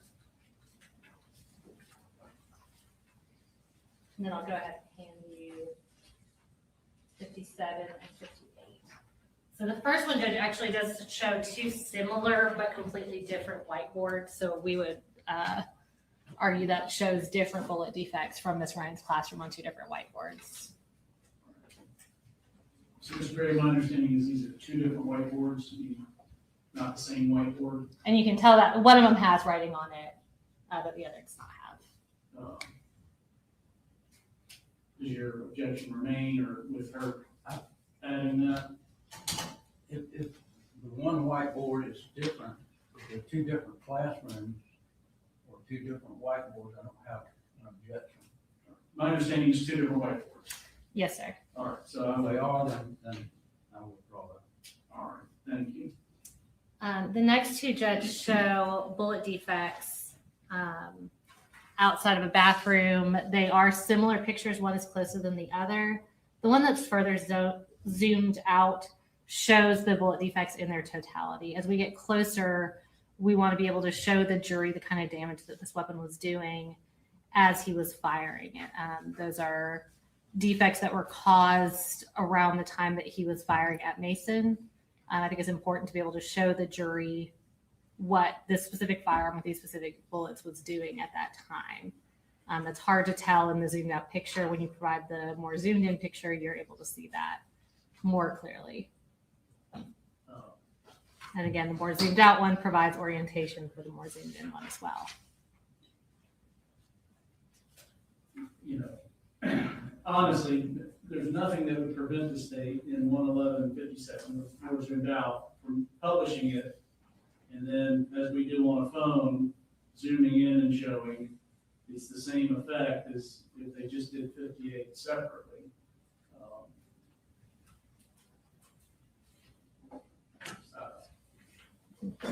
And we have technical limitations that may prevent us from being able to do that versus just showing two exhibits that I would argue are not prejudicial in any way. They're just photos of the evidence. All right. Come back to those. What else? Next he has, okay, that was, I'm sorry, Judge, was that 57 and 58, correct? Okay, thank you.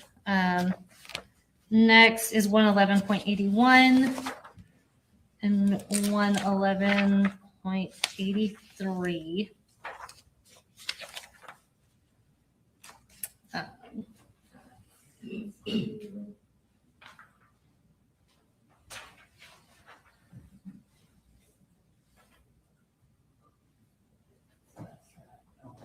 I'll withdraw that one, Judge. I think one is a close-up, but you can't really see it that well. So we'll withdraw our objection on that. All right. Thank you.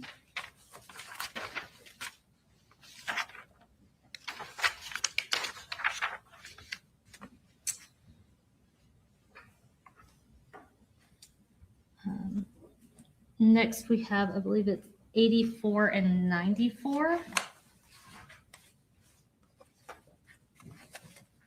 Those are as the probative value. Right.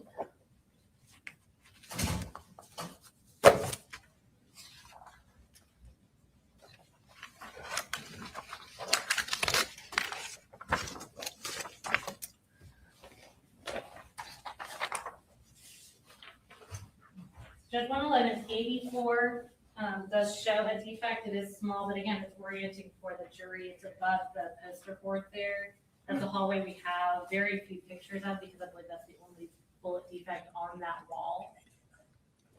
11194. This is Miss Lancaster and Mr. Phoenix's classroom. If my memory serves, that is the only picture we have from within their classroom looking out, other than one a little closer that shows specifically where Mr. Phoenix fell. But that is to show from the inside of the classroom looking out. All right. I will. To the extent it's an objection, I'll overrule it and treat it as a motion to eliminate. I will deny it as to 111.84 and 94.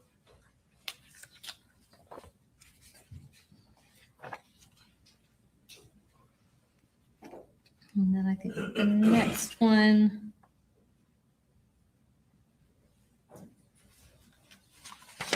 I think that's 146. Okay, that's Straight down the list.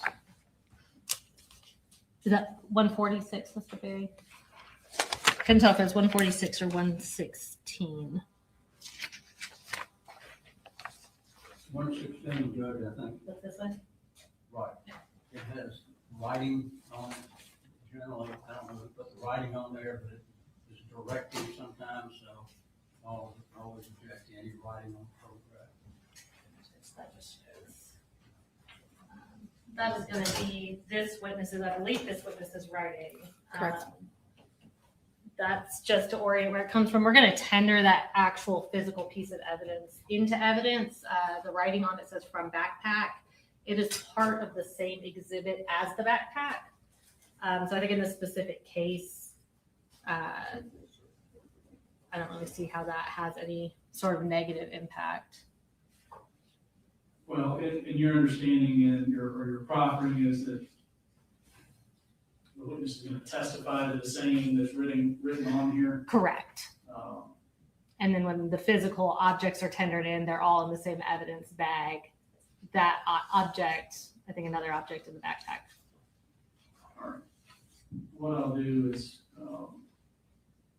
I'll instruct the jury that the evidence, the testimony regarding this item or where it came from, not the writing on the exhibit. I'm not going to exclude the exhibit. Okay. And the next one is 117. We got a lot of photographs of the gun. Which I don't know that we have. Well, we got the gun. 117. Yeah, 117 was previously introduced through Deputy King. All right. So it's already admitted. Yes, sir. And the reason we have it in Agent Stewart's presentation is just to provide context for where that photo came from. Judge, I was using 117 in relation to, I think it's 139, 107, 108, and all showing the firearm. Okay. Especially since 117 is already in.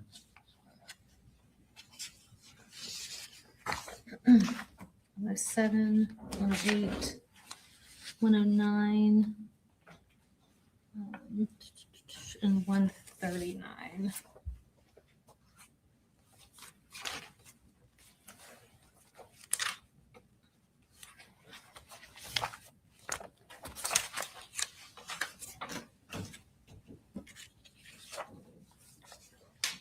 And just these are all photos of the firearm where it was at the crime scene.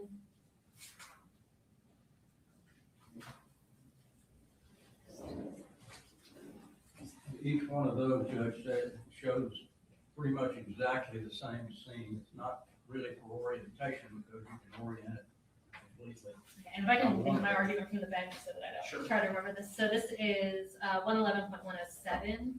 This shows the orientation of where Colt Gray was apprehended. All right. This shows specifically these objects surrounding it. This is a better picture showing, it's hard to see in this one that these are 3 separate magazines.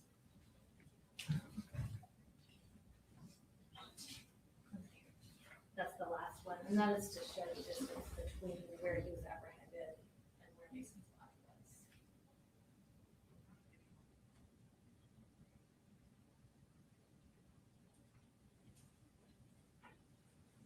All right.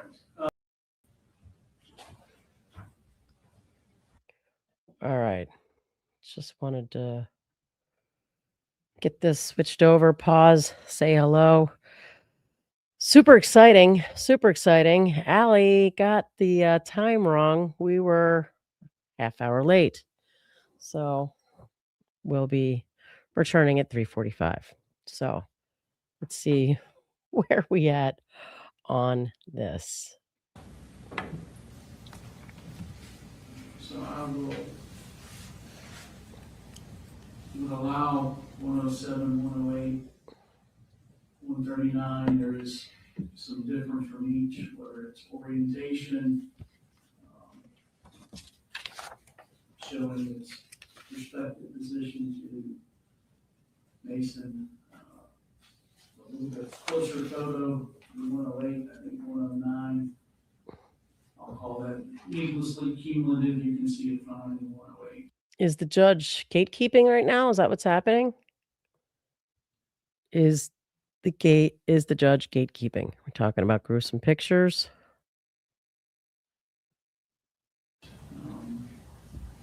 Photo, 108, I think 109.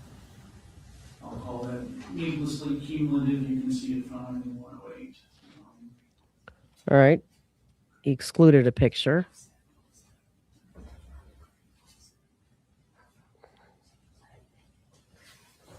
Judge, next I think we have 111.140 and 141, and that's these two. In your, I apologize, you did say you're Everything excluding 109. 109, so you excluded. Judge, we have 140, 141, same as 142. We already have several pictures of the gun already. I'm so sorry I missed it. And these are showing details on the gun. So there's been modifications to the gun, and this shows writing that was on the gun. Writing that was on the gun. So I'm looking at 141 and 140. You say, so 141, you say there's writing here, presumably made by? There's writing on the gun, yes, sir. Can you tell what it says? I don't believe it will come into evidence that it's anything really legible. Well, 140, 141 are two different halves of the gun, stock end and the barrel end. I'll overrule the objections to those. You said they're the same as 142? It just shows the gun, and we've already got. Oh, I'm sorry, Judge. 17 and showing the gun anyway. This is 142. And that's just showing the gun out of the context of the crime scene. Just a clean picture of the firearm itself. And again, I don't think its addition is prejudicial in any way. But the crime scene obviously has a lot going on in it.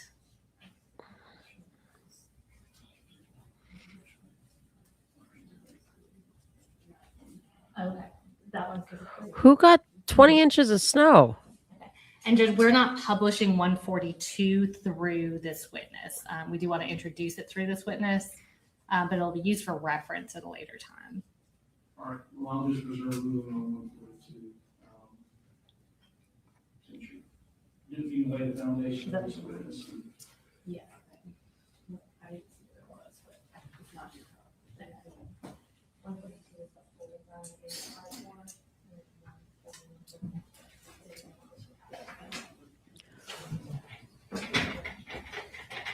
Okay, that's the same for those three pictures, Judge, of the gun on the cardboard. Oh, we can't bloop through anything because we are live. It is similar to the previous ones, testify to. That's her writing and her that took the photograph. All right. In as much as the witness is providing the testimony that. Okay. Phew.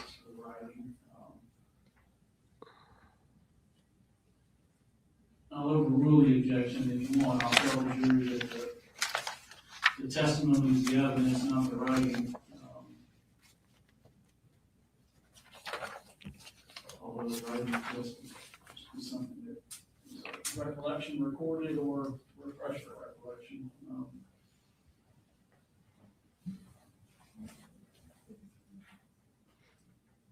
But these is admissible.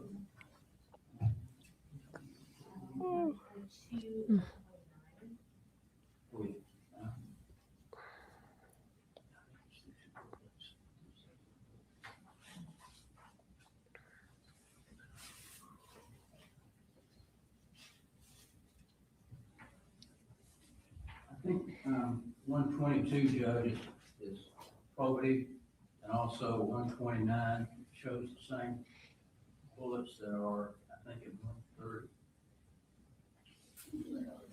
Now, what I think I heard you say is 122 is probative. Correct. So you're saying it's good? Relevant in this. It's not. There's another photo that shows the same thing, so it's not really Cumulative. Wait a second. Who is doing that talking? Because we had the esteemed Joshua on here, and he said that this lawyer is like the defense attorney is like the guy, the heavy hitter. He's trained the best of the best. He's the smartest. Is that who just spoke? Because is this like an age thing? Because I was wondering, like, I was like, okay, the defense counsel conceded that one of these pictures was, probative and fine. And then, as you just heard, the judge asked him, and we're both like, you mean cumulative? So I do see two attorneys there. Looks like the one on the far side is speaking. I know the one on the end did the opening. Usually if there's two, your lead counsel does the closing. You might have the same lawyer doing both because they don't want to let go of the control here. Usually the person who sits on the outside tends to be lead. I don't know. Do you guys know who's who and what's what? Because that shook me. Is he tired? Is he old? Is he just Allison disregard? It means nothing. I don't know. I have to look back, Judge. I don't know that it is. There's 3 magazines at issue here.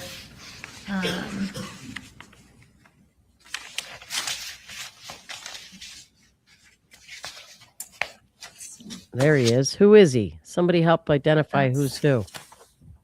Yeah, okay, 122 and 123. So that's just Right. assumed in of that. Okay. So you're objecting to this one in relation to this one. Correct. Okay, I'll start with that.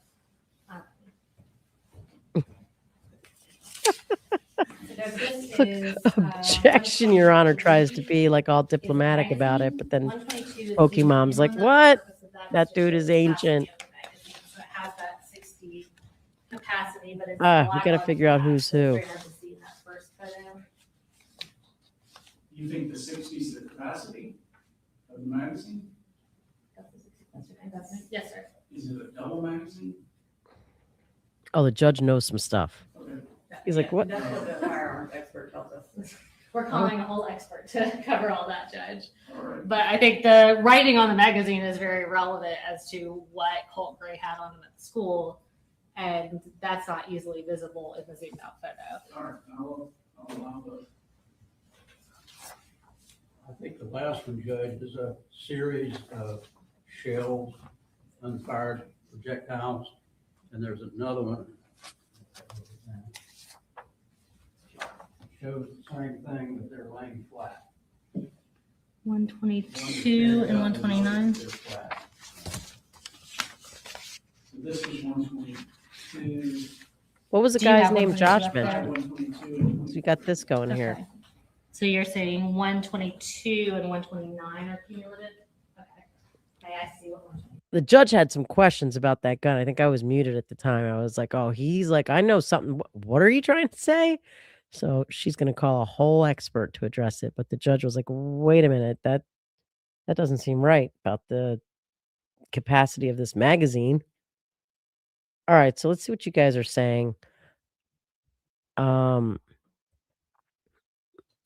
So the virtual juror says the one in the glasses is Brian Hobbs. Now, I don't remember which name Josh said earlier, but Jenny said Josh was referring to the, we'll just call him older gentleman in the dark blue that's been making the argument, the one that said this is probative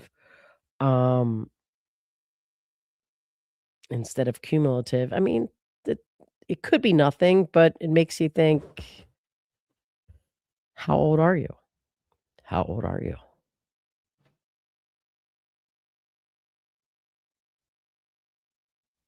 All right, I'm gonna try to research what these lawyers' names are. We'll keep going. Back up because the judge said something else is out too. Let's see. 122 and 129. So this is 122. Do you have 122 up I have there? 122 and 23. Okay. So you're saying 122 and 129 are cumulative? Okay. Okay, I see what 122 is. Yes, it's the 60. That's it on top. So 122 shows the outside of the magazine. Presuming this is from the same magazine, this is showing what was inside the magazine, which obviously is not visible in 122. I'm sorry, Judge. This photograph, which I guess is 129. Yes, sir. There's another photograph of the same projectiles that they're laying down here, and then they have a photograph of the back end of the same projectile. I don't know whether there's any reason to Oh, thank you. put both of those in.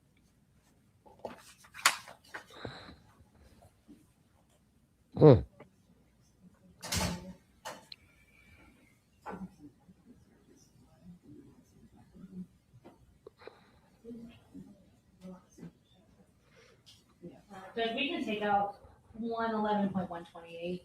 Great. Thank you, Judge. I think that was the last one I had. All right, so 128 is removing. Hey. Do you have any objection to me just showing our witness what we've taken out? Do you have any problem with me showing our witness what we've taken out, just so she knows as far as that goes? All right, I will. Okay. Bring the motion or sustain the motion as to 140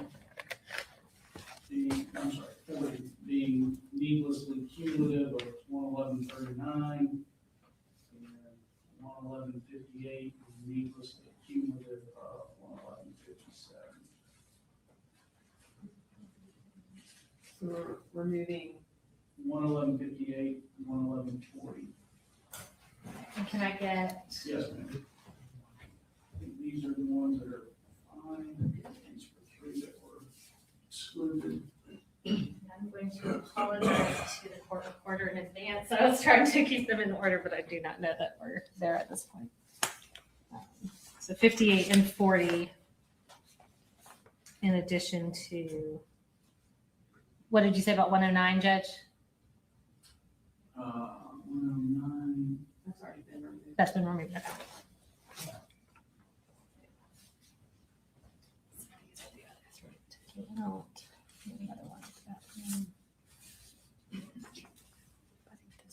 Yeah, 34 is. Oh, yeah. Because it's on the other side of that chair. Okay. So I don't know. Do we have one?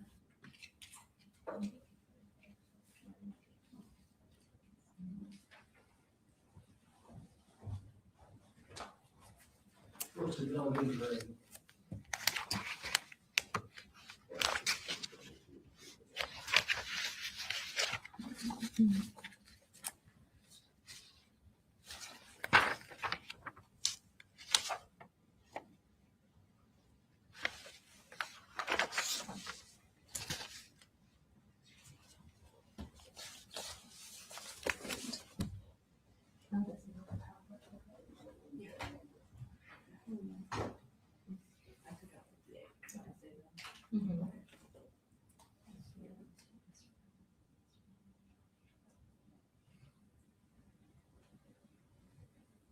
Judge, if I can have just 1 minute, one of the photographs that we took out was kind of for the purpose of orienting our witness, so I just want to give her.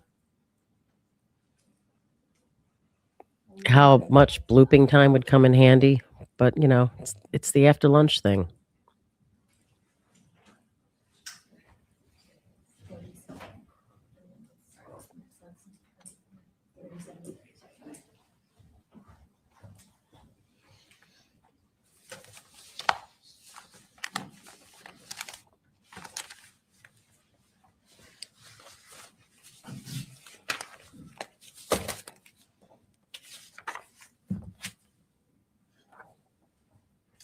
So when we took out after this one,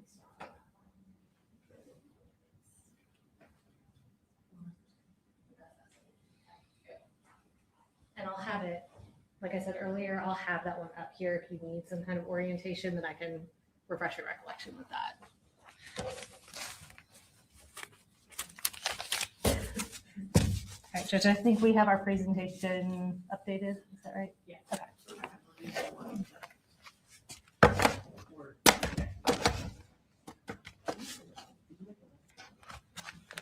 I've got a.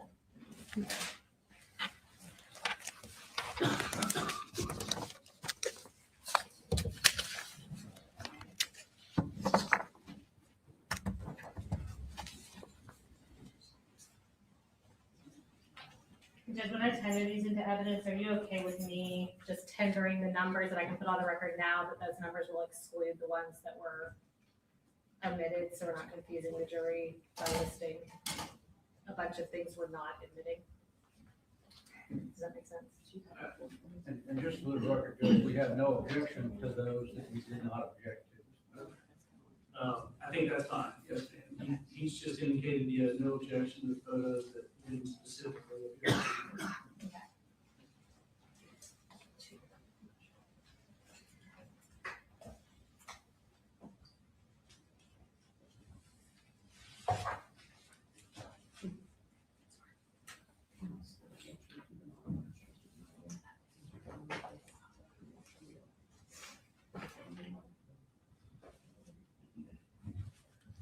Ready for him? Yes, sir. All right, bring him in.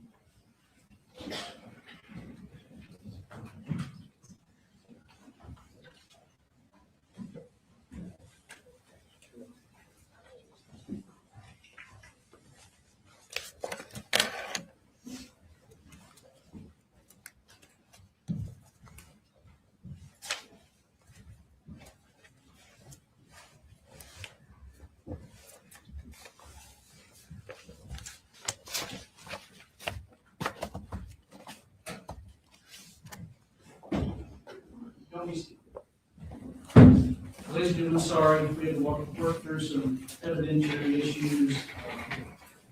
It happens. Stand.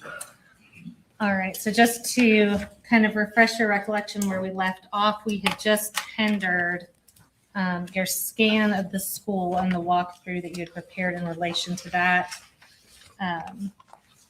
And I remember you previously testified that there are some sort of visual defects in the presentation from the Leica scanner. Is that correct? Correct. Okay. So before we publish that for the jury, do you want to kind of just tell us what we're going to see first off to give us an idea of what we're looking at and what we'll see for the first minute or two of it? Yeah, so the video starts in the boys' bathroom that was on J Hall.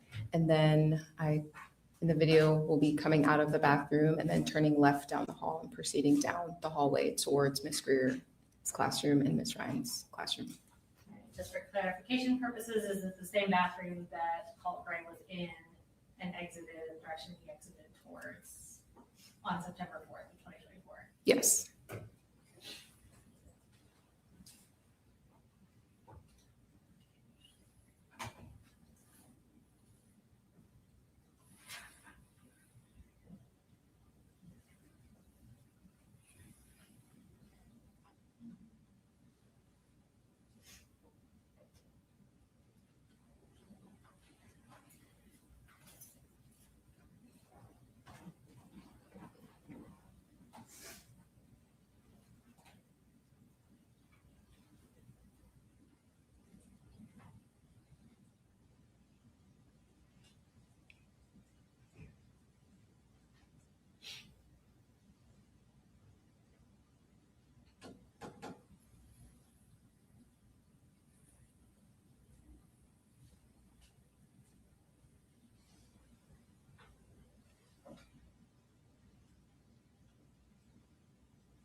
This is kind of like chilling and like I have like an uneasy feeling. It's weird. Like, is that happening to you guys?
I don't know what the purpose of this is. What, Allie, did you hear the argument? I don't know why they're showing this. No, I ran up to get a drink of water. They were talking about pictures. But I was saying to them before you got on, like, it's like, it gives me like an uneasy feeling. Yeah. Like watching it. Yeah. Process at 2 minutes and 48 seconds. It's like you can envision the chaos. Can you tell us what we're going to be seeing for the next? Yeah, so for the next couple of minutes, you'll see the video go towards Miss Greer's classroom, almost like we're going to go into the classroom. The door would have been closed during the time of the incident, but for scanning purposes, we leave the doors open so that the scanner can see into the room because it's a line of sight scanner, so it can't see through the door. What you may also see is some what we call noise. The scanner doesn't love reflective surfaces, so what happens when it's hitting a reflective surface is it's returning back, and it sometimes creates points in error, essentially. So you may have, like, let's say it hits the TV screen, you may have the duplicate of the TV screen on the back wall or something like that. We go in and we try to clean up most of that as best we can, but you can imagine in the school there was a lot of reflective surfaces. So you may see some of that as well. And then once we come out of Miss Greer's classroom, the video doesn't go completely in it, but then we go next to Miss Ryan's classroom, and you'll see the video actually go through her classroom to show some of the defects and the other evidence that's in the classroom. Of course, during the incident, Colt didn't actually walk through the classroom. He stepped into the classroom. But for the purposes of this, for you to be able to see everything, we went in that classroom. I went down to 55. Yeah, I went down to around that too. The court volume's boosted already. That's sounds pretty good to me. I'm sharing this actually, and it is boosted. You're sharing what? Like I took over because you were. Oh yeah. But we're live, so whenever you want to switch back, just do a quick switch. No, I'm good with it. Looks like your screen's paused, if I'm looking at it correctly. How's that beef? So good. Did you eat yours open, or you ate it like a sandwich? Well, Used a fork? Yeah, I used a fork. I was doing that too, and then I was like, I think juice is on the other side. There's more peppers on that. I gotta fold this thing up, but it's really hard to eat like that. Now I feel bad talking about beefs while we're looking at this, actually. Yeah.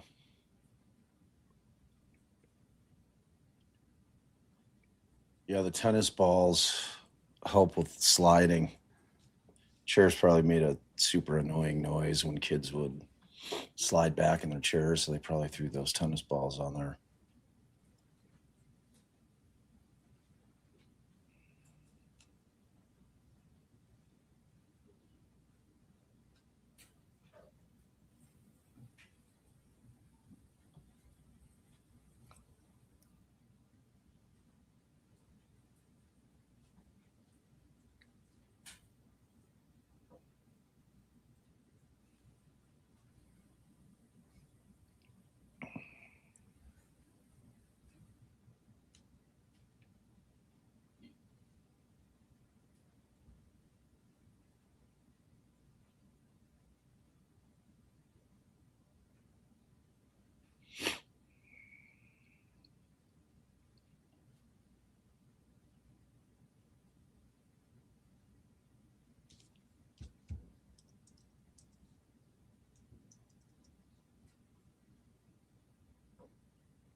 What's probably also just so hard is that, like, he was supposed to come back to a different classroom, but the door was closed.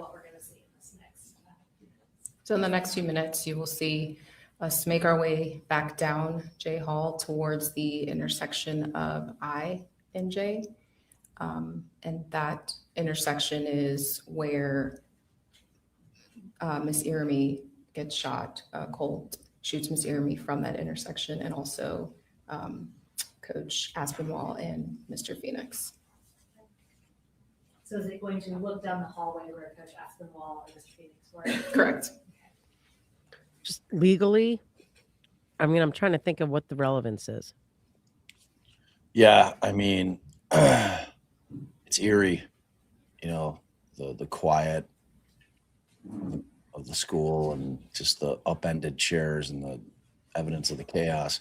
It's interesting to me that they didn't make, I don't know if they made a motion to, with respect to how to refer to the shooter. So if you remember in Crumbley, it was the judge ruled that they were not going to use Ethan's name. They just called him the shooter. Here they're referring to Colt by name. Just interesting.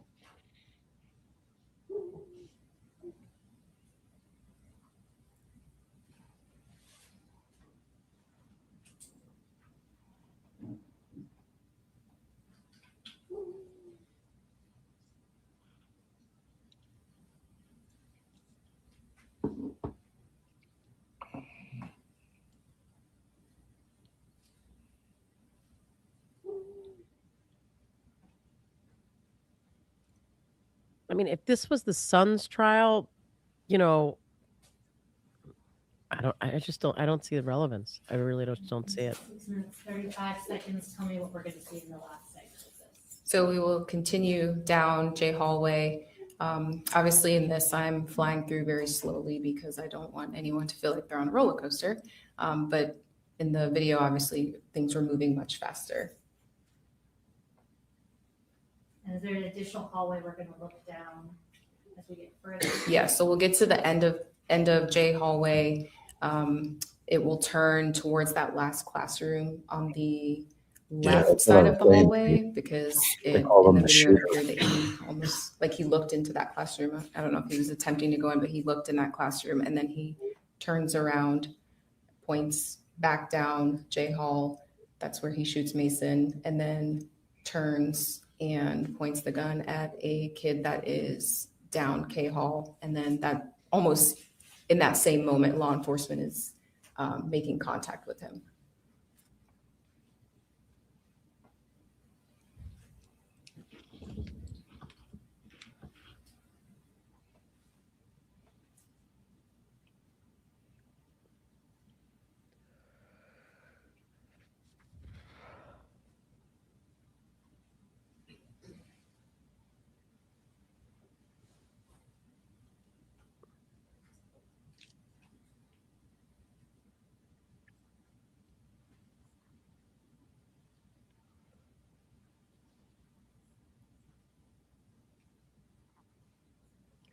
I think so. I just don't know that it's what its probative value is at all.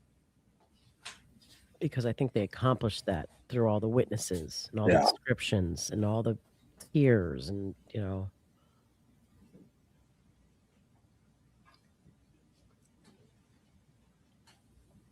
Yeah, good point, Jenny. Good point. That's true. Yep.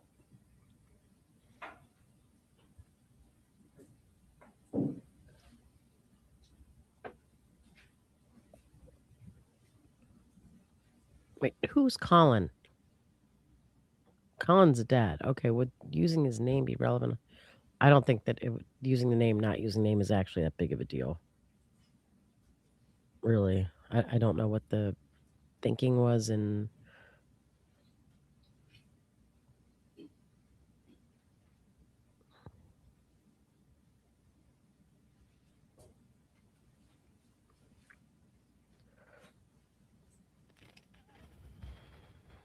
I was responding to this question of Shannon. Sorry.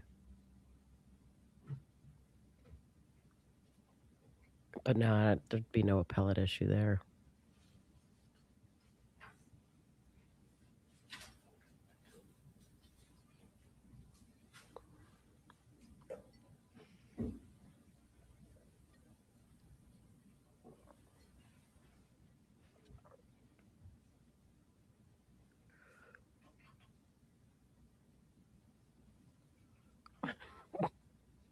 Yeah, I was talking without thinking, Poke.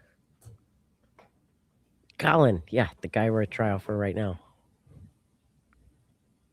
Good old Colin.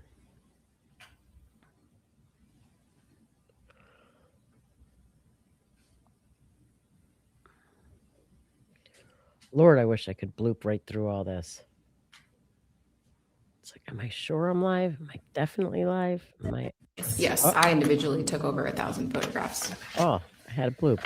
I'm going to show you what's been mined for. Did you? They are overall mid-range and close-up photographs. Find areas that are a little brighter. Under states example, we've got some orienting slides.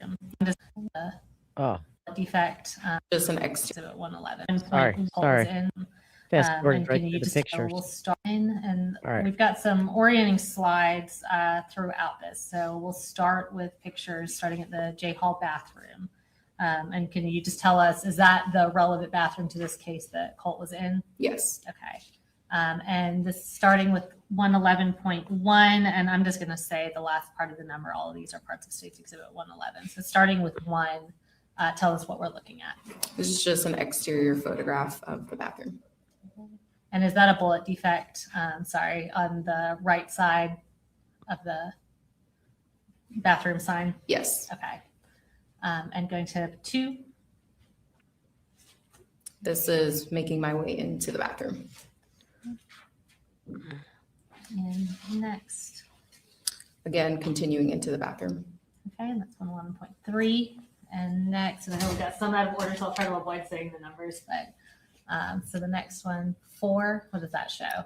That would be the first bathroom stall on the left when you enter the bathroom. Okay, and the next one? This is a close-up photograph of the hat and hall pass or office pass. I'm going to show you what's been marked as State's Exhibit 112 and 113. And can you identify what this is for the jury? Yes, this is a bag containing the blue and white in color hat that you see in the photograph, and also the media center and office pass. And then there was also a piece of paper on the floor, so it's also in this bag. Okay. And can I have you open that bag? And I think you've got materials up there to do that. Have we seen and this show us that prosecutor hat before? and, tag. This female prosecutor?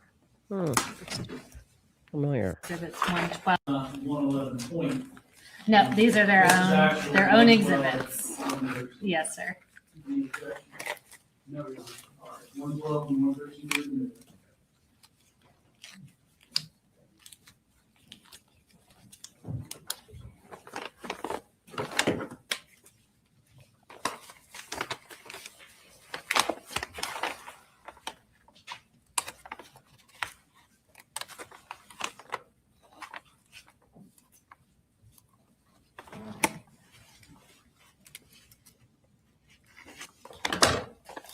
Wow.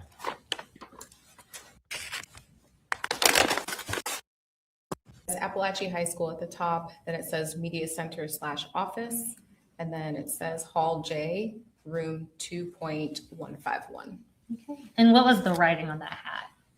The writing on the hat says vendor.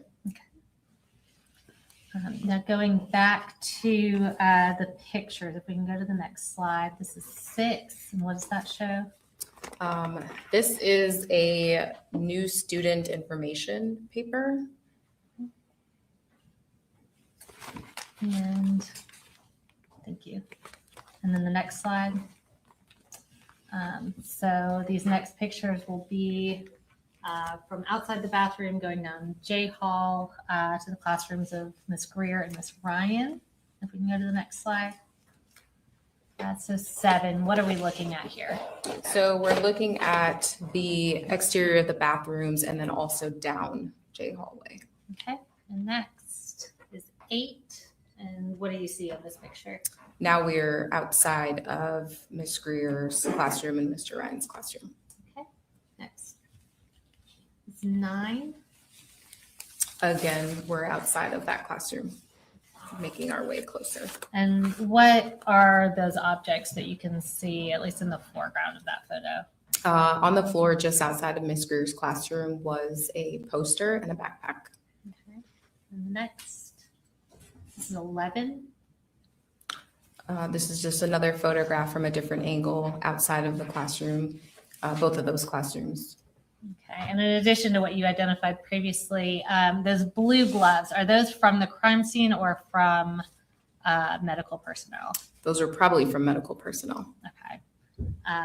And is that assumption just based on your knowledge, training, and experience with how these crime scenes are approached? Yeah, I mean, there was a lot going on, so they likely were trying to render aid to people and, trying to change gloves out. Okay. And next, 12. This is a shoe that was just outside of Ms. Greer's classroom. Okay, and is that the same shoe that we saw in the foreground of the previous picture? Yes. Okay. And 13. This is a close-up photograph of the poster, and then there's also a crock that has blood on it. Okay. And next. All right, so Ms. Greer's classroom. Go to the next slide. This is 14. What is this showing? This is the area just outside of Ms. Greer's classroom. Okay. And next, 15. That's an overall photograph from the doorway of Ms. Greer's classroom. Okay. And next. And so referencing Ms. Ryan's classroom. So going to the next slide. 16. So just outside of the door of Ms. Ryan's classroom. Okay. And next. This- 17. This was taken from the doorway. It's showing the overall from the doorway and those defects that are in the whiteboard. Okay. And this is inside Ms. Ryan's classroom. Correct. Okay. Next.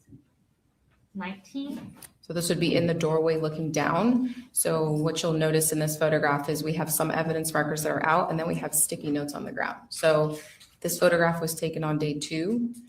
What happened was day 1, we collected all of our evidence, and then in order to do a thorough search of the room and find additional cartridge cases, we had to move things out, but we wanted to still have a reference of where the evidence was from the previous day. So we utilized sticky notes to do that in place of those evidence markers. Okay. And that's 19. Next is 18. Just another overall of the classroom from a different angle. All right. And next is 21. Again, another kind of overall of the classroom from another corner showing evidence markers. Okay. And that significant amount of blood that we see on the floor there, is that the same blood that we saw when you were coming into the room? Correct. Okay. And that's 21. If we go to the next one. And this is 28. Yeah, so evidence marker 28 was just inside of the doorway towards the left door jamb. Okay. And next, or I'm sorry, can we go back to 28? What is that evidence marker 28 showing? It's showing a cartridge case. Okay. And next is 29. Yeah, 29, 30, and 31 were also just inside of the doorway, but towards the right side, and they represent cartridge cases. You're going to hear me say cartridge case. It's the more formal term for a shell casing. Okay. And next is 30. Close up of the cartridge case that was just underneath the desk. Okay. Next is 22. So this would be with the door closed. There were blood stains that were on the back of the door that we initially couldn't see when we first walked in until we closed the door. Okay. And that's the door, the entrance to the classroom. Is that closed? Correct. Okay. Next, 23. Just a close-up photograph of one of the blood stains on that wall. And next, 24. So this is a bullet defect. If you remember, evidence markers 30 and 31 were on the right side just as you enter. And so there's also a bullet defect in that area. And next, This is a close-up of that defect. okay, that's 25. And next, 27. So just an overall of evidence markers 29, 31, and 32. Okay. And we see that significant amount of blood up in the top corner. Is that same near the doorway that we're at? Correct. Okay. That was 27. The next, 26. So the significant amount of blood that was previously referenced would now be towards the bottom of the photo behind us, essentially. And now we're looking at other evidence markers in relation to that.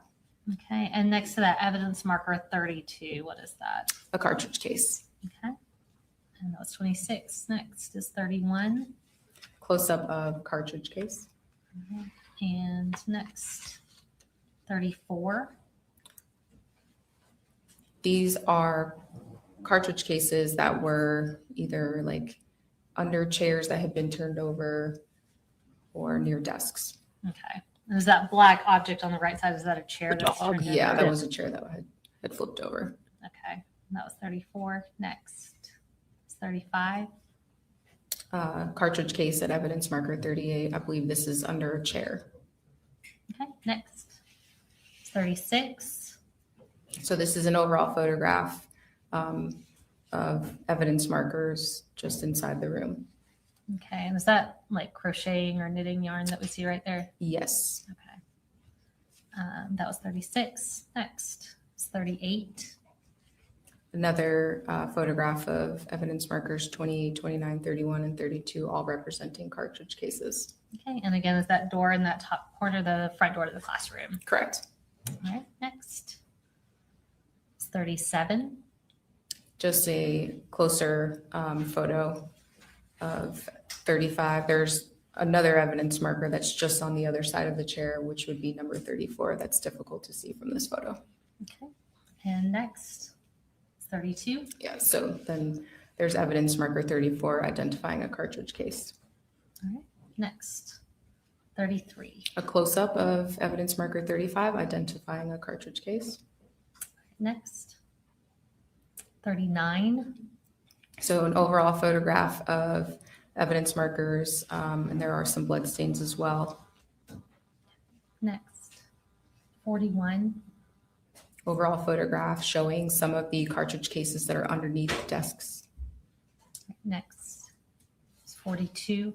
Just a closer up photograph of those evidence markers. Okay. And going back to 43. So this would be, if you walk into the classroom and turn left, this would be that corner. Okay. And is that screen in the top right corner, does that say clear touch? Yes. Okay. And that's 43. Next. It's 44. There were bullet defects on that wall. Okay. Next. 49. That's a closer up photograph of some of those bullet defects. Okay. And tell us about the measurements on those markers. What are those inches, centimeters? What are those showing? So typically we use centimeters. We refer to bullet defects and blood stains typically in millimeters or centimeters, preferably millimeters. Thank you.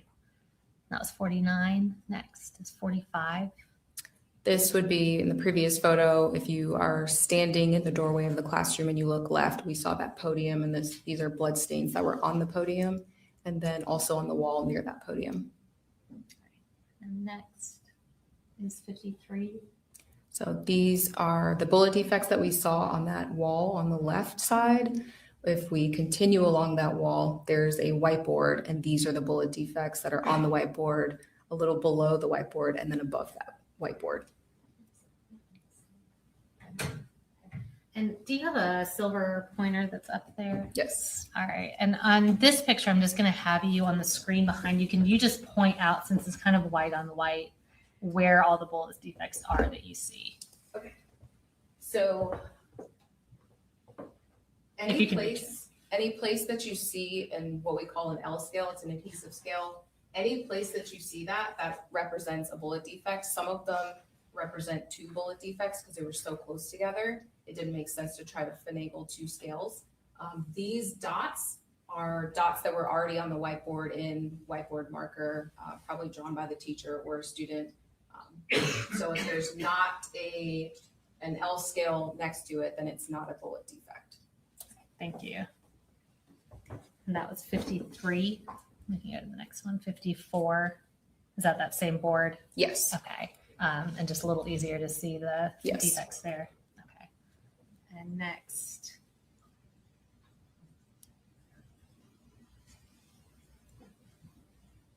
Is 55. More photographs of the bullet defects. Okay. Next. 56. Additional bullet defects. Okay. And 46. So in this photograph, there's not a scale on this one. I think maybe the next photo, I know I have photos with it, but that's a defect in a desk. Okay. And then can you point to it on the screen behind us? I think it's pretty visible, but I know it's obviously on black material. Thank you. And next is 47. Additional bullet defects on desk 21. Okay. And next is 48. A defect on desk 19. All right. And next, I'm going to use this classroom seating chart. This was previously tendered as stated with it.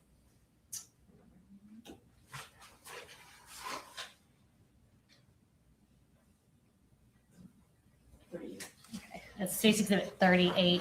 The desks we saw had numbers on them. Can you tell us which desks it were that had the bullet defects in them? So that would be desk 19 had bullet defects, desk 21. Both of those in the photographs had the L scale, and then desk 9 was that first one that we saw that didn't have the L scale in that specific photograph. Okay, thank you. And we can go to the next slide. This is 50. So if you're standing in the doorway and you're looking straight into the classroom, this is that wall. So there are bullet defects on the blinds and then bullet defects on the whiteboard on that wall. Okay, and again, anywhere where we see an L scale, that indicates a defect? Correct. All right, thank you. Next. It's 51.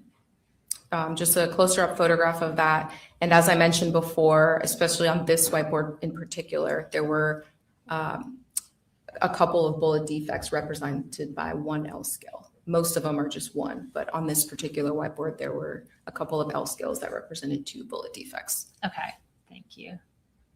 And next is 52. So we removed the whiteboard because some of the bullets went through the whiteboard. And so we were trying to recover any evidence possible. So we removed the whiteboard to see which ones went through. And this is that wall behind that whiteboard. Okay, and we see the L scales down below the paper, but we see this large defect up on the top. Is that from a bullet?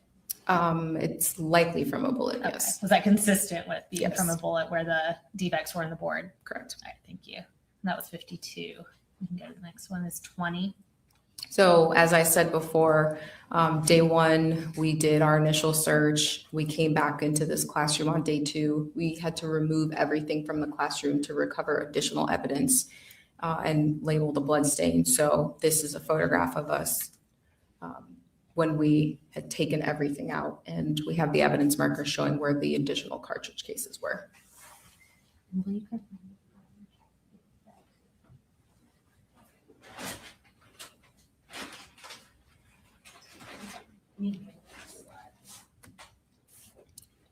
So before we go towards the next photographs, I'm going to show you what's been marked as State's Exhibit 114. And can you just identify what this is? Yes, this is the bag that contains the backpack that was at evidence marker 20. And is what is labeled as being inside of that bag? This bag is labeled to contain the black and colored JanSport backpack, and within that backpack would have been a binder, miscellaneous school papers, a knife, a computer charger, a can of Remington oil. Okay. And does it appear to be in the same condition as when it was packaged and put into evidence with the GBI? Yes. All right. And Judge, at this time, we would tender State's Exhibit 114.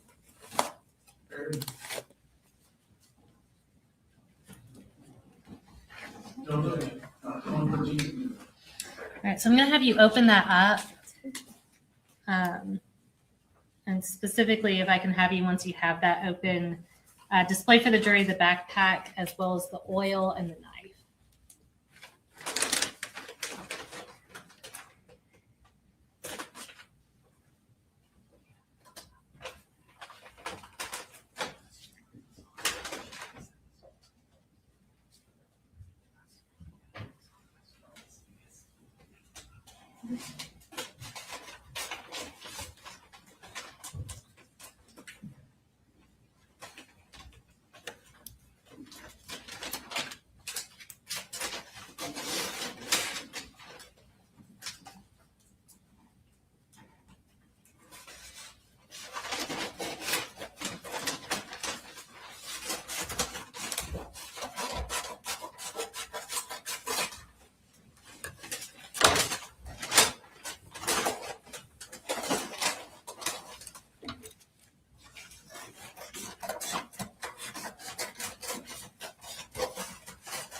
Can you tell us what brand of backpack that is based on the front of it? JanSport. Okay. And is this the backpack that was recovered? We saw in the photos a backpack that was with a white poster board outside of Miss Ryan and Miss Greer's classrooms? Yes. Okay.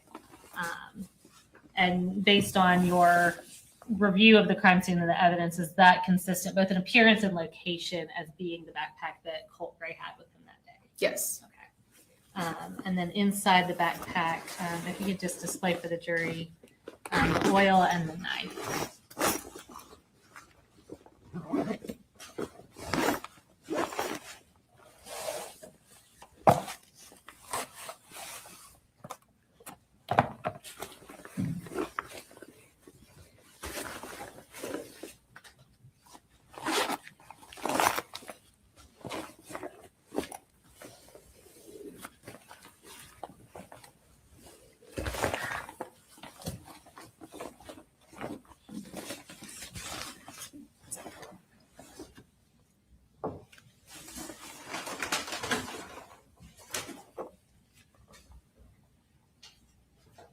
And can you just read what that is off the can? Yes, it says Remington, and then it says Rem Oil Firearm Lubricant. Okay.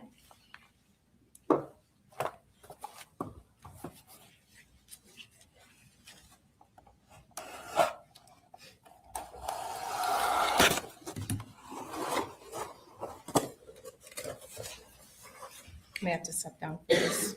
I'm sorry? I may have to step down. Okay, for that's this. fine. And I'll go ahead and ask you, I think it's pretty obvious, but was the knife in that packaging when it was recovered from the crime scene, or was that done by law enforcement? I would have packaged the knife safely.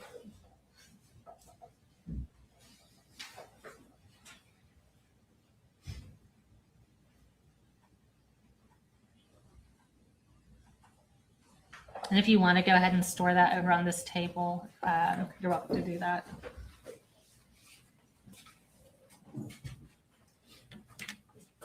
Thank you. Next, I'm going to show you what have been marked as State's Exhibits 109 and 115.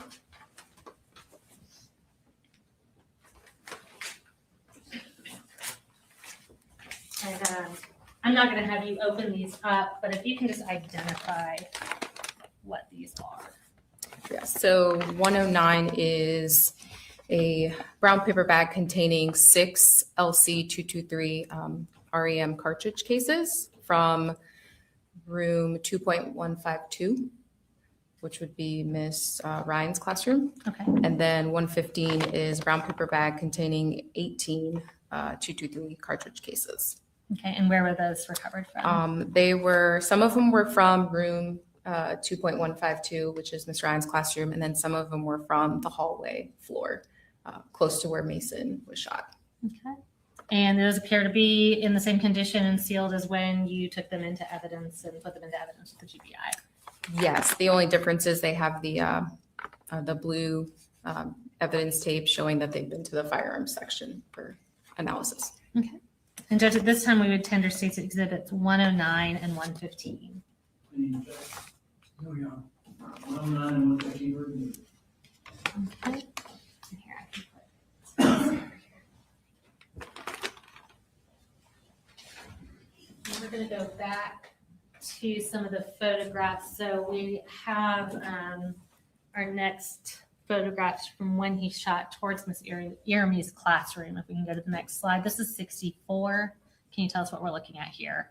So we're looking at evidence marker 14, which is kind of close to where Miss Irimie's classroom was. Okay, and is that her classroom where we see her name up on the ceiling? Yes. Okay, and next. This would be the outside of Miss Irimie's classroom. Okay, and that's 65. And next is 66. Just a close-up of the outside of her classroom. Okay. Next. So in this photograph, this is an overall of, there are actually 2 pieces of bullet jacket and I think lead core. So bullet defects that are just outside of her classroom. Okay, and this is 63. And if you can show us on this photo where the defects are on the screen behind you. Thank you. We'll go to the next photo. 67. Those are close-ups of those fragments. Okay, and that's Miss Irimie's doorway. Correct. All right. And next, 68. This is just outside of her classroom, looking down, kind of leading into her classroom. Okay. Next, 69. Looking down at the blood stains that are just inside of the doorway. Next, 70. So this would be an overall of part of her classroom. All right. And we see obviously a significant amount of blood and a pink article of clothing. Is that where Miss Irimie was when she was first located by law enforcement? Yes. Okay. And next. Just another photograph of the blood stains. Okay, that's 71. This is 72. This would be her sweater. Okay, next. So this is just on I Hall. We can go to the next slide. I Hall's where Coach Aspinwall and Coach Phoenix's classrooms were located. What are we looking at here in 144? So where the green evidence markers are that's I Hall. So we used yellow evidence markers on J Hall and green evidence markers on I Hall. Okay. And how many markers do we see in that picture? In this specific photograph, there are 11 evidence markers, and each one of them represents a cartridge case. Okay. And go to the next one, 143. So this is evidence marker 12 that represents a cartridge case that would have been just outside of our view in that last photograph on the left. Okay. So is that 12 total cartridge cases that were recovered on I Hall? Yes. Towards I Hall. Okay. And I'm going to show you what's been marked as State Exhibit 203. And again, I'm not going to have you open this, but if you can identify what this is. This is the bag containing those 12 223 cartridge cases from the evidence markers on I Hall. Okay, and again, does the evidence appear to be how you packaged it and in substantially the same condition as when it was placed into evidence? Yes, this also has the crime lab firearms tape as well. Okay. Judge, at this time, we tender State's Exhibit 203. No. All right, so there's a- Thank you. And we can go to the next slide. What are we looking at here? Just an overall down the hallway, and you'll see Ms. Lancaster's classroom on the right and Coach Aspinwall's room on the right as well. Okay, so I know the evidence markers aren't there, but this is still I Hall. Correct. Okay, and that was 73. We'll go next. 74. So this is just outside of Coach Aspinwall's room. There are several bullet defects that are on the outside of his classroom. Okay, we'll go next. 75. These are just a close-up of some of those bullet defects. Okay, and next. 76. This is, again, just outside of his classroom. Okay, and next. 77. So that's the wall just outside of his classroom. And at this point, we're now making our way down the hallway. Okay, so that's Coach Aspinwall's classroom, that door on the right side. Correct. Okay, we'll go next. That's 78. So these are the lockers that would be just past his classroom. Okay, and are those defects where we see the white markers? Yes. Okay, we'll go next to 79. This is a close-up of one of those bullet defects. Next is 80. Close-up of one of those defects. Okay, next. 81. So in the right side of this photograph, you'll see the end of those same lockers. And now we are making our way further down the hallway, and there are bullet defects just outside of the science classroom. Okay, next. It's 82.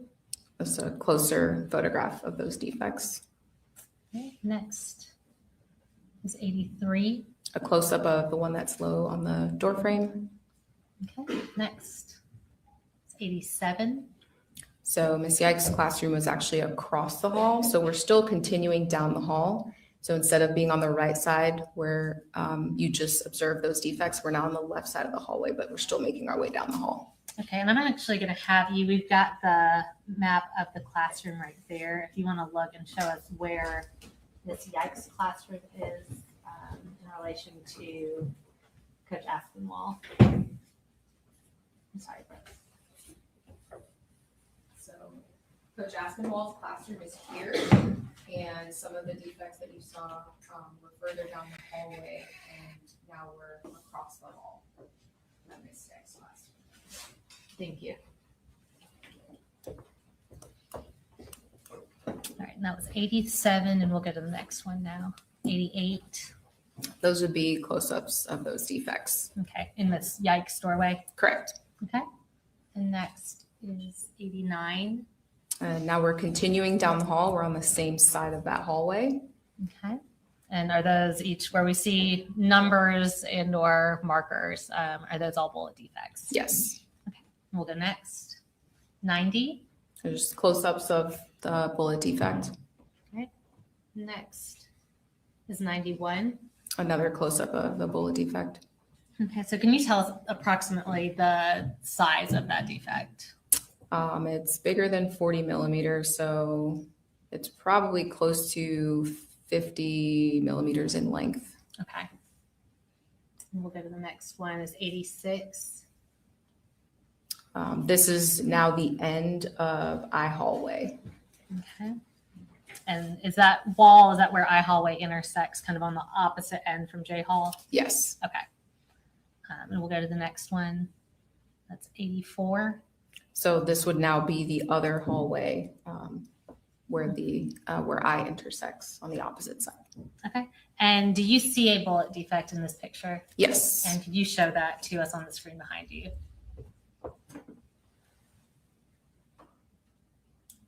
Thank you. And that was 84. And we'll go to the next one, which is 85. That's a close-up of that defect. Okay. And we'll go next. All right, so looking at Mr. Phoenix and Miss Lancaster's classroom specifically, and we'll go to the next slide, is 92. It would be just outside of Miss Lancaster's classroom. Okay. Next. Making our way into the classroom. All right, and what do you observe on the floor here? There are blood stains on the floor. Okay, that was 93. We'll go next. It's 94. So stepping inside of the classroom and photographing back out towards the door. Okay, and that blood we see in the doorway, is that the same blood we were looking at before from the opposite direction? Correct. Okay, we'll go next. Is 95. And then this would be looking back out towards the door, the blood stains that are just inside the doorway. Okay, and based on your review of the crime scene and evidence, is that area of blood consistent with where Mr. Phoenix fell after he was shot? Yes. Okay, and we'll go to the next slide. 96. This is just looking back out towards the hallway. Okay, and the next one. So now moving down to Coach Aspinwall's classroom. We'll go to the next slide. All right, 97, what are we looking at? The area outside of his classroom. Okay, next, 98. The doorway immediately inside. Okay, and that's going into Coach Aspinwall's classroom? Correct. Okay, Now we're in the doorway photographing our way in. Okay, and this is 99, and what do you observe on the floor here? There are blood stains on the floor. Okay, and we'll go next. This is 100. So this would be the opposite corner from the doorway, looking back out. Okay, and that blood that we see kind of in the middle of the photo here, is that that same area of blood that we were seeing when you were coming in from the classroom? Yes. All right, we'll go next. Is 101. Just an overall photograph of that blood. Okay, and based on your review of the crime scene and the evidence, is where that blood is consistent with where Coach Aspinwall fell? I believe, yeah, he fell kind of outside of the doorway. I don't know if he was even able himself to make it in. I think someone had to pull him into the classroom. Okay. We'll go to the next slide. This is 102. Just an overall of those blood stains, and that's kind of why you see it streaky. That appears to be the drag marks. Okay, and based on your knowledge, training, experience, is that consistent with somebody being dragged? Yes, generally. Okay. And we'll go to the next slide. So we're now going down J Hall to the area where Mason was killed. And we'll go to the next slide now. All right, so this is 7. Can you tell us what we're looking at here? This is back outside of the boys' bathroom. Okay, so we've gone down the hall. Are we now coming back towards the hall, kind of like we saw in the Leica scan Correct. video? Okay. And we'll go to the next one. And this is 57. Is this that same boys' bathroom where Colt started? Yes. Okay. And what do you see in this photo? There are bullet defects just outside of the boys' bathroom on that wall. Okay. And we'll go to the next one. That's 59. And what do you see relevant in this photo? So on the left side of this photograph, you see part of one of the bigger bullet defects. And then there's a piece of paper, and on the paper and on the wall, there were what appeared to be blood stains and potential body tissue. Okay. And we'll go to the next slide. This is 60. So this is the workroom area that's, if you're staring at the wall that we were just on outside of the boys' bathroom, this would be towards the right and somewhat across from Miss Irimie's classroom. Okay. And we'll go to the next one, 61. So this was a paper that was hanging on the wall, like I said, just to the right of the boys' bathroom, and there was a bullet defect in that paper. Okay. We'll go to the next slide, 62. This, on the right side of this photograph, that's the workroom door, and there's a bullet defect just outside of that door. Okay. We'll go next is 103. What are we looking at here? So from where this photograph was taken, I was standing on K Hall, so the intersection of J and K, and I'm looking at the evidence markers that are just outside of classroom 2.141 and near the lockers and the blood where Mason was found. Okay, so we see this blood on the left side of the photo. Is that where Mason? Has Bob been gone? Have you guys been entertaining yourselves? Seems like, let's see what's been going on in here.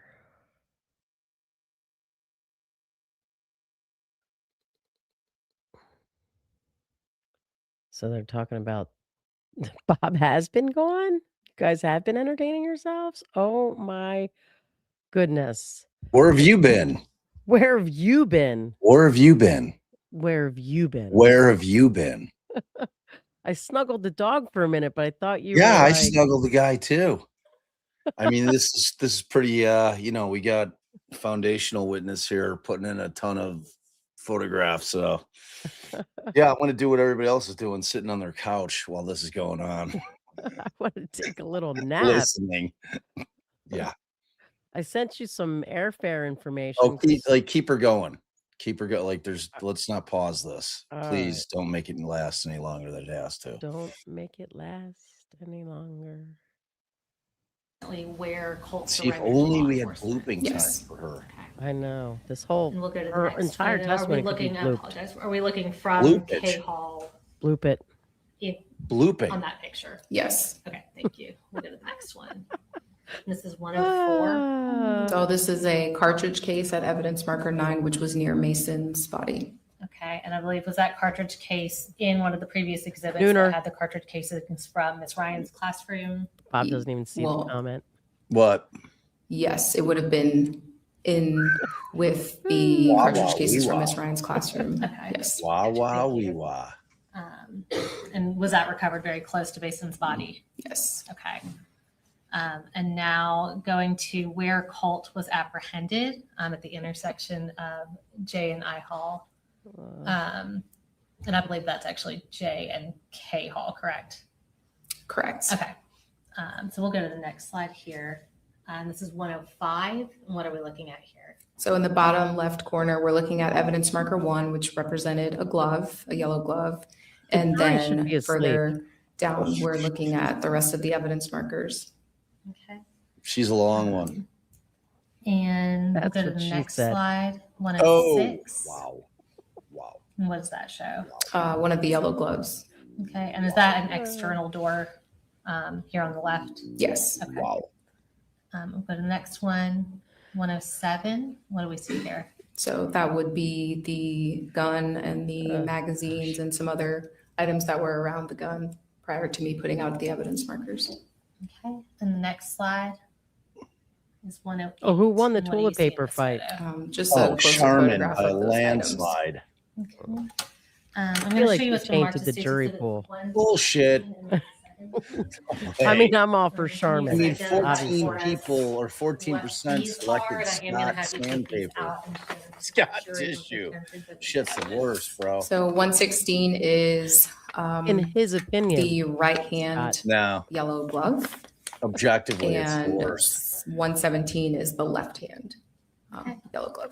And it does appear to be in the same condition as when you took them into evidence and placed them into evidence with the GBI. Yes. All right, Judge, at this time, we would tender States Exhibits 116 and 117 and publish. Yeah, them. like basically every day, PB.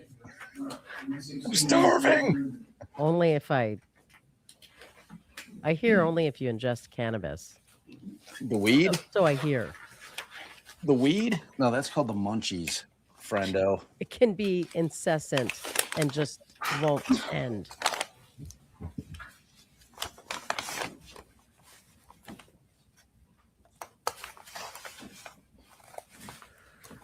Oh, disgruntled's 3.5 hours behind. Well, I'll tell you right now, disgruntled, you can skip right by this witness. I mean, they need to get all these pictures in, but it makes for like watching paint dry. Pretty dull. See, I feel like this is a situation where the defense would have stipulated. Yeah. And they could have put Do you want me these to take in with both out at the same like time, or the one? teacher, Yeah, you can bring both out. Okay. the principal.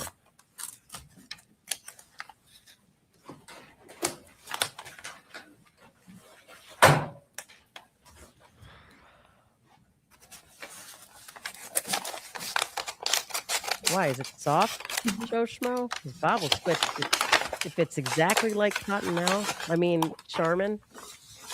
Bob will switch. Anybody for wait, Sam's Club or Costco?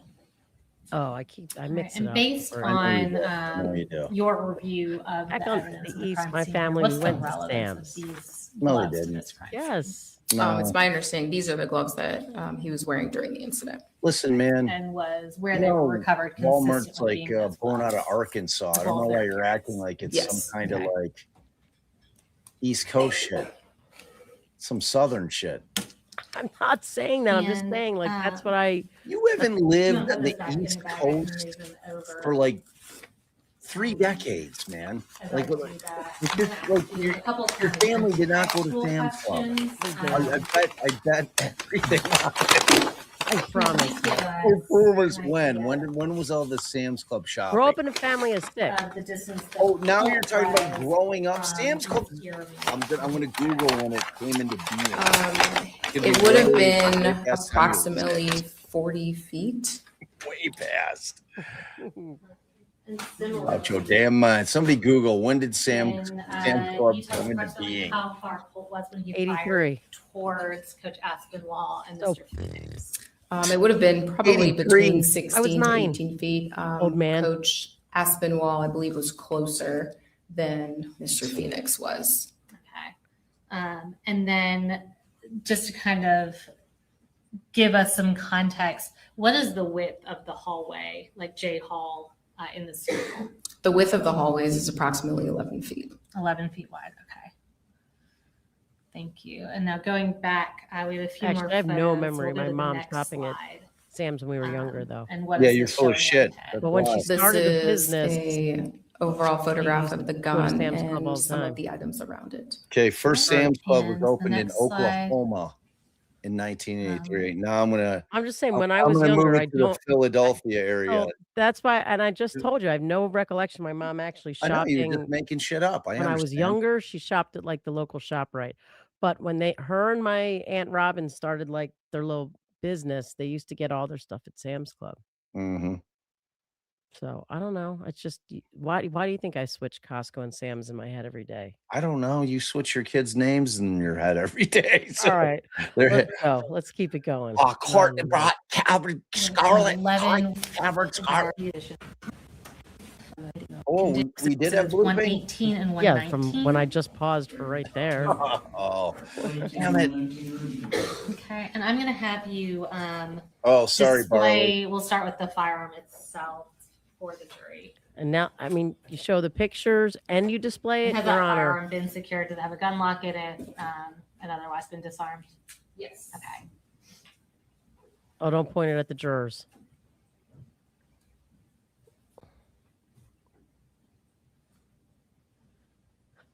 See? Yeah, Barley doesn't like us talking over this riveting testimony. Oh, sorry, Barley. No, but you're Sorry. right, Barley. You're right. No, I should have paused. This is some boring stuff. She's just putting stuff into evidence. She's not saying anything of substance. That's what they call foundation. She's a foundational witness. I Well, promise you didn't miss anything interesting. All right. And can you now display 119, the magazine that was in the firearm at the time?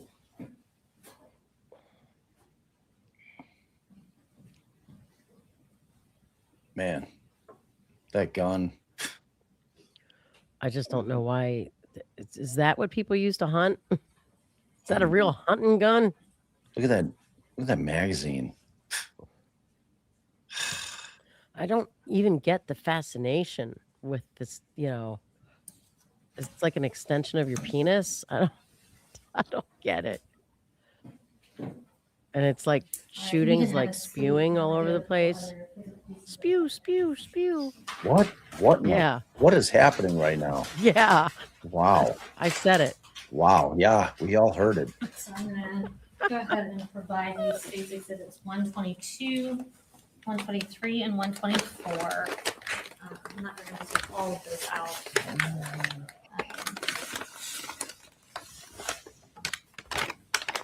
And actually 122, 123, and 124, we are going to have you remove those. Can you identify what they are for the jury? Yes, 122 is the tan colored magazine. And there was one cartridge that was in the magazine. So both items are in this bag. And does it appear to be in substantially the same condition as when it was put into evidence? Yes, it also has the blue fire. The first Sam's Club opened in And Pennsylvania. likewise, can you go ahead and identify 1990. Okay. I was still relatively young. As I stated previously, there were 3 additional mags. So People 122 can't was the hear, tan babe. colored magazine at evidence marker sorry. 5. 123 is a magazine that was at the gun at evidence marker 6. And it's a black 60 capacity gun magazine. And there were 17 cartridges in that magazine. Okay. And then 124, as I stated previously, was also near the gun. And it is a black gun magazine, but this time it's a 30 capacity magazine and it was full. There were 15 LC14 cartridges and 15 of the LC223 cartridges in that magazine. All right. And similar to 122, do 123 and 124, with the exception of having markers from being to the GBI crime lab, do those appear to be in substantially the same condition as when they were taken into evidence? Yes. All right. And Judge, at this time, we would tender state's exhibits 122, 123, and 124. Okay. All right. All right. And starting with 122, if I could just have you remove that from the bag and show it to the jury. Do you want just the magazine or also the coin envelope that has the cartridge? We won't take the cartridges out of the coin envelope, but you can show that to the jury just so they're aware of what that is. I think the jury understands there was both a gun and cartridges involved. Like legit, they get it. And can you explain what's inside that envelope? Yeah, so when we were collecting evidence, we try to put everything in paper. And when we're collecting cartridges and cartridge cases and fragments and bullets, we tend to put them in coin envelopes.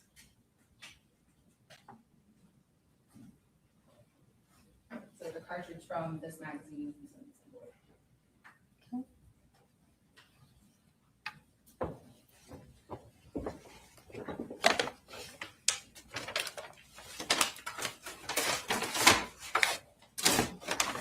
You want to go into 123?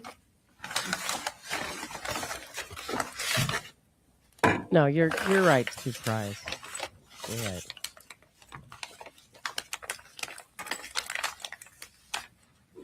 You're absolutely right.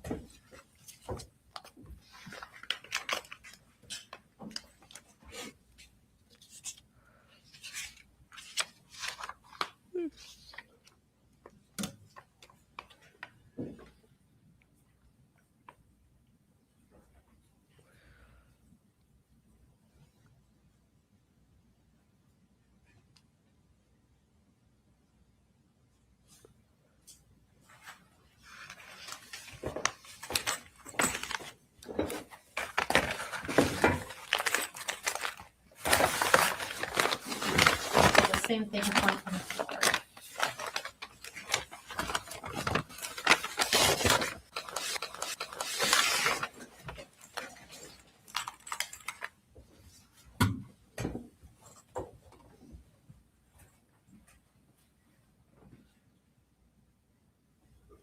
I don't even know what she's showing them now. Hopping up and showing them stuff. Oh. How many of these did he have? I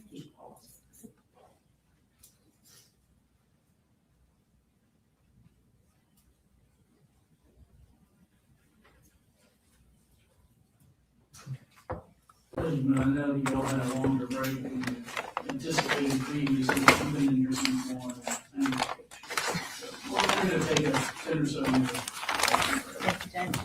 Thank you, virtual drawer. Thank you, Melissa. And point well taken, surprise. He's back.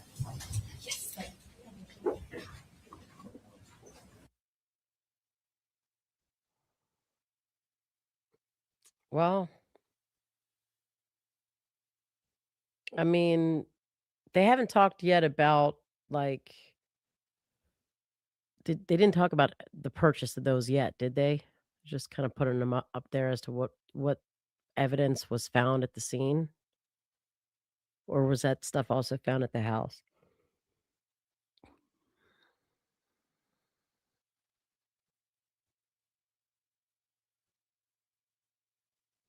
Yeah, I want to know that too, Tiff. Is that just like a word that's interchangeable? Magazine, clip?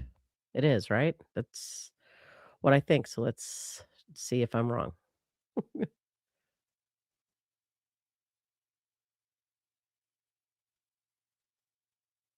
All right, we're still at the school. Thanks. Well, clip is different. Oh my God. Not interchangeable. Wait, the magazine is then the clip is the what? What's a clip, guys? Let's see.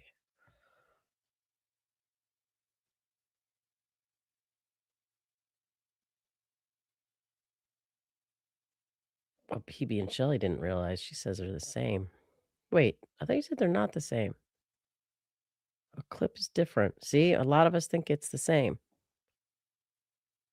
Magazine does not equal. Oh, all right, we got the word, the final word. Runkle says absolutely not, people. Let's get it right. A magazine and a clip are not the same. Not the same. So what's what, guys? What's what? Okay, so a clip, you slide the bullets into and the notch at the end of the bullet holes. Oh, wait, was there more? Brunkle explained the shit out of it. No, I believe you. I believe that they're different because Runkle has confirmed this. So that's that's where I draw the line on the deciding factor in the chat. The clip holds the rounds together for loading into the magazine. We're gonna have to have, Bob's got to reach out to Ian. We need some Ian time. We haven't had any Ian time of late. So this would be a perfectly good trial for some Ian time. I don't know if you're back there, man of mine, sitting on the couch. What is it you're doing? But yeah, we're going to have to talk to Ian. I think we can make that happen. All right, everybody. I think I'll Google it. I'll Google it. Oh,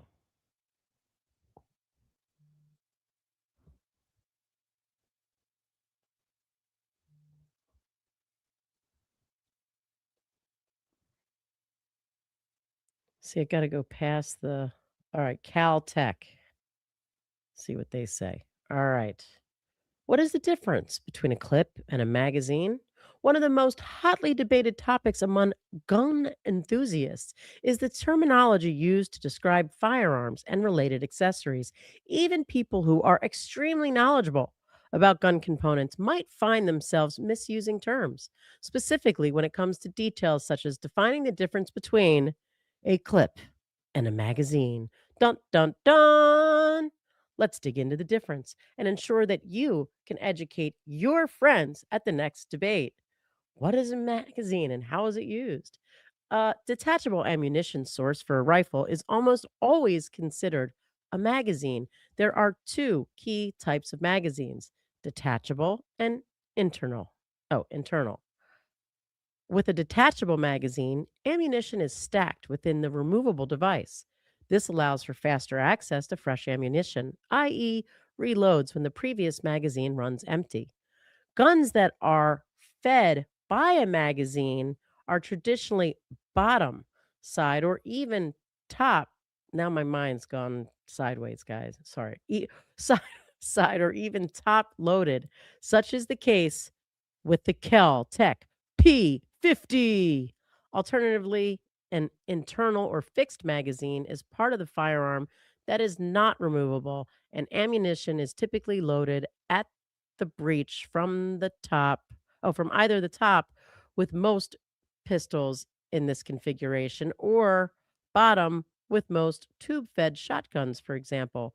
Pump action or semi auto tube fed shotguns are the most common examples of internal magazine, with the magazine fixed below the barrel. What is an ammunition clip and how is it used? Clips, as opposed to magazines, are considered more of a guide, a way to load ammunition cleanly into fixed magazine firearms or cylinder fed firearms, such as revolvers. Clips can be purchased, preloaded with ammo, and disposed of after a single use, while others can be reused. Clips are ideal devices to speed up the reloading process. Multiple rounds can be attached to a clip for loading as opposed to loading the rounds individually.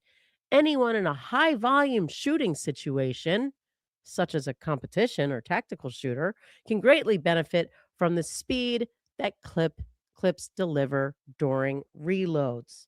I mean, they're different. There you go. Well, there's a simple sentence. Oh, wait, guys, there's a simple sentence.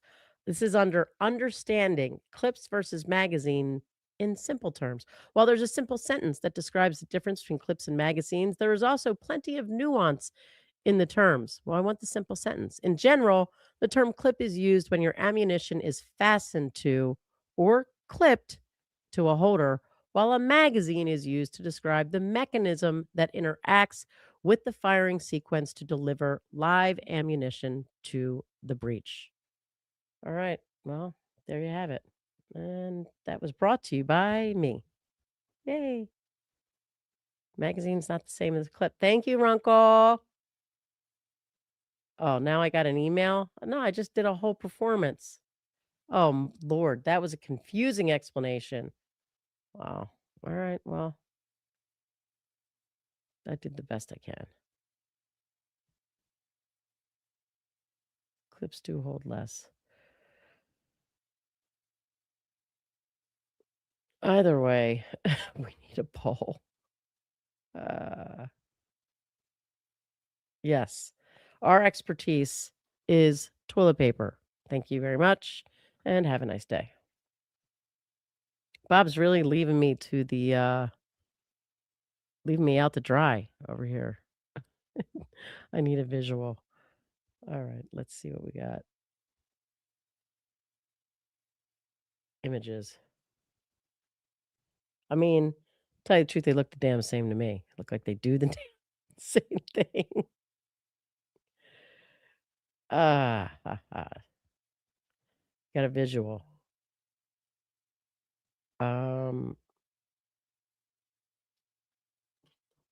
Gonna share it. I don't even understand what they're saying. This is the worst. I'm not even gonna put this up, so I'm not sure what it means. Looks like they got. I'll stick it up. Where the hell are you, babe? Thanks a lot. Thanks for nothing, buddy. Oh, I don't need to do all that. Hold on.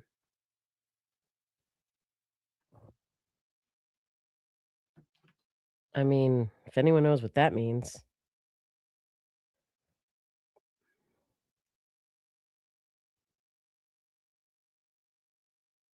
All right, let's see this email situation. Oh, it does come with images.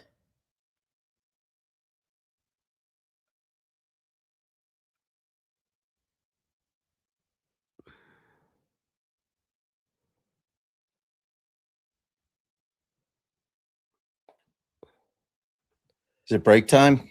Oh, there he is. My God. Mm. We're discussing the difference between a clip and a magazine. Runkle has confirmed that a clip is not a magazine, despite what many of us think. I did get an email with Which photographic. thing? What does an AR-15 use? I forget. Wow. Magazine. No. I saw a magazine. That's for sure. Oh, I called it the right thing then. It was a real guessing game for me. A real guessing game. Export as PDF. Or maybe I did call it a clip. I don't know what I Oh called boy. What'd Oh, you call boy. it? Oh boy. Oh boy. Export as PDF. All right, here we go. You know who Andrew taught me all that stuff Yep.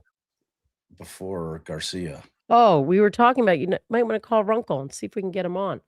I posted in there I would I'll hit Runkle up. Bless Oh, you. you were back there listening? Wow. Yeah, You really dude. left your wife out and You know what? You'll be all right. I've carried the stream many times without you. So it's got to add up at some point. There's got to be that bank of no, you it's your solo on the thing. stream without me. It's your thing, yeah. Wow. Do what Oh you boy. do. I don't like talking to myself. You know this? You're talking to the people. Yeah, but You're not talking to so yourself. they say. All right, so this one's clips. Let's ask The robot? No. Oh. The virtual drawer. An SKS can use a clip. All right, so which one's this? Virtual.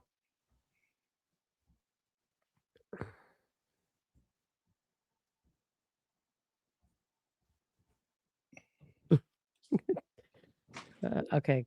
Well, Carrie says clips. All right, then which one's where'd the other picture he sent me go? Wait a second.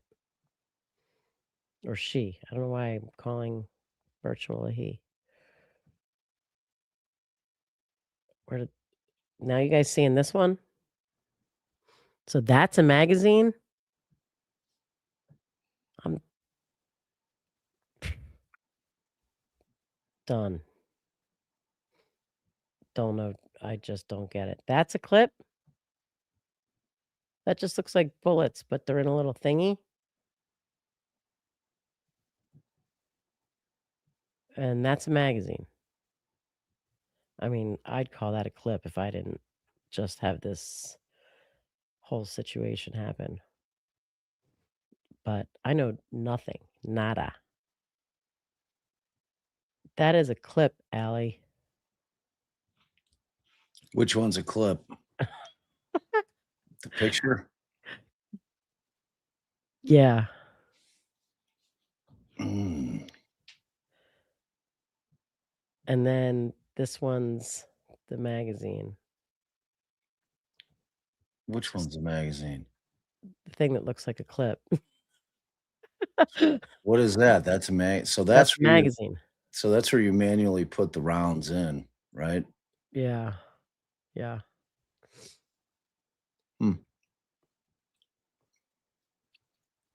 Shannon nailed it. Shannon. Here, right there for you. Clip equals can see bullets. Magazine equals cannot see bullets. That's good. That's perfect. That's perfect. That was making it simple for us stupid. I needed it explained to me I like needed that one. live, and you did it. You did it. Thank you. So Mom. were you there for my whole live performance reading what was on that website about the difference between a clip and a magazine? Because the people were right, it kind of didn't explain shit.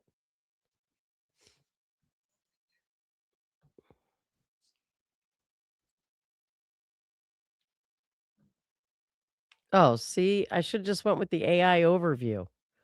I was What you like, I mean? gotta skip the AI overview because the AI overview said a magazine is a device with a spring and follower that feeds ammunition directly into a firearms chamber, whereas a clip is a simpler device that holds rounds together for loading into a magazine.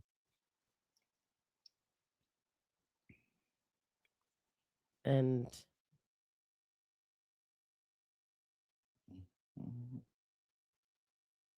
then they have those same kind of pictures, basically. Okay. So basically, we all use clip wrong. I used everything wrong when it Oh, comes yeah. to guns. We, meaning like the general public, seems to use clip wrong. Bullets, rounds, you know, Yeah. all of it. Now, are bullets and rounds the same? No. Oh, boy. Yeah, shells, cartridge. It's like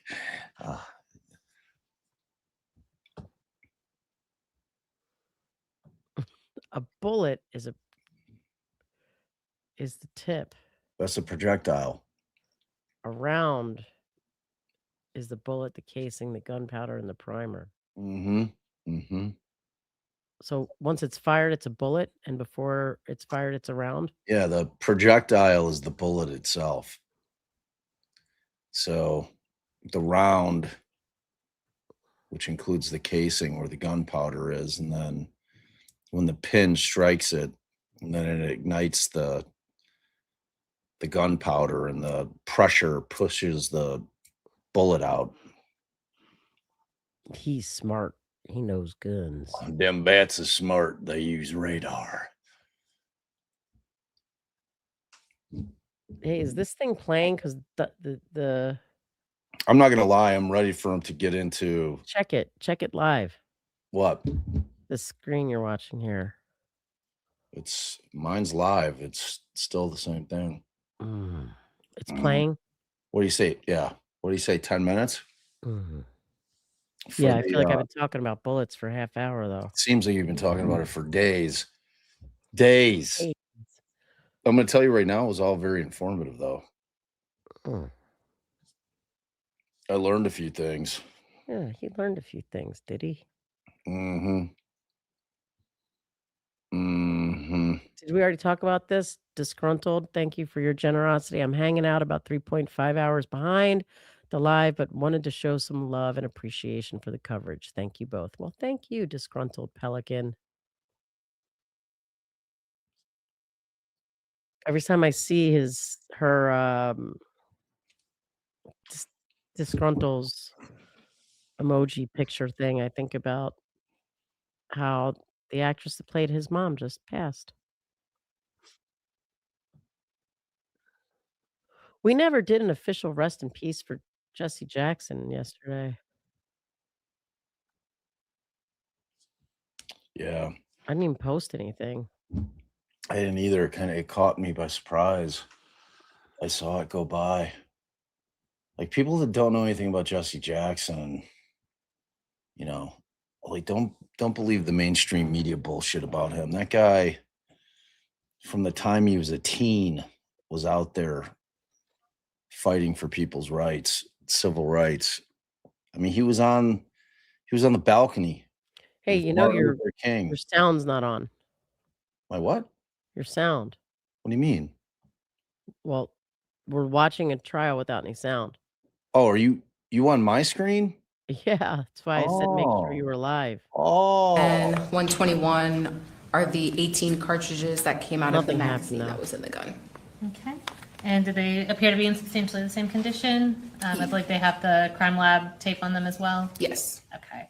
Judge, at this time, we would tender State's Exhibits 120 and 121. Any objection? No objection, Judge. All right, 121 are admitted. Lastly, before we talk about the contents of Colt's bag and the firearm in slightly more detail, I'm going to show you what's been marked as State's Exhibit 205. And can you just identify what that is? Yes, this would be the poster that was in the hallway at evidence marker 19. Okay, and we won't take it out since we had a pretty clear picture of it. Again, does that appear to be in substantially the same condition as when you took it into evidence? Yes. All right, and we'll tender State's Exhibit 205 into evidence. No objection. All right, 205 is admitted.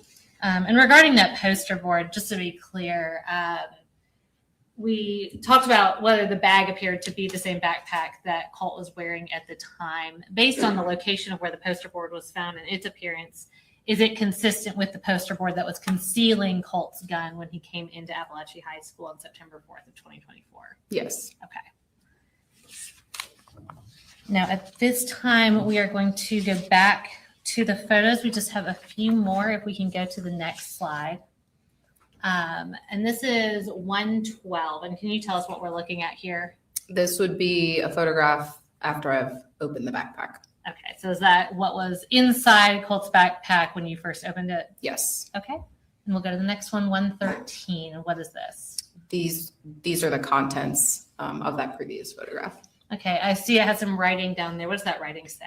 That writing says from backpack number 20. I wrote that so that I would know where it came from. Okay, so that's for your own reference, essentially. Correct. Okay, and we'll go to the next slide. This is 114.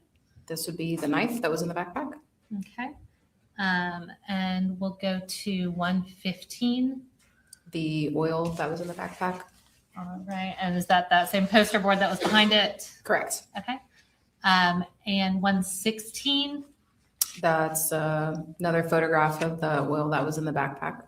Okay, and again, did you write from backpack number 20 for your own reference? Correct. All right, we'll go to the next slide, 117. And what does that show? This is a photograph of the gun and the magazines that are near the gun. Okay, and we'll go to the next slide, 118. This would now be with the evidence marker identifying those items. Okay, next we have 119. Photograph of the gun. Okay, and does that just show kind of a close-up of some of the writing that's on the gun? Yes, the brand. Okay, and we'll go to the next, 120. This is the cartridge that came from the chamber of the gun. Okay, and again, is that your writing? Yes. Okay, we'll go to 121. This would be the 60 round magazine that was in the gun. Okay, and we'll go to 122. This is a closer up photograph of the top of that magazine showing the capacity. Okay, we'll go to 123. And then this would be the other side. Okay, and 124. This is a photograph demonstrating that there are cartridges in that magazine. All right, and we'll go to 125. And then this would be the cartridges that came out of that magazine. Okay, and 126. This is one of the magazines that was near evidence marker 6. Okay, and the next slide. This would be the top of that magazine showing that there are cartridges in that magazine. That's 127, and we'll go to the next one, 129. And then these are the cartridges that came out of that magazine. Okay. We'll go to the next slide. This would be the other magazine that was at evidence marker 6. So the last one we saw was the 30 round magazine. There was an additional 60 round magazine with cartridges in it. Okay, that's 130. We'll go to the next slide. It's 131. This is the tan magazine that was near the gun, but identified by a different evidence marker. Okay, and we'll go to the next slide. 132. Oh, this is a magazine that we were talking about prior to the tan magazine. Okay, so we had that one picture a little out of order. Yeah. All right, and we'll go to the next one. Is 133. This is the top of the tan magazine showing that there's only one cartridge in that one. Okay. And the next one is 134. These would be the cartridges that came out of the 60 round magazine. Okay. And the next slide, and we're going to hold off here.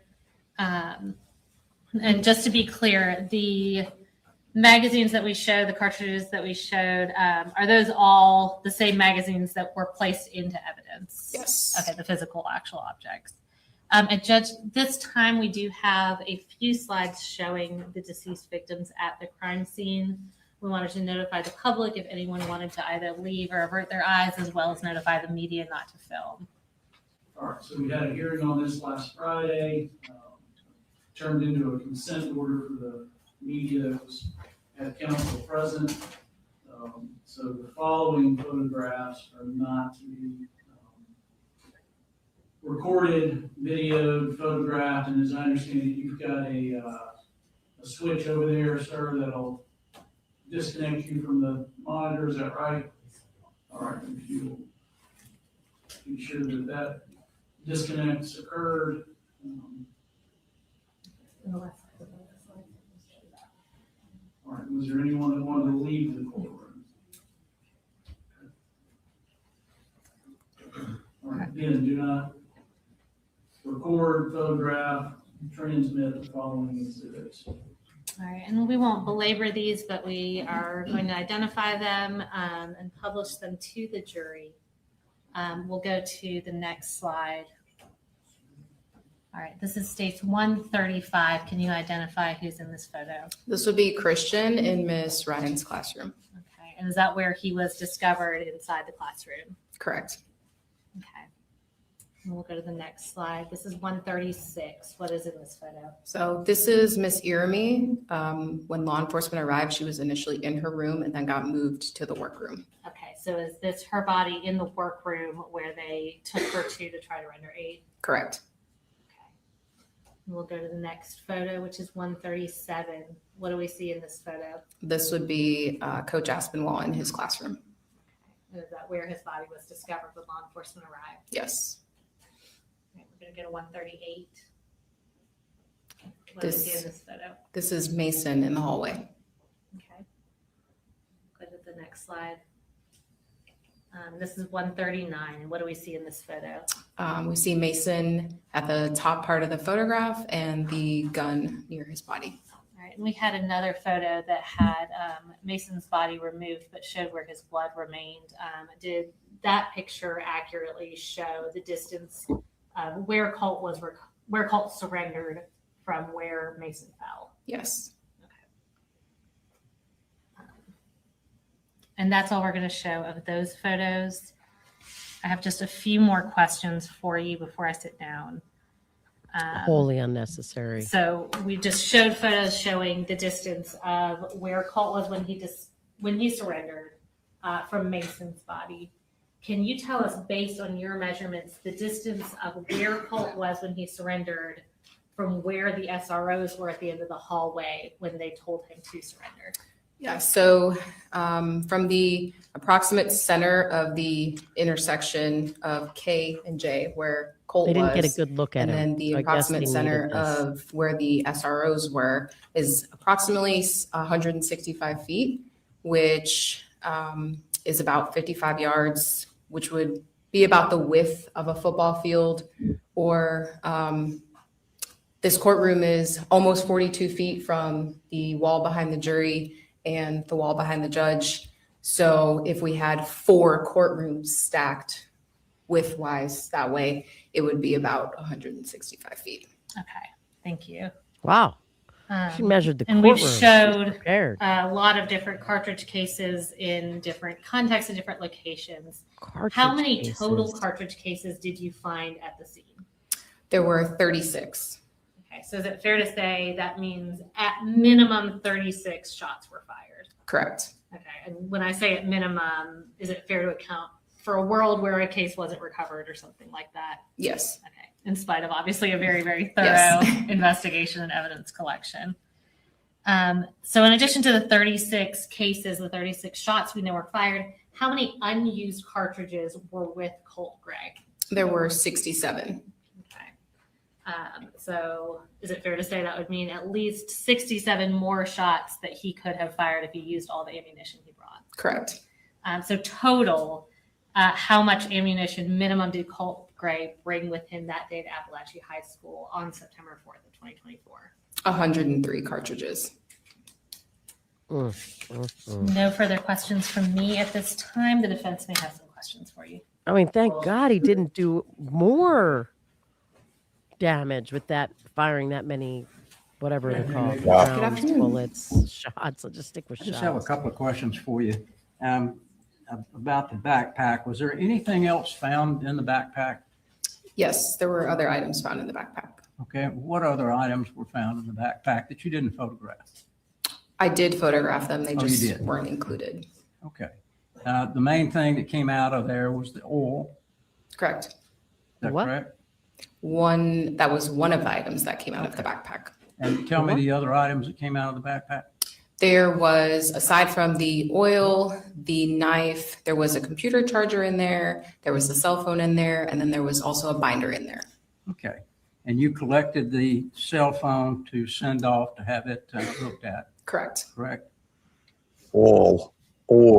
And we saw on the photograph, one of the last photographs. Oil, there yeah. were, He said oil.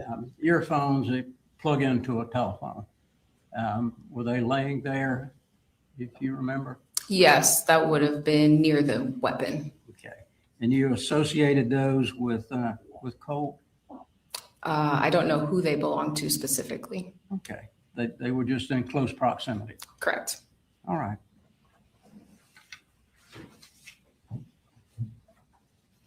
I think that's all I have. Thank you, Judge.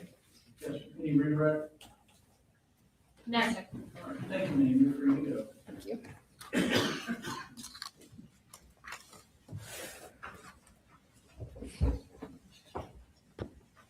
Brooks, if you want to take the two that are on the table.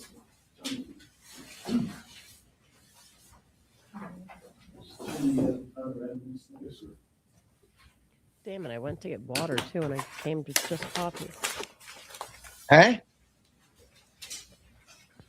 Huh?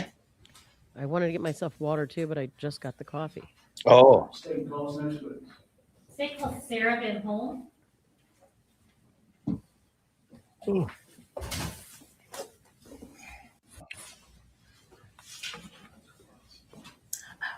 Why was there oil in the backpack? What is that even? I don't know. Gun oil, maybe? Oh. I don't know. Rebecca just said that. What? Gun oil. Oh. To like grease your gun to clean it?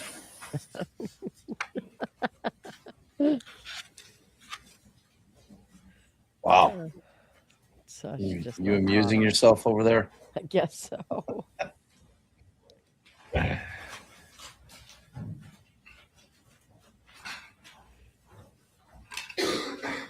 I've not had any coffee today. Killing Yep. me.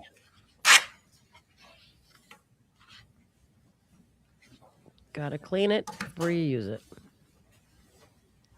Know why he's see the fact that he's brought the oil could be him saying that he was the defense wants to focus on like he was gonna hide cleaning it. He didn't even clean it in the house. He like brought the oil with him and cleaned it in the bathroom beforehand or something. If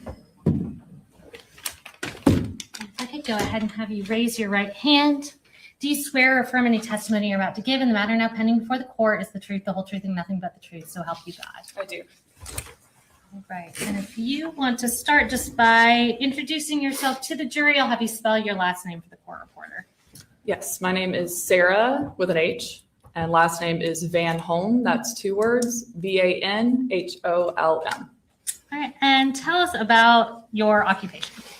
So I am a firearms examiner with the Georgia Bureau of Investigation. Okay. And how long have you been at the GBI? Since July of 2017, so about 8.5 years. All right. And talk us through kind of your educational background and training that's led you to this position. So I have a bachelor's degree in biology from the University of North Georgia. Prior to being employed with the GBI, I was an operations manager for a small firearms manufacturing company. I was a certified firearms instructor, and I was also a sponsored competitive shooter. Upon being employed with the GBI, I completed a 14-month training program to become a firearms examiner. And then that was followed by 7 months of supervised casework. I have been certified as an armor for multiple firearms manufacturers. I have attended multiple conferences and conventions that are firearms and firearms examiner related. And I also a member and have just been certified as a firearms examiner through the Association of Firearm and Toolmark Examiners. Okay. And as a firearms examiner at the GBI, what does your job generally look like? So primarily we determine if a bullet or a cartridge case was fired from a particular firearm or not. If no firearm was submitted, we can determine if a group of bullets or a group of cartridge cases was fired from the same firearm and potentially give a list of manufacturers in which they were fired from. All right. And have you previously testified as an expert in the field of firearms science and firearms examination? Yes, I have. Approximately how many times? I think it's just under 90. Okay. And in what courts have you testified? Many courts across the state of Georgia. All right. And Judge, at this time, I would tender Sarah Van Holm as an expert in the field of firearms science and firearms examination. Well, she did like that she's an expert in firearms. She'll be so qualified. All right. So before we get into the evidence specific in this case, I want to talk through some terms we may be referencing. Let's start generally with just what is a cartridge and how does that pertain to what you do? So as firearms examiners, what we are looking at are the repeating patterns of markings that are formed during the manufacturing process of a firearm that are then imparted on the different components of a cartridge during the firing process of that firearm. So a cartridge is a single unit of unfired ammunition. I have a demonstrative as well, if that's acceptable. No problem. Okay. A cartridge is a single unit of unfired ammunition, and it is composed of 4 main parts. Your main housing being what we call a cartridge case, sometimes referred to as a shell casing. It's a cylindrical metallic component with an open mouth. God. Well, inside that open mouth is going to be your projectile. I forgot to mute bullet. myself. Inside of that cartridge case is going to be your gunpowder. And then on the base of that cartridge case is going to be called a primer. Kind of looks like a button. When the trigger is pulled on a firearm, it releases what's called a firing pin. That firing pin actually dimples that primer.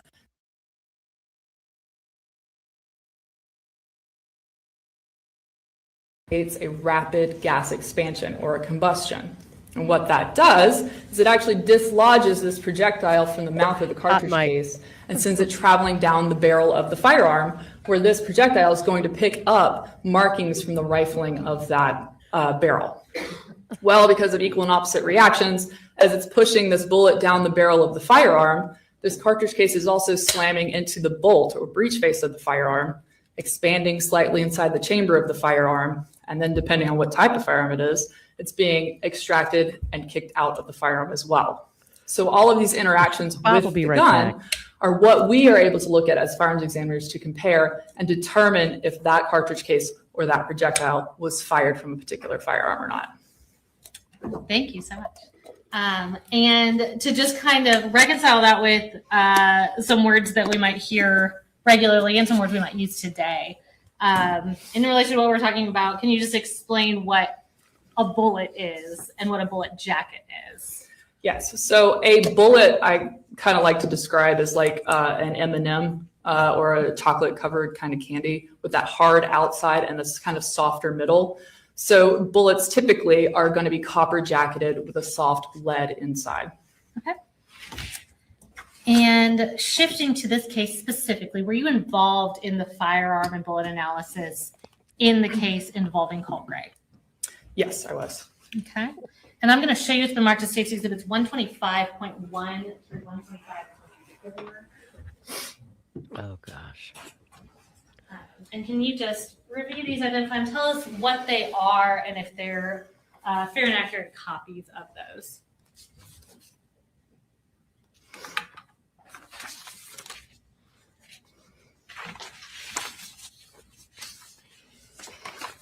Yes, these are the reports I created for this case. Okay.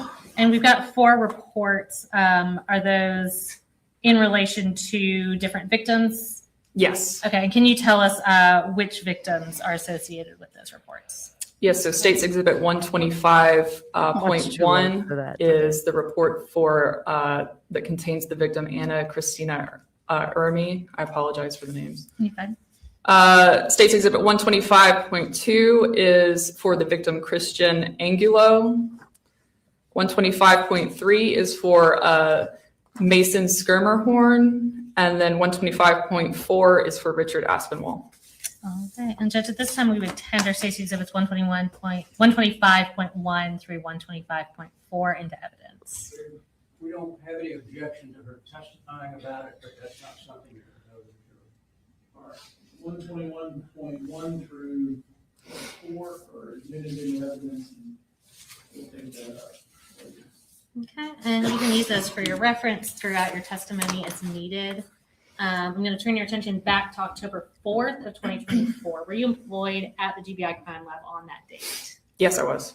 And on that date, did you examine a firearm that you received from Region 11 of the GBI? Yes, I received evidence from Region 11. Okay, and when was that firearm received by the Crime Lab from Region 11? The firearm was received on September 11th, 2024. And who requested examination? GBI Region 11. Okay. Did you also receive magazines, cartridges, cartridge cases, bullet fragments, and bullet jacket fragments, all in relation to this case? Yes, I did. Okay. And what sort of examination was requested? So it was requested that I look at the projectiles from the autopsies and the cartridge cases I received and determine if the firearm I received fired them. Okay.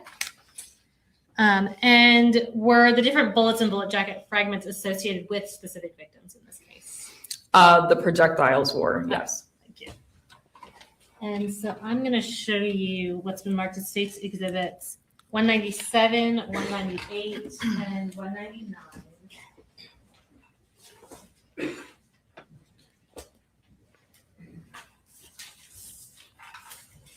And can you just identify what these are?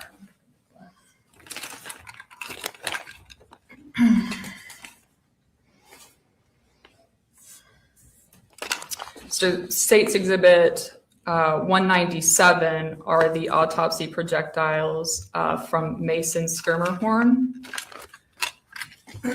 State's Exhibit 198 are the autopsy projectiles from Richard Aspinwall. And State's Exhibit 199 are the projectiles from autopsy from Christian Angulo. Okay, and are these all some of the fragments that were provided to you to examine in this case? Yes. All right, and do they include ones that you were able to compare to the gun? Some of them were, yes. Okay, and do they appear to be in the same condition as when they were tested? Yes, they do. Are your initials also on boxes containing the evidence? Yes, they are, as well as the seal. Okay, and so Judge, at this time, we are going to tender States 197 recovered from Mason, 198 recovered from Coach Aspinwall, and 199 recovered from Christian. No objection. All right, 197. Wait, is this Sarah Van Holm? Did we All right, update the so ticker? what did you do with the evidence once you received it?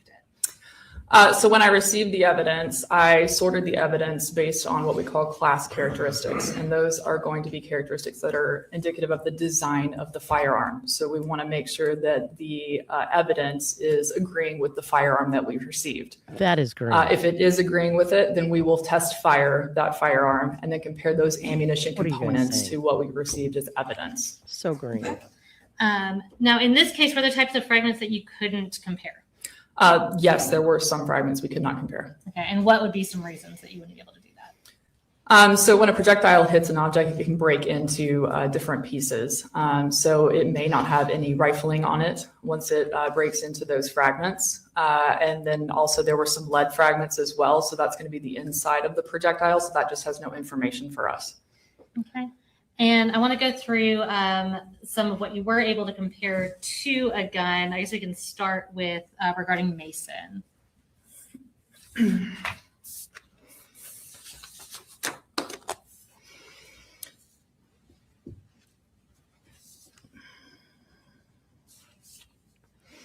Thank you. Yes, for Mason, I was able to compare a .223 bullet and bullet jacket fragment, and that was it. Okay. And what about for Coach Aspinwall?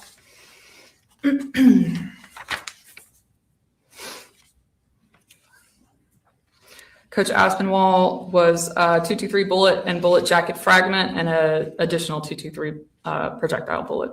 Okay. And for Christian?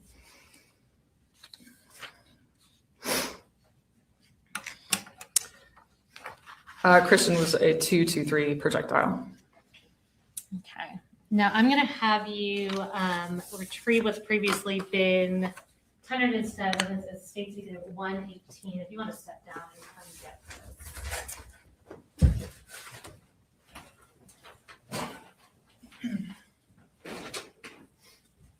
And again, this has been secured and has a gun lock on it. Yes. So Oh my Lord. And so is this Poor the lady's got a firearm that was cold. provided to you in relation to this case?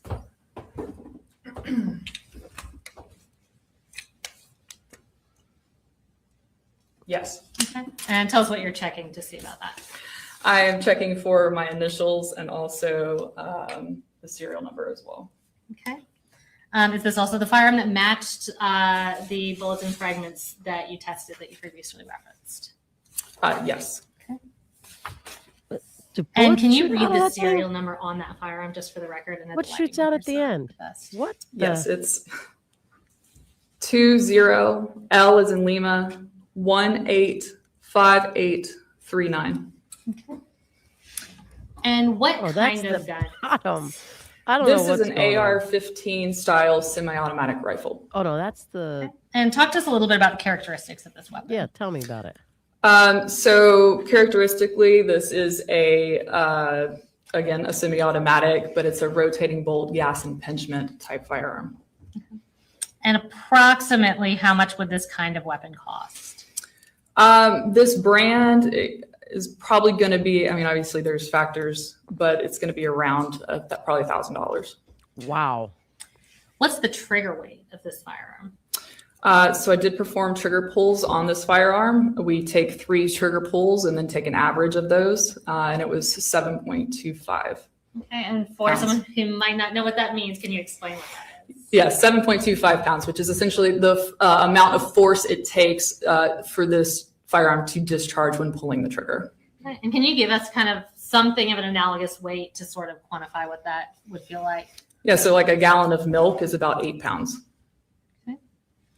And is that a typical trigger pull for this type of gun? It's not abnormal. You testified this was a semi-automatic rifle. Can you explain what that means? Yeah, so semi-automatic essentially means this firearm will fire 1 cartridge per pull of the trigger. So when this trigger is pulled, a projectile will travel down the barrel of the firearm. That bolt will cycle, which means that it will move rearward. When that bolt moves rearward, it's actually going to extract a cartridge case from the chamber of this firearm and eject that cartridge case from the firearm. Well, as that bolt moves back forward, it's going to load another cartridge into the chamber, at which case it's ready to be fired again. So 1 trigger pull is 1 cartridge fired. A bolt? Is that what you're And talking so we've had several magazines tendered into evidence. I won't grab one right now, but can you explain what a magazine is?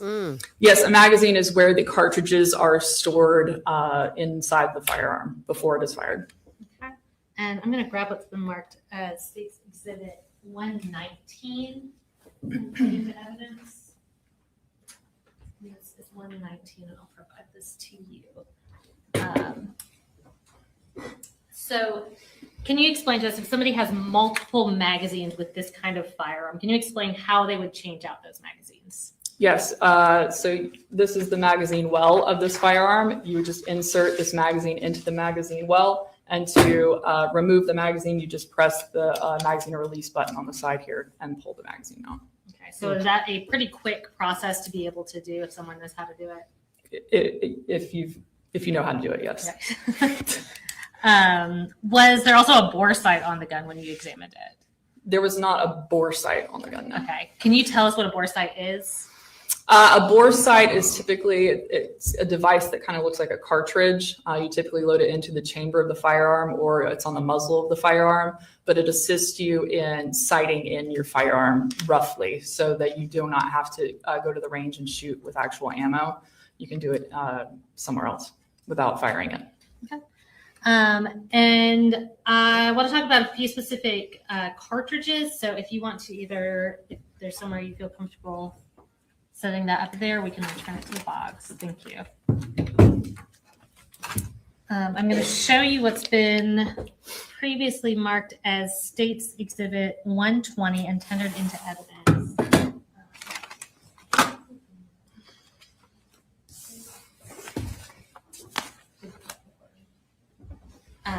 So this is tendered into evidence as State's Exhibit 120. She's not messing I'm around. going to try to grab some scissors for you.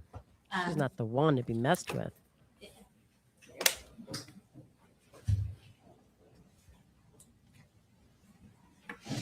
Well, is it what the witness described it to be, though? And just to refresh the jury's recollection, could you tell us what that is and where it was recovered from based on the evidence bag? So this is a 223 cartridge recovered from the chamber of the firearm.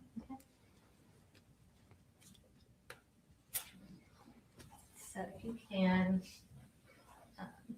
remove that from its evidence bag just so you can show the jury while we're talking about it.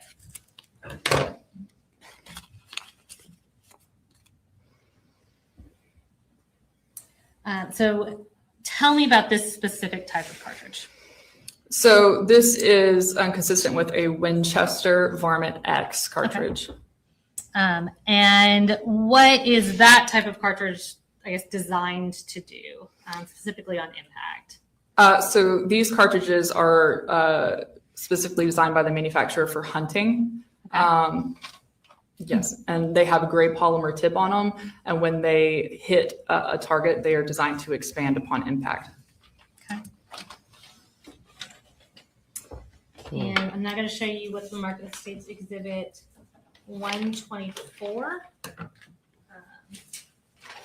And in here, we've got two different types of cartridges. We're going to talk about each of those. So if you can get, you can start with either one, but we just want to talk about the two different types of cartridges.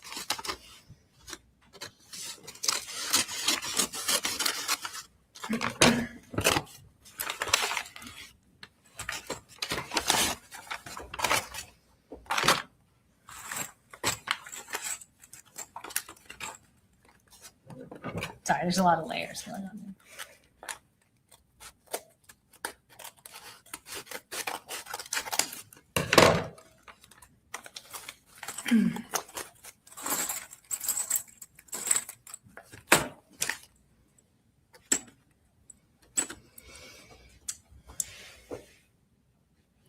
So tell us about what those two cartridges are, what they're designed to do, and kind of what the difference is between them. So this is a Full Metal Jacket 223 cartridge, and this is a steel tip 5.56 cartridge. Okay. So the steel tip has exactly what it says. It has a steel tip in the right under the jacket of this bullet. So it's a higher penetrating round is what that is designed for. It's also a 5.56, so it's going to be that higher pressured round. This is a 223 Remington. So again, same dimensions, just lower pressure round. Okay, and you said Full Metal Jacket. What does that mean? Full Metal Jacket means that the jacket is covering the entire projectile. Okay. And is that designed, does the jacket help as far as penetration goes, or what would be the purpose of that? Yeah, it helps with a variety of things. So the jacket's going to help it travel down the barrel more cleanly. Obviously, the core of that projectile is lead, so it helps it from deformation a little bit. Okay, and are these also designed to expand upon impact? The Full Metal Jackets are not, no. Okay. But the other ones are?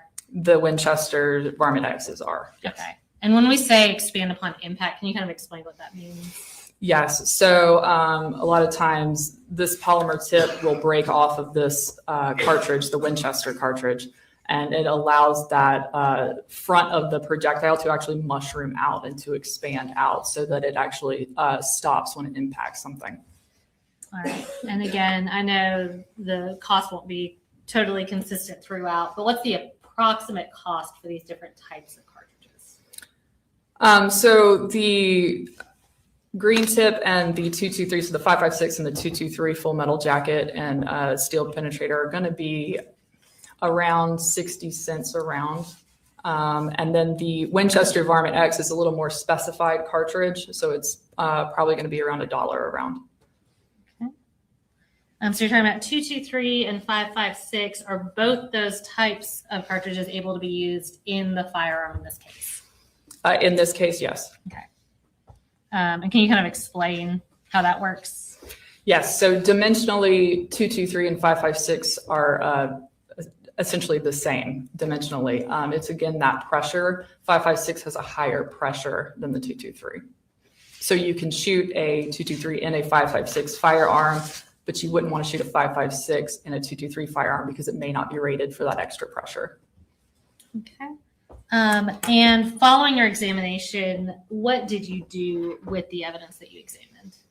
I repackaged it and returned it. Okay. So we referenced, I'm going to provide these keys to you. We referenced that there was a gun lock on that firearm. Can you show the jury what the gun lock looks like and explain what it does and how it works? So this is a gun lock. It goes through the magazine well and through the chamber of the firearm, and it essentially makes it so the bolt cannot close all the way on the firearm. Okay. And can you just demonstrate for the jury how one would put on and take off a gun lock? Yes.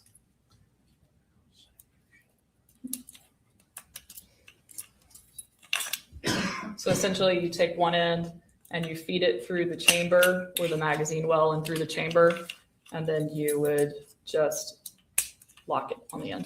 Okay, so it's kind of just like putting a lock on a locker.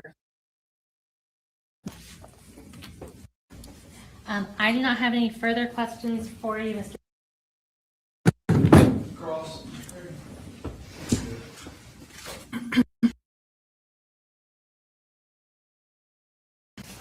Good afternoon. Good afternoon. Just want to ask you a few questions about the firearm. Do you know the approximate weight of that firearm? This one in particular, I do not. Okay.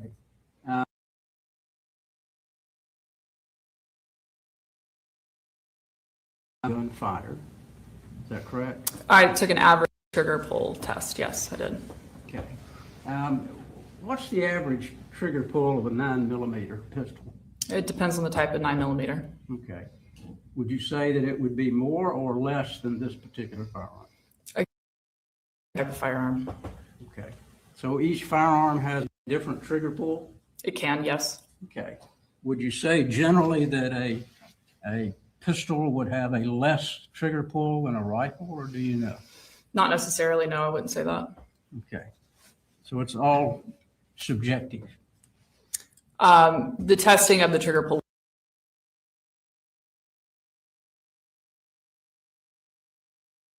I took a trigger gauge and actually tested the three trigger pulls on that and then averaged it. So no, that was not subjective. Well, does a 9mm, would it act very similar to the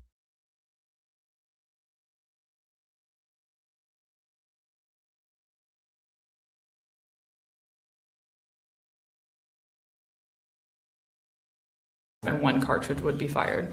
Okay, well, let's just say a Glock 9mm. You're familiar with those? I am. Does it have the same function that this rifle would have? It is a semi-automatic pistol. Okay, so they would function similarly?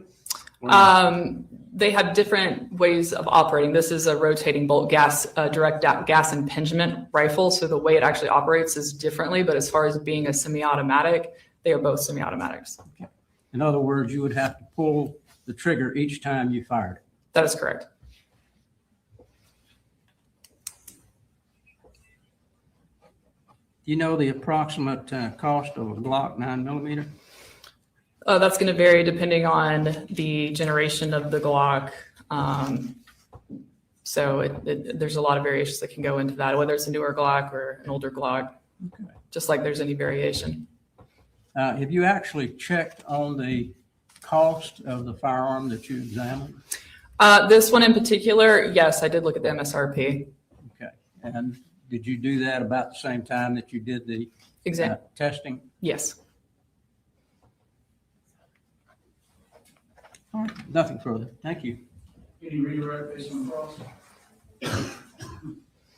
Has anything been added to that firearm to modify it in any way? From the original equipment manufacturer, yes. Okay, can you tell us about that? Yes, so this firearm is not sold with a vertical foregrip typically from the manufacturer. Now, if it was sold with this like this, that is a possibility. But from the manufacturer, it is not sold with a vertical foregrip, these canted sights, or this red dot sight. Okay, and can you tell us what the purpose is of each of those things? Yeah, so vertical foregrip helps in actually holding the firearm itself and stabilizing it. The canted iron sights help in aiming the firearm. And then the red dot sight is also for aiming. Okay.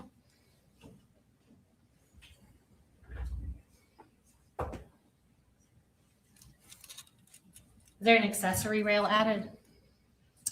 Yes, there's a Picatinny rail added so that you can put on the canted sights. Okay. Nothing further from me. Thank you. Any recalls? No, yeah. All right. Thank you, ma'am. You're free to go.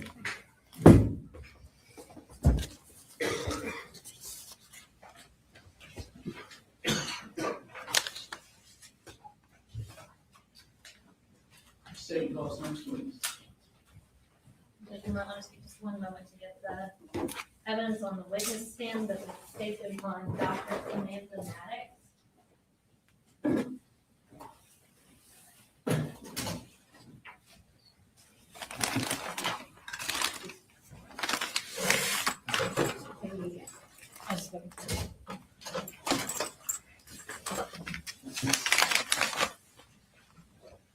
And Judge, Dr. Maddox is the medical examiner who performed the autopsy on the 4 victims.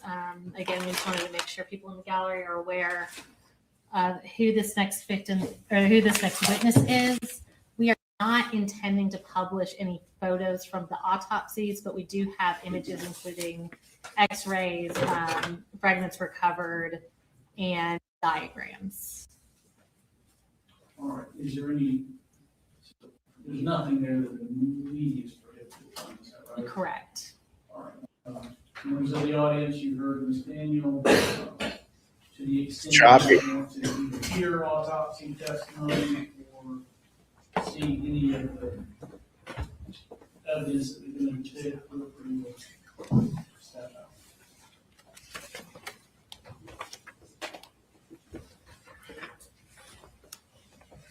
All right, if you can go ahead and raise your right hand. Do you swear or affirm any testimony you're about to give in the matter now pending before the court is the truth, the whole truth, and nothing but the truth, so help you God? Yes, I do. All right, you can have a seat. And if you will start just by introducing yourself to the jury, and if you can spell your last name for the court reporter. Yes. Hello, my name is Dr. Samantha Nieves Maddox, last name spelled Mattox. All right, and Dr. Maddox, where are you employed? I'm employed with the Georgia Bureau of Investigation. And what's your role there? I am an associate medical examiner. How long have you been there as an associate medical examiner? I've been employed there for about 2.5 years now. And what are your duties at the GBI Crime Lab as an associate medical examiner? As a medical examiner at the GBI, I am tasked with performing autopsies, determining cause and manner of death, and ultimately producing an autopsy report. Approximately how many autopsies do you perform in a given year? In a given year, it can range from 200 to 300. And approximately how many autopsies have you performed during the course of your career? To date, I have performed 905 autopsies. Okay. Tell me about the education and training that you've had in the medical field. After graduating from high school, I completed 4 years of undergraduate study and received my Bachelor of Science degree in biology at Columbus State University, located in Columbus, Georgia.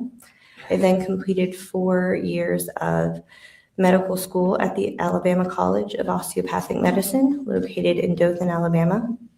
I then completed 4 years of anatomic and clinical pathology residency at the Medical College of Georgia at Augusta University, located in Augusta, Georgia. I then completed 1 year of forensic pathology fellowship at the Georgia Bureau of Investigation. And have you worked in the field of pathology since completing your training? Yes, I have. Have you testified previously as an expert in forensic pathology? Yes, I have. How many times? 12. Okay, thank you. And Judge, at this time, I would tender Dr. Samantha Maddox as an expert in the field of forensic pathology. Yes. So admitted. Yeah. Every time I type a comment, it's getting rejected by my own channel in the tubes. So saw a couple questions, Shan Pickle, and a demand from Rebecca wanting an answer. So chain of custody is not a prerequisite for admissibility. Okay, but if the chain of custody is broken or non-existent, it exposes it massively to heavy duty scrutiny because you can't trust it. If it doesn't have the chain, if there's no chain of custody, you can't trust it. How do you know it hasn't been tampered with? If you don't know whose hands it was in. So it really goes to weight as opposed to admissibility. So that's how it gets in. And, you know, the jurors give it the appropriate weight, but the defense has to really kind of point it out that you can't, it's not really a prerequisite. No, it's like it's not a situation where if somebody says, well, there was no chain of custody or there was a broken chain of custody, that doesn't mean that it's out automatically. But I mean, if you're the state, you've got to think long and hard if you want to put that evidence on, knowing that there's issues with the chain of custody, knowing that a competent defense attorney is going to point that out, and knowing that that defense attorney is going to say, you can't trust this evidence. We don't know where, you know, we don't know where it went from point A to point B to point C because the chain of custody has been broken. So yeah, just think of it in terms of weight as opposed to admissibility. Right. Exactly. There was all kinds of shit in that case. It's not an uncommon thing for issues with chains of custody.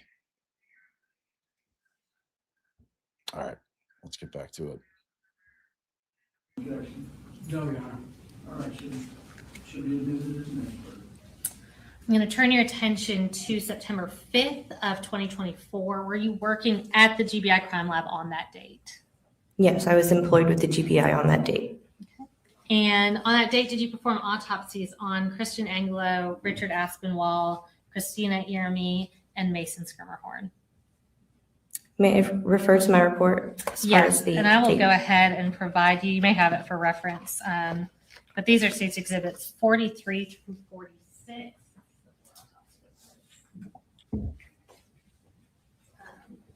If you want to go ahead and...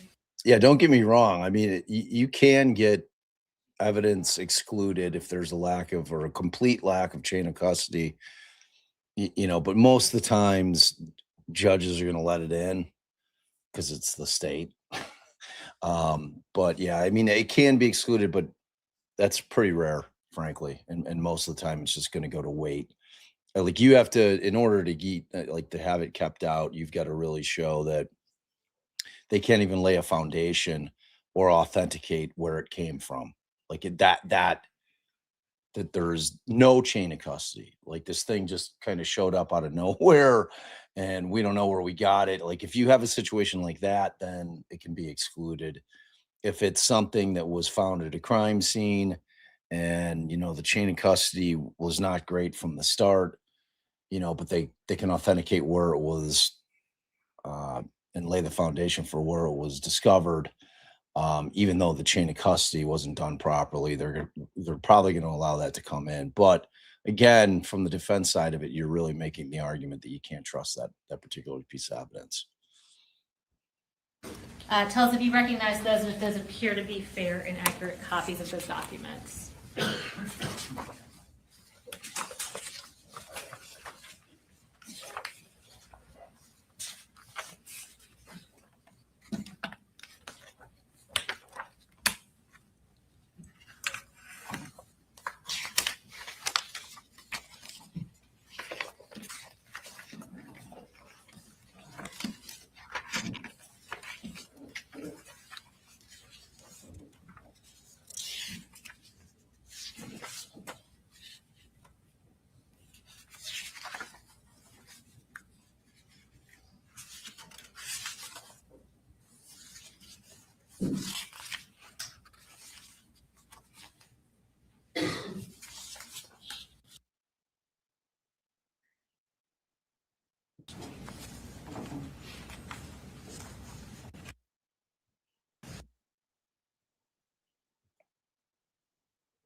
Autopsy reports. Judge, at this time, we would tender those exhibits into evidence. Any objection? No objection for tendering for the record, but any objection for 43, 44, 45, 46, or All right. And referencing those, did you perform all of these autopsies on September 5th of 2024? Yes, all the autopsies were performed on September 5th, 2024. What's going on? Why is this glitching like this? Let me try to refresh this. And whose was that? That would. We previously tendered, I believe, the state's exhibits 43 through 46. Yes, they are. All right, I'm going to show you what's Got a been nice marked as fresh state's exhibits we refreshed. 47, 48, 49, and 50. Yeah. And are those the diagrams that you prepared regarding these 4 victims? Hopefully, maybe I fixed it with that sweet refresh. Yes, they are. Okay, are they fair and accurate copies of the diagrams that you prepared? Yes, they are. Judge, at this time, Really? we tender state's exhibits 47 through 50 into evidence. any objection? No, Your Honor, other than what we've already. All right, thank you. 47 through 50 are admitted. Okay, so we're going to start with Christian, which was state's exhibit 43 for the report. Can you tell us the full name and age that you recorded in that Dare autopsy you, Brian? report? Christian Gabriel Angulo, 14 years old. And we're going to publish the diagram that you prepared from his autopsy. That was tendered as state's exhibit 47. And we'll use that diagram for reference as we talk through Christian's injuries. It may take just 1 second because I think we have to pull up a different program.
All right, Dr. Maddox. So this is a diagram you performed to document the injuries to Christian.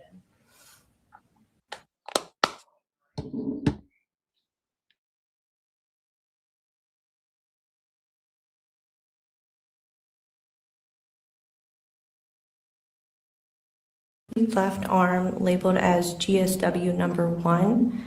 There is a round defect, which is a gunshot entrance wound. Not. 47, sorry. Yes, sir. And I believe is there a pointer still up there? Yes. Yes, it expands.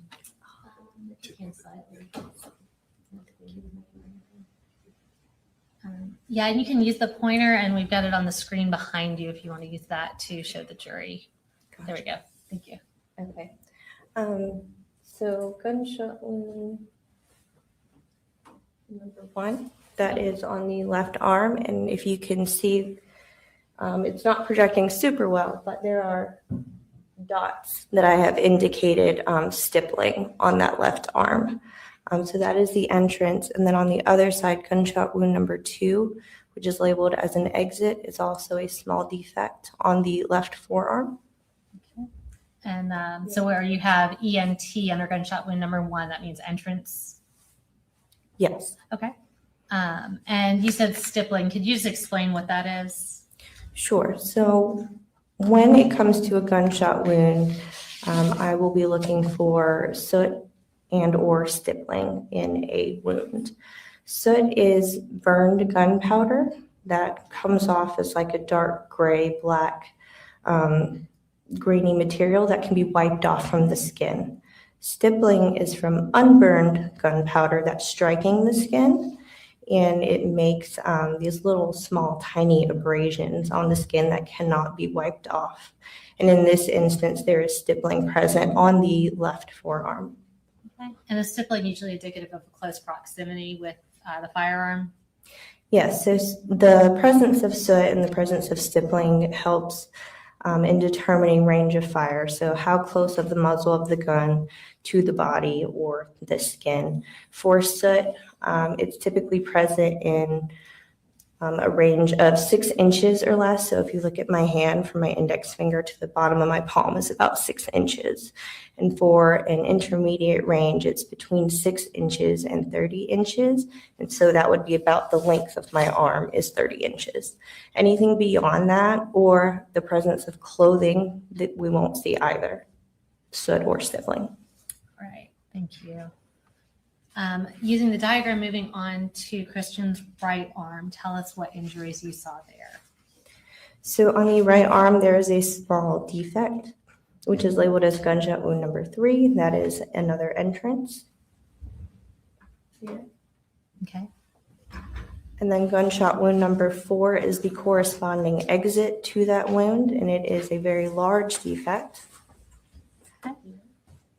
And I want to talk about, there are lines denoted on the exit wound on the left arm and the entrance wound on the right arm. Can you explain to us what that is indicating?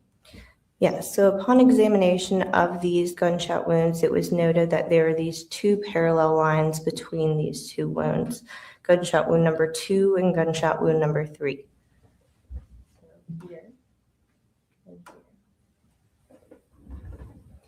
And they align and kind of match each other, which gives me information as to a possible position that Christian was in when he was shot. Okay, so are those injuries from the arms hitting each other? Yes. Okay. And can you also explain why we see the exit wound on your diagram, gunshot wound number 4 is significantly larger than the entrance wound? Can you explain that for us? Yes, typically in rifle wounds, the entrance is quite small and round, as you would see as a normal gunshot wound.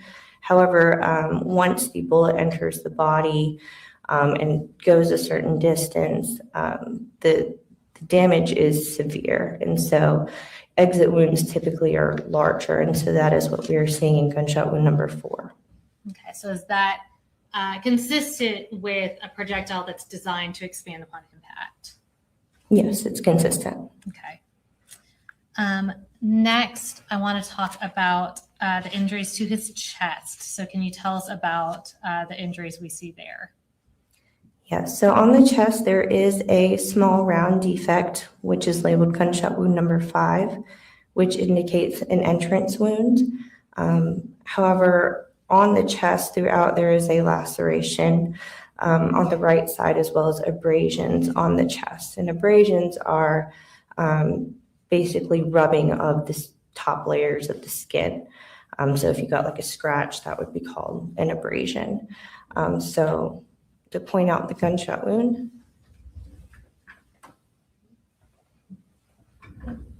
And then it's among a complex of other wounds. Okay. And can you explain for us, we have this small entrance wound. What would cause that larger wound next to the entrance wound? So again, the injuries with this particular individual, with it being a rifle wound and there being stippling and patterned abrasions on the forearms, it lends itself to the possible position in which Christian was in when he was shot. And so if the abrasions on the forearms were to be lined up in this manner, as well as his head angled downwards, the large defect to the arm and the forearm correspond to being kind of at the level of the chest. Okay, so just for the record, was it your conclusion based on your examination that when Christian was shot, his arms were across his chest, kind of in a crossed manner, one on top of the other? So upon performing the autopsy, I have 3 different wound paths. I have an entrance and an exit on the left forearm. I have an entrance and an exit on the right forearm. I have an entrance on the chest, which leads to a bullet. So possibly 3, but given the constellation of the stippling pattern, which is on his left forearm more so than the right, a little bit on his face, the patterned contused abrasions on the forearms, which line up with those 2 holes, and the pattern of abrasion on his chest lend itself to a single gunshot wound with him in a position where his arms are crossed, the left in front of the right, and his chin is down. Thank you. Next, I'm going to show you the United States Exhibit 51. And you referenced taking x-rays of gunshot victims. Is that the x-ray taken of Christian? Yes, it is. All right. Is that a fair and accurate copy of the x-ray of his body? Yes, it is. And Judge, we attend our State's Exhibit 51. All right. Any objection? Okay. 51. All right, and we are going to pull that up on the screen. And can you just tell us what you were able to see from this x-ray? In this x-ray, you can see radio opaque, meaning a dense white material in the chest area, and those are corresponding to bullet fragments. Okay. And did you recover bullet fragments from Christian's body during the course of the autopsy? Yes. Okay. And I'm going to show you what's been marked as State's Exhibits 52 through 56.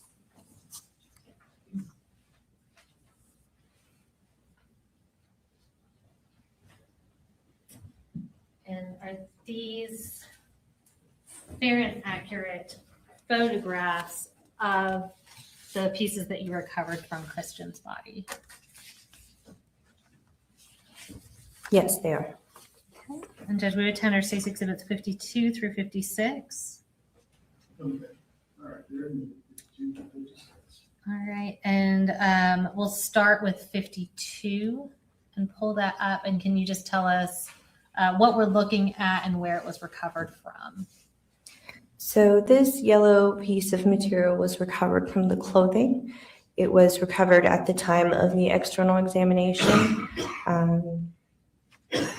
It may possibly represent a jacket fragment. Okay.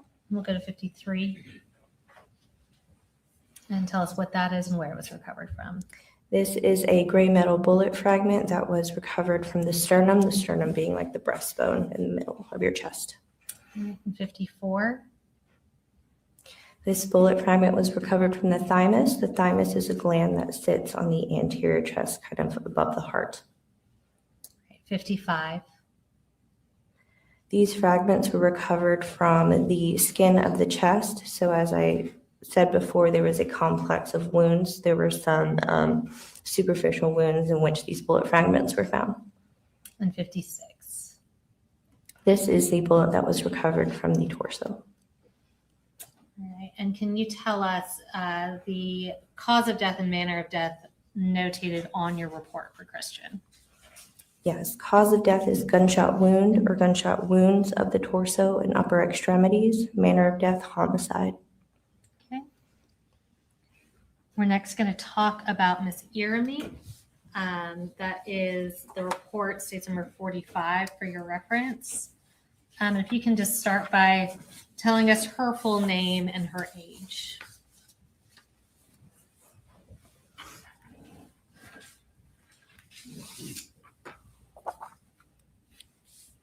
The decedent's name is Anna Cristina Irimie, 53 years old. And we're going to publish the diagram that you prepared from her autopsy, which was tendered to State's Exhibit 49. And using this diagram, can you describe to us the injuries you observed on Miss Irimie? Yes, Ms. Irimie had a single gunshot wound, entrance wound to the left supraclavicular region, which means it's just above the left clavicle. And then she had an exit wound on the left upper back. Okay. And similarly to what we previously talked about, what distinguishes the entrance wound from the exit wound in this type of firearm? So again, typically in gunshot wounds that are produced by a rifle, there is a small round entrance wound and a bigger exit wound. Okay. Upon completing an internal examination, can you tell us about the internal injuries that she suffered? Yes, this gunshot wound transects the subclavian artery. The subclavian artery is a main vessel that comes off of the aorta. So if you think of the heart, pumps the blood to the rest of the body. The aorta comes off of the heart and feeds the rest of the body. So you have three branches.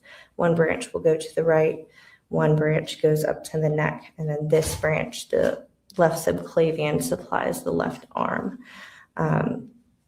So this artery is completely in half. It's no longer connected.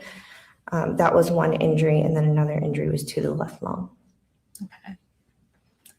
And did you recover any bullets or fragments from Ms. Irimie's body or see any on her x-ray? No, I did not. Okay.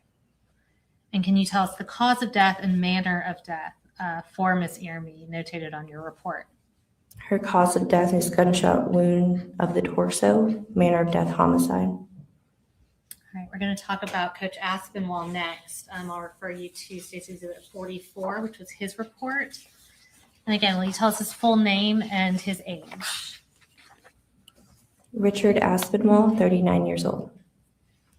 All right, we're also going to publish his diagram. That was State's Exhibit 48 and use that as a reference. Using that diagram, could you again just talk us through the injuries that he suffered? Okay, I'm going to start with the injury to the right arm. Okay.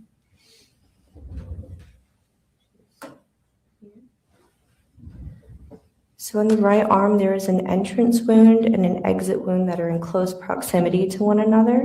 And then just adjacent to that, right next to it, is a gunshot re-entry wound into the torso.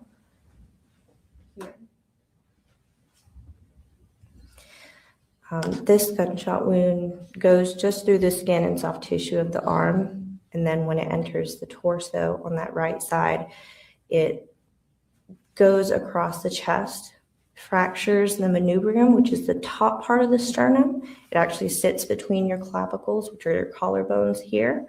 Fractures that. It perforates or injures the left lung, and the bullet is found in the base of the neck. Okay. And so is that bullet that we see indicated on the diagram appear to be or consistent with being the bullet that went through the arm and then into that reentry? Yes. Okay. Tell us about the additional injuries we see on that diagram. Another gunshot wound injury is on the left side of the abdomen. Okay. And this gunshot wound goes sharply upward. So it injures the ribs on the left side. It injures the stomach. It hits the left diaphragm. The diaphragm being a big flat muscle that separates your heart and lungs from the rest of your abdominal organs. Goes up, hits the left lung as well. And there is a bullet fragment recovered from the chest as well as from the left side of the back. From here. Okay, so that bullet fragment, you said it appeared to go a sharp upward trajectory through his body, and that bullet that is higher appears to be from that gunshot wound? Yes. Okay. And then you also have a graze indicated. Can you tell us about that? Yes, there's also a graze wound on the back of the left shoulder. Okay. And for graze wounds, if there are skin tags that are present, we can tell directionality of which way the bullet was traveling. But in this case, I did not have skin tags to be able to define a direction. All right. I'm going to show you what's been marked as State's Exhibit 57. Is this the X-ray from Richard Aspinwall? Yes, it is. Is that a fair and accurate copy of that X-ray? Yes, it is. Judge, we would tender State's Exhibit 57 into evidence. Any objection? No objection, other than our side. All right, 57. We're going to publish that. And can you just tell us what you were able to observe on this X-ray? Sure. So bullet fragments, I'm going to go ahead and point out. Please.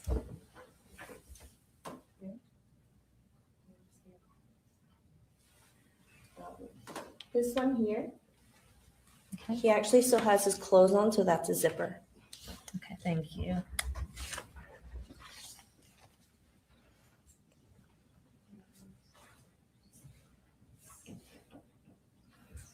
Next, going to show you what's marked as State's Exhibits 58, 59, and 60. Were you able to obtain parts of the bullet and fragments from Coach Aspinwall? Yes. And are those fair and accurate pictures of what you were able to obtain? Yes, they are. And Judge, we would tender State's Exhibits 58, 59, and 60. Any objection? Okay. All right, here it is. All right, and we're going to publish State's 58. And again, I'm just going to have you identify what that is and where you obtained it from. So whenever I was pointing to the X-ray, I kind of whisper around the torso. And again, with rifle rounds, they tend to fragment a lot and cause what we would call a snowstorm look on X-ray. So that's what all those fragments are. And this is one larger fragment that was recovered from the fat that surrounds the left kidney. Okay, and we'll go to the next picture. These are the two main fragments that were recovered from the left chest and the back. Okay, that was 59, and we'll go to 60.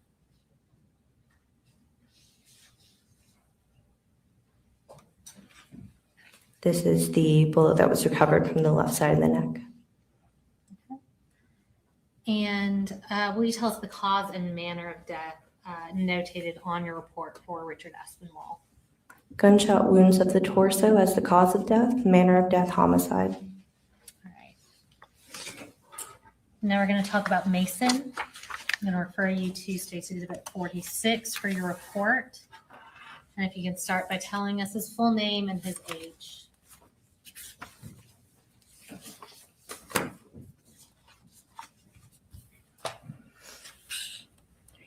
Mason Schermerhorn, 14 years old. And I'm also going to publish the diagram that you prepared from his autopsy that was tendered to State's Exhibit 50. Using this diagram, can you talk us through the injuries you observed on Mason's body? Yes, starting from top to bottom, the first gunshot wound is to the middle of the right eyebrow.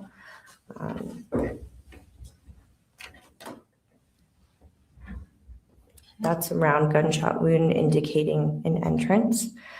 And then there's a corresponding exit on the right side on the back of his scalp. And if you want to just briefly tell us about the internal damage that was caused by that gunshot wound. Sure. So this gunshot wound fractures the skull extensively, goes through the brain, injures the brain. There's hemorrhage throughout and around the brain, and his right eye is collapsed.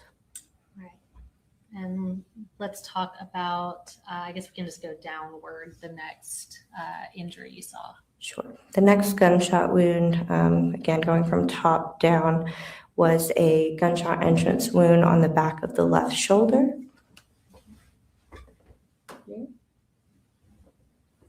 And then the corresponding exit wound is on the front of the left shoulder. Again, it's much larger. And this gunshot wound just injures the soft tissue and skin. The major vessel here is still intact. All right. And then going down to that next injury we see.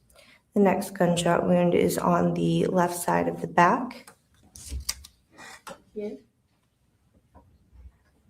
And this gunshot wound enters the skin and soft tissue, goes in a downward trajectory to the side of his abdomen, injures the right hip bone, and then the bullet becomes lodged in the left thigh. So the bullet is here.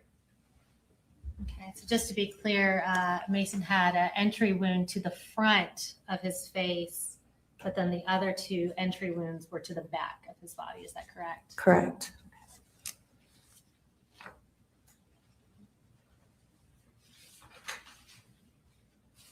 I'm going to show you 3 photographs labeled States Exhibits 61, 62, and 63. Are those photographs of the clothing that Mason was wearing? Yes. And are they fair and accurate pictures of that clothing? Yes, they are. All right, Judge, we would tender States Exhibits 61 through 63. No. 61 through 3. All right, we're going to publish State 61. That is, can you tell us what this is and what you observe in this photo? So this is the outer hoodie that he was wearing, and there is a large defect on the left front panel of the sweatshirt, and that corresponds to the exit wound. And what we see on that sweatshirt, is that all blood? Or is it all consistent with being blood? I guess I'll ask. The sweatshirt is soiled with fluid, the red discoloration being consistent with blood. Okay, thank you. And then we'll go to 62. And what does that show?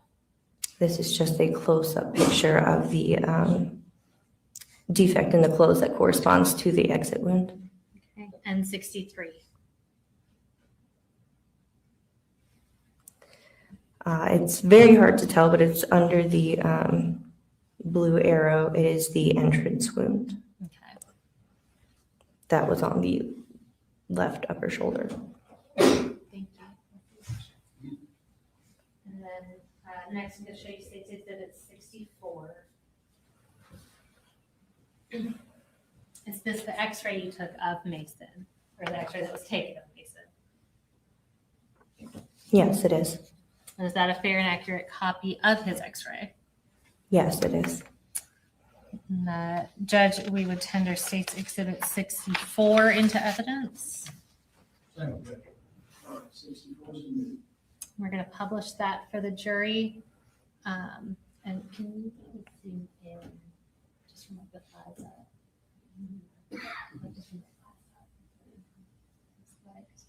I'm going to have her zoom in just a little bit if we're able to, just so you can see a little better. Tell me about what you're able to see on this x-ray. So on this x-ray, there is the typical rifle x-ray look, the lead snowstorm that you can see in the head. There's a lot of, I'm going to bring Allie to PT. Tracy's going to come back. We'll play the trial out. I don't think there's much left in the day today. And then Tracy will end the stream. We love you guys. Thank you for your generosity today.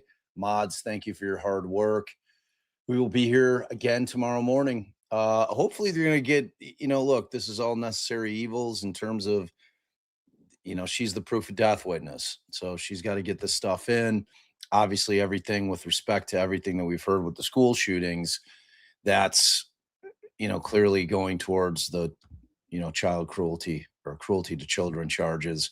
So they had to get all this in, and I'm hoping we're going to start moving towards the proofs against dad and see where we lay there. So, all right, you guys are amazing. I love you so much, and I'll keep it rolling from here. Thanks, Trace. Speckles of white indicating bullet fragments.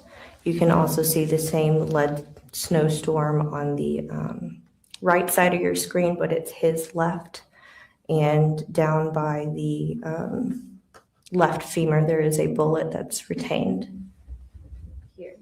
Okay. Can you just show us the snowstorm caused by the fragments? Can you just point to where that is on the X-ray? Snowstorm here. And a snowstorm here.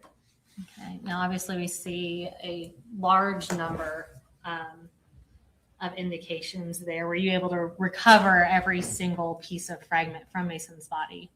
No. Okay. Would that essentially be impossible with the quantity and size of those fragments? Yes, essentially we aim for the larger pieces. Okay. I'm going to show you what's been marked as State's Exhibits 65 and 66.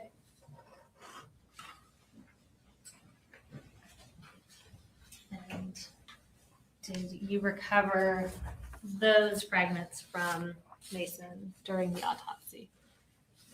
Yes. Yeah, those fair and accurate pictures of the fragments that you recovered. Yes, they are. Judge, we tender State's Exhibits 65 and 66. We're going to pull up 65 first and just tell us what we're looking at and where it was recovered from. These are fragments of the bullet that were recovered from Mason's head. There are multiple gray fragments of varying size. There is also a small yellow jacket fragment and a gray plastic type piece that I'm not sure exactly what it is, but I added it as well. All right, thank you. And we'll go over to 66.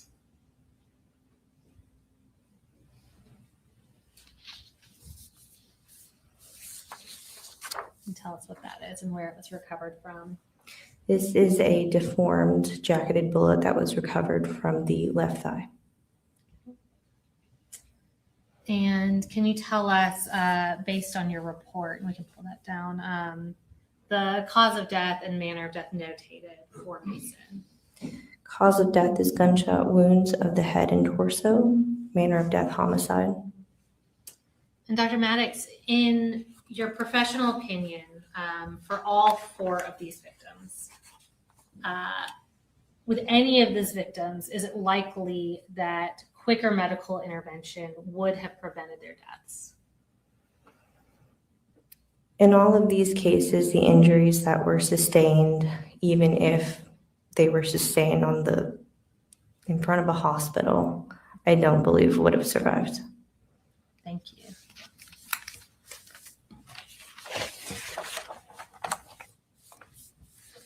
I have no further questions. Mr. Berry may have some questions for you. Cross. No question, Judge. Thank you. Ma'am, you are pretty good.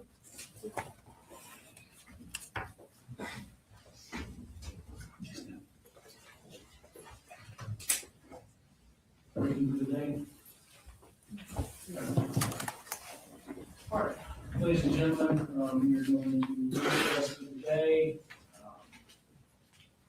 I set it off today again. I'm doing research, stay off social media, avoid the media in general.